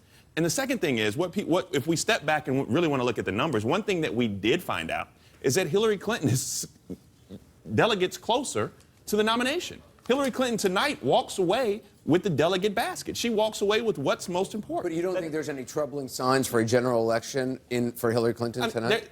Yes, I think she's going to have some difficulty, and she has to recalibrate the messaging when you go through this Rust Belt. I mean, anyone who's watching these polls has to understand that. What does that mean, recalibrate the messaging? Because we've seen Hillary Clinton already being criticized for her change of position on TPP. She's now talking about clawbacks, whereas then candidate Obama was hitting her on flip-flopping on NAFTA back in 2008.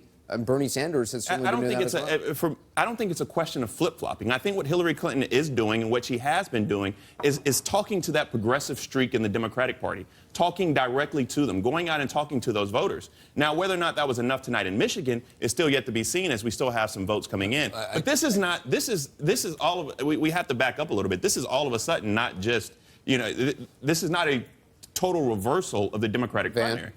As I was saying earlier, there shall be no clarity tonight. Right. Yeah. The Democrats have come through. But here's the problem I think Hillary faces going forward is that Bernie always had enough money and rationale and enough of the chunk of that Obama coalition with young voters to move forward and make his case, right?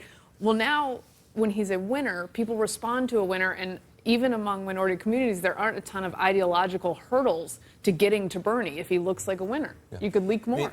This is what I think. I think, Andy, you're more right than wrong when you point out that there are some holes in the tire that she needs to be aware of. I don't think that she's running badly with the African Americans. I think you overstate that point. In the North, I think she is. Well, she won. 66%. Go on. See how well Donald Trump does. Okay, Van, go ahead. Yeah, go ahead. So look, I think you overstate that she's running badly, but I think there are some holes in the tire here. I think if I'm in the Hillary camp tonight, this debate tomorrow is very, very important for her.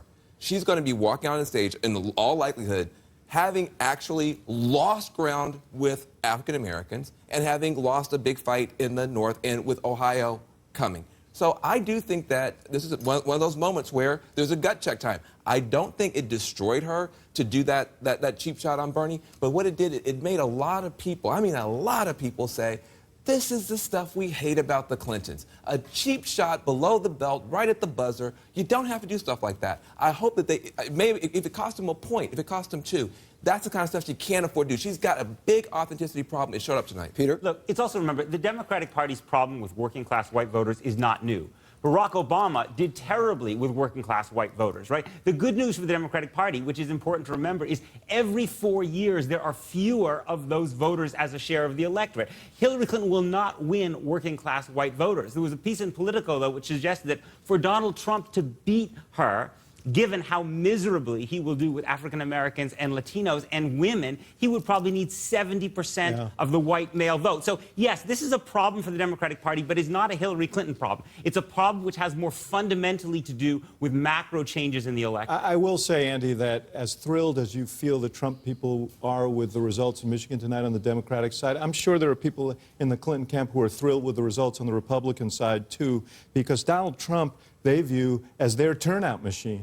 He is a guy who's going to galvanize Democrats because he's been such a polarizing figure in this race. At least that's their theory. You know, we'll see how it plays out. So I suspect that you guys have offsetting, thrilling nights here. But there's been a lot of people underestimating other people for a long time. I mean, I think you could argue the Clinton campaign perhaps early on underestimated Bernie Sanders, and certainly a lot of people underestimated Donald Trump's longevity. For sure. No, anybody who predicts anything involving Donald Trump after everything we've seen is nuts. I'm out of the prediction business with Donald Trump. So I'm the first to say that. But I do think that the hurdles he has with minority communities are very, very high. Right. When you see the sale of Donald Trump piñatas all over Latino neighborhoods in the United States, I think you get a bit of a sense of what, and the record-breaking registration numbers, you get a little bit of a sense that predicting that he's not going to do well with Latino voters, that's not a bad thing. At the end of the day, we might still win, but Donald Trump, in my judgment, and I've run a national campaign. Yes, you and have. So have you, young man. Donald Trump You made my night just there. Oh, well, you know, on the young man You know, thing. I'm sitting next to you for a purpose. But Donald Trump, in my judgment, will make some of these Rust Belt states a lot more competitive because his ability, I do believe, to galvanize and to speak to that anger, as you say, Van, that pain. But don't underestimate black folks. Black folks in the North vote differently than black votes in the South. You can't pander to them. You got to have a strong economic message. Let's just take a look at the numbers right now. The race is tightening learned. now in Michigan. If you look at that, you got 49.9% for Bernie Sanders, 48.1% for Hillary Clinton. We're going to take a short break. We continue to follow that, and also new numbers in from Idaho ahead.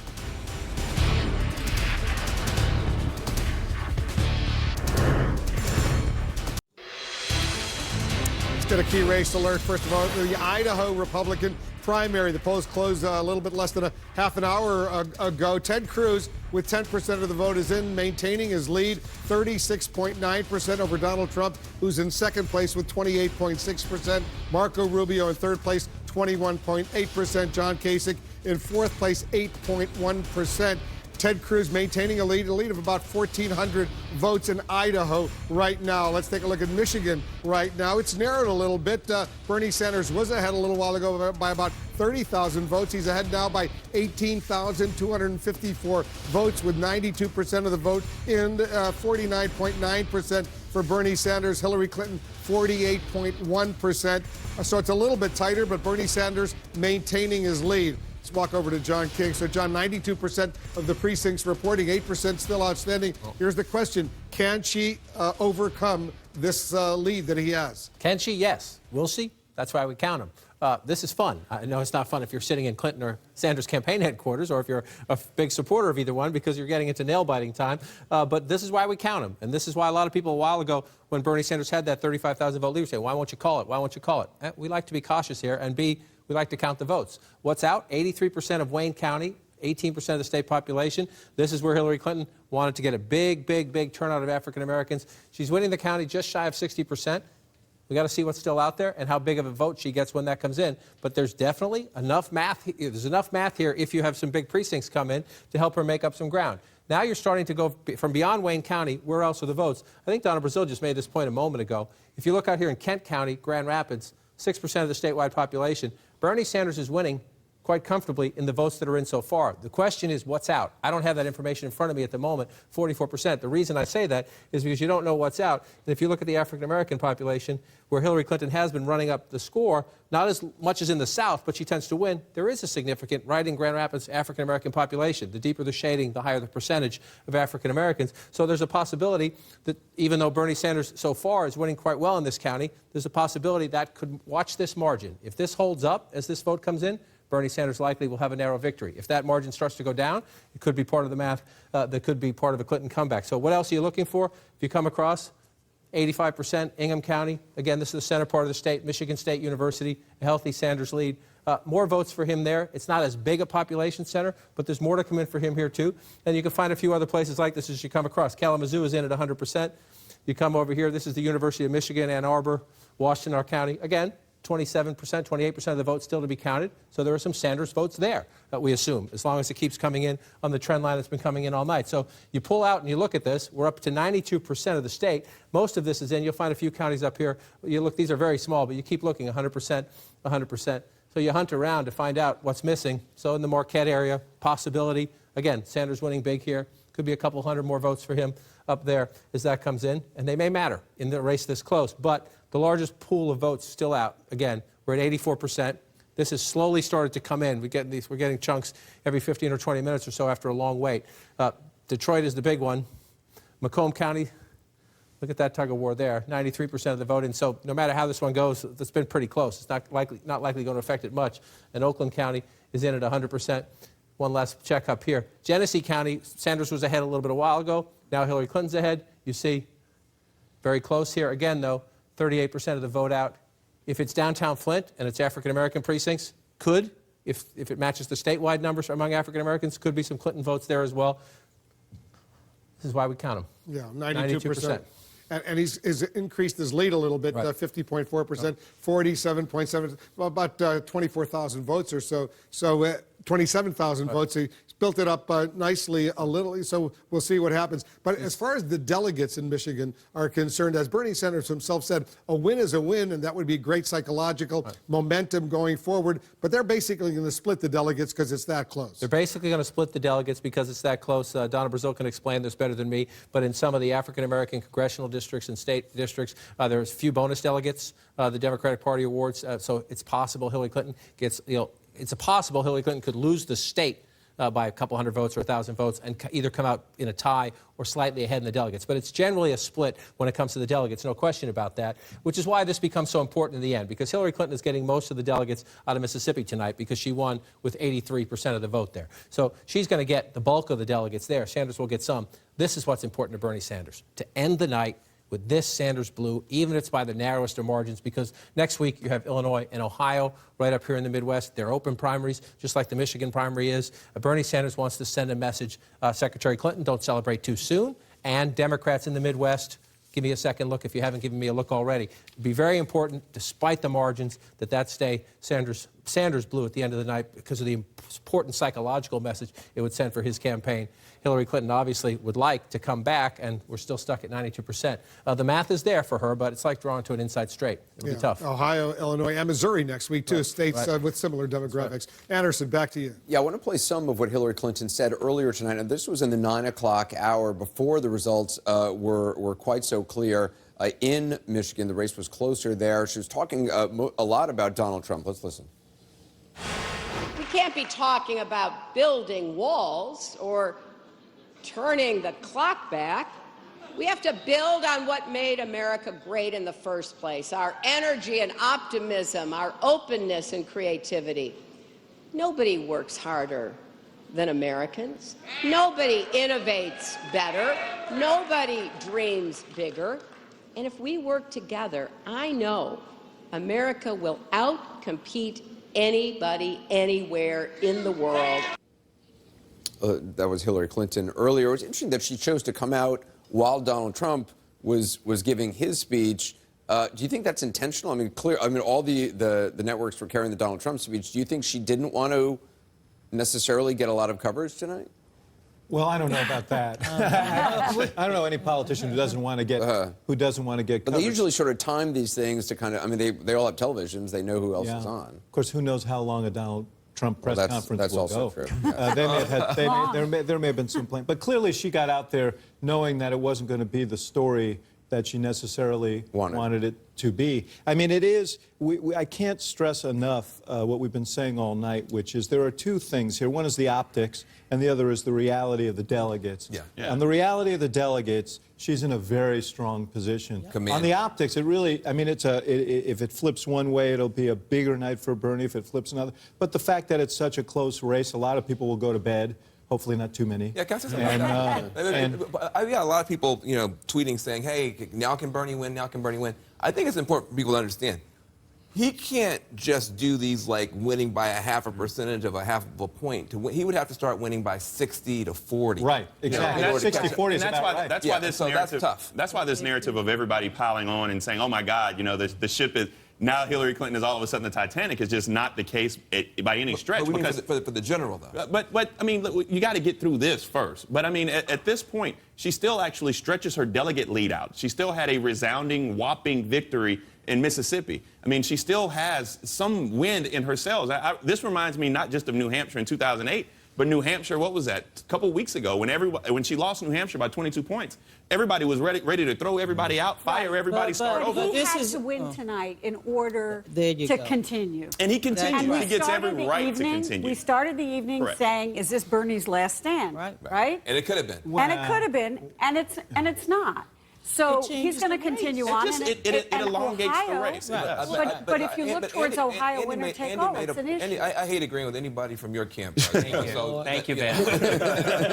But I do think that a sober reflection, and you probably see similarly, I do think a sober reflection would have to say, listen, there's some troubling signs here. I think those turnout numbers being low, I don't like that. I would like to think that between having the first woman with a real shot and having a Bernie, that our numbers will be coming out big. Yeah, I mean, that's the thing Paul Begala was saying, with Clinton's super PAC, was saying that's the thing that keeps him up at night, these low turnout numbers. But I mean, I've said this before. It is very difficult for any party to win a third term. Right. There is a certain complacency that sets in. And I think you're seeing a little bit of that here. But I want to raise a point that Peter, a word that Peter used before, which is authenticity. I was watching Secretary Clinton's speech, and it's still the case that Sanders seems very authentic when he speaks. It's almost, you get a sense that there's no filter through which his words are passing. For better or worse. You don't get that sense many times with Hillary Clinton. She works off of a prompter. A lot of the phrases she uses are kind of typical political phrases. And the more she can get away from that and connect in a real language with people, when she does that, she can be effective. But how long have people been saying that? I mean, I feel like people were saying that back in 2007, 2008. Right. People said, well, remember when she found her voice? I mean, hasn't that lesson been learned, and yet it doesn't seem to be incorporated? I think Go ahead. She's not an inspirational figure. She's not an inspiring orator. Maybe Democrats have gotten used to someone, a remarkable orator. She's not someone who really inspires people. That's what you're seeing about young people. Young people are inspired by passion, and she is not. And authenticity. And she's not bringing that. The thing the Democrats have going for them this time is the high likelihood, now that it is essentially a race between Donald Trump and Ted Cruz, that they will be able to manufacture that passion in a negative way. Well, let's take a quick break. We're going to continue this conversation and continue looking at the numbers as they come in, both Michigan and Idaho. We'll be right back.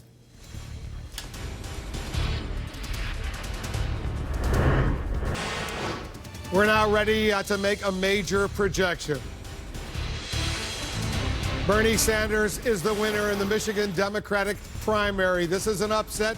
None of the polls going in thought he was going to win. The two campaigns thought Hillary Clinton was going to win. Bernie Sanders, though, emerges as the winner in the Michigan Democratic primary, beating Hillary Clinton. Let's take a look at the vote where it stands right now. Bernie Sanders with 50% of the vote. He's 21,539 votes ahead of Hillary Clinton with 96% of the vote in. Bernie Sanders has clearly upset Hillary Clinton in Michigan. Take a look at the map. You see on the right, the dark blue states are the states that Hillary Clinton has captured so far in this election cycle. She has now won 12 states. Earlier tonight, she won in Mississippi. So far, Bernie Sanders, he has won 9 states with Michigan. So it's a contest out there. I want to go to CNN's Brianna Keeler. She's joining us right now from Miami. That's where Bernie Sanders is. I don't even think the Bernie Sanders campaign, Brianna, thought they were going to win in Michigan, did they? No, they didn't. From the get-go, I was speaking to an aide who said, well, it's nice to be ahead even if it's just for a little while. So that tells you they really didn't expect this. This is a stunning upset. Just look at the room around me. This is a big campaign event. It was hours ago that has long since been broken down. Bernie Sanders came out to speak at around 7:30 Eastern and was off the stage before initial results even started coming in from Michigan, because the expectation was that he was going to lose. It really speaks volumes.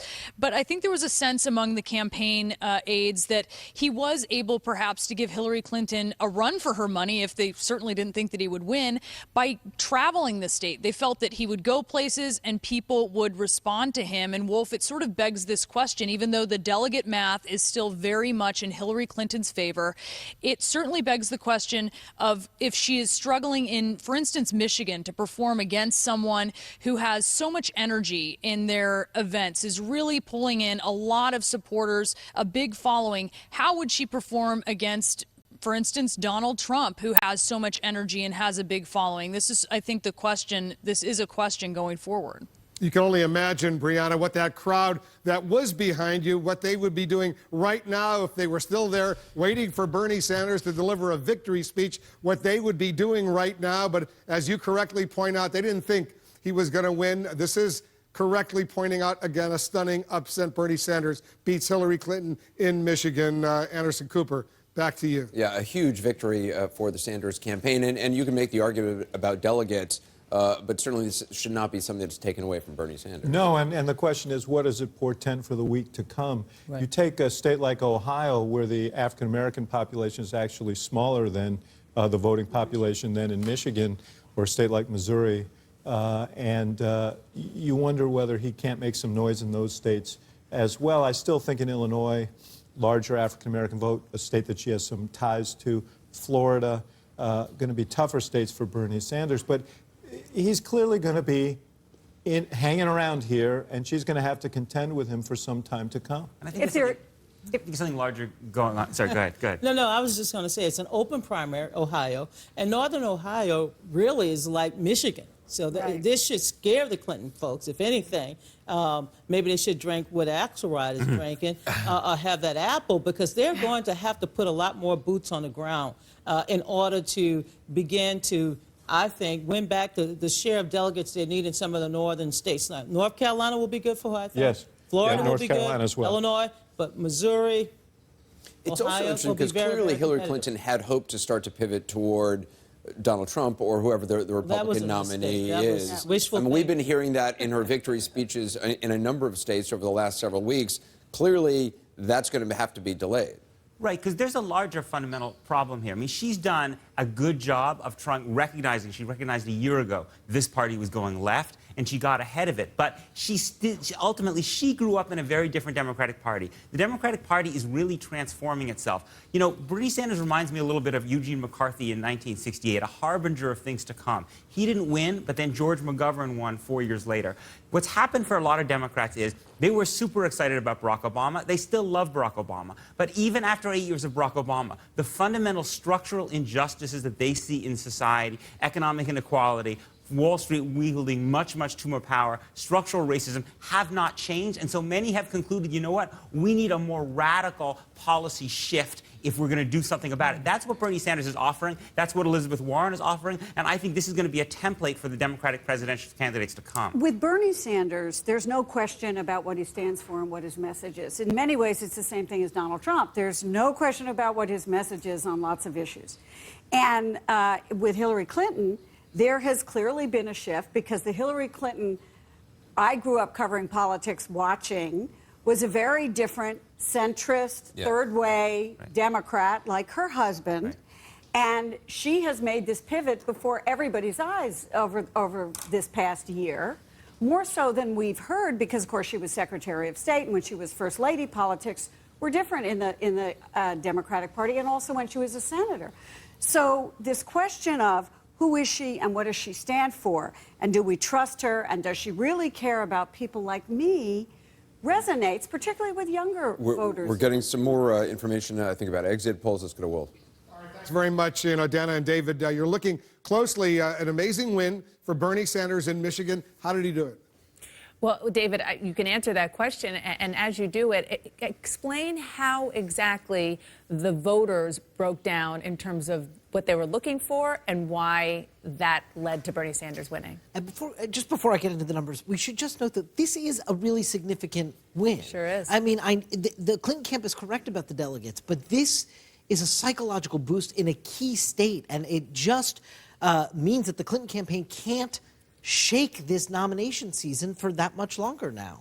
And just to put a button on that point, even yesterday and the day before, it seemed as though Hillary Clinton was trying rhetorically to turn towards the general election, talking more and more about Donald Trump and other Republicans, and she still has to make sure she wins the Democratic primary first, and that's more abundantly clear tonight. Right. So let's take a look at what fueled his victory here in Michigan. Among those voters tonight in the Michigan Democratic primary who were very worried about the U.S. economy, a little more than a third say they were very worried. He won them by 16 points, 56% to 40%. Now let's take a look at the next area of his support, which is that international trade takes away U.S. jobs. If you're a voter that believes international trade takes away U.S. jobs, which a majority of Michigan Democratic voters are, Sanders wins those by 13 points, 56% to 43%. Now let's take a look at some candidate qualities that helped fuel his victory. If you were a voter who said today that you care about people like me, that's the kind of candidate I'm looking for, someone that cares about people like me, 54% went for Sanders, 42% went for Clinton, and of course, if you're looking for an honest and trustworthy candidate, this has been her, deficit all along.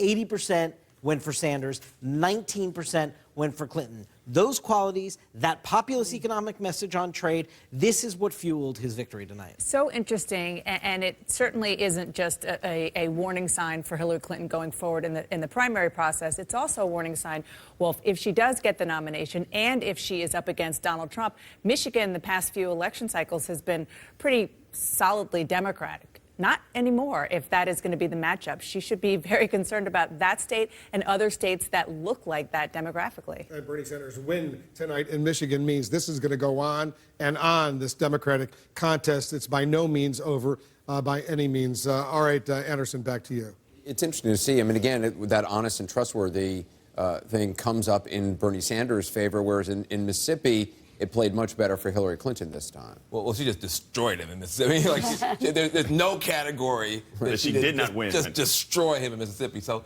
but that does bring up this issue, which is starting to show up online as well, of her winning red states. The Democrats are not going to win anyway. and Bernie actually doing well in blue states and in swing states. And that's something I'd like to hear a little bit more from people who know the stuff better.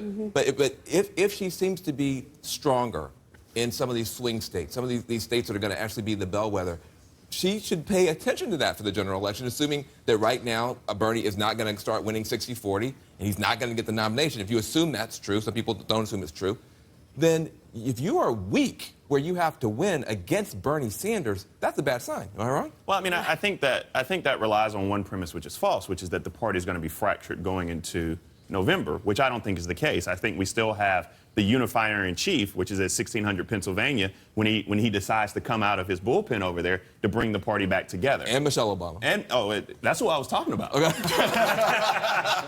Yeah, if Michelle happens to bring Barack Obama, that's fine too. But we still have. So I don't think there's a big a canyon as there was before. But I also wanted just to talk about the turnout for one quick second, because people like the harp on this turnout. I have to go back to 2000. It's not that long ago. We had back-to-back Democratic presidencies, and in the Republican primary, 3 million more voters came out during that primary.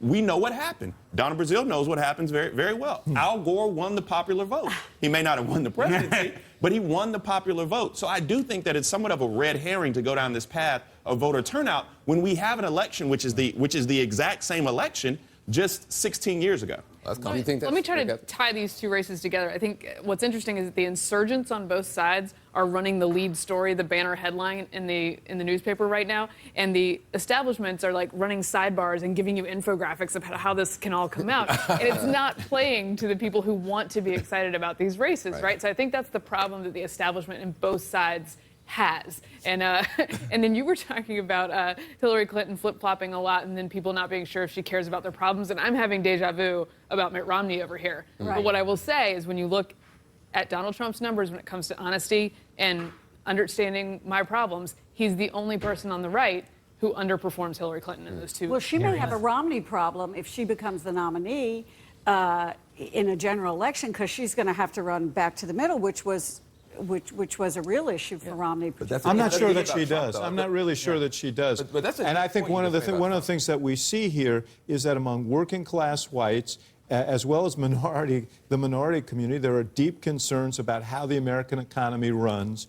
I'm not sure it's a niche issue of the left to say this is a problem. I think Bernie Sanders has actually done her a favor by focusing her on these issues, and she'll be a stronger candidate in the fall for having embraced that notion, because I think this is the defining issue of our time for many, many Americans. Which is why you're starting to hear people saying she should choose Elizabeth Warren. I mean, I'm not saying she's going to do that, but she has to get in front of this issue of economic populism, and she also has to do something to rouse the base, because she doesn't do it on her own in the way that Barack Obama did. And so she may not choose a running mate to the center as people traditionally do. She may choose someone who actually gives people a reason to be passionate on her own side. And also to go to, because Van mentioned this red state narrative, which is popping up on social media a lot. Well, Barack Obama did the same thing. I mean, let's not get it confused. Barack Obama went through the South and dominated, and then this narrative came out of 2008 and said, oh my God, Barack Obama can't win Michigan because he didn't win Michigan before. There were some things going on a little funky up there during the primary process. But that narrative is another red herring, because Hillary Clinton is taking the same path to the nomination that Barack Obama did in 2008. And I think we have to recognize that as well. Yeah, what's interesting is her path was through all these working class white areas where she ran up big numbers against Obama. So, and let's go back to the so-called battleground states. Virginia, Nevada, Iowa, Clinton did well. Colorado, New Hampshire, Bernie Sanders. Now Michigan, Florida, North Carolina still to come. So we don't know yet that red state, blue state. I would tell my friends, just chill out a little bit. But Anderson, as a superdelegate, I love this. Wow. You love this. The longer it goes on, the more love I am going to receive. It's now and June 14, I'm going to get love, love, love. So bring it on. More people will participate. I think that helps the Democratic Party. More states will weigh in. More states that the Democrats need in the fall. More people will get, passionate about this, register to vote. So I'm positive. Now. So that's the headline. Donna Brazile, big winner tonight. I'm just like love. Okay. Can I just ask you, what would or should Hillary Clinton do differently in order to ensure a victory Well, in here's Ohio? what I would not do. I heard comments around the room here about how she has to refocus on the primary. If that means that she has to go after Bernie Sanders harder, No. I don't think that's what she needs to do. I don't think she's making a mistake by focusing on the general election. I just think she has to be more focused, more authentically focused on these economic issues, so that people have a sense that she's really hearing them, feeling their experience. We got to get a break in. We'll hear that on the other side. We're watching the numbers closely coming in from Idaho, also looking on the Republican side to see who comes in second in the state of Michigan. Ted Cruz right now in second place with 24.7%. John Kasich just underneath him. A very close race now for second. We'll be right back.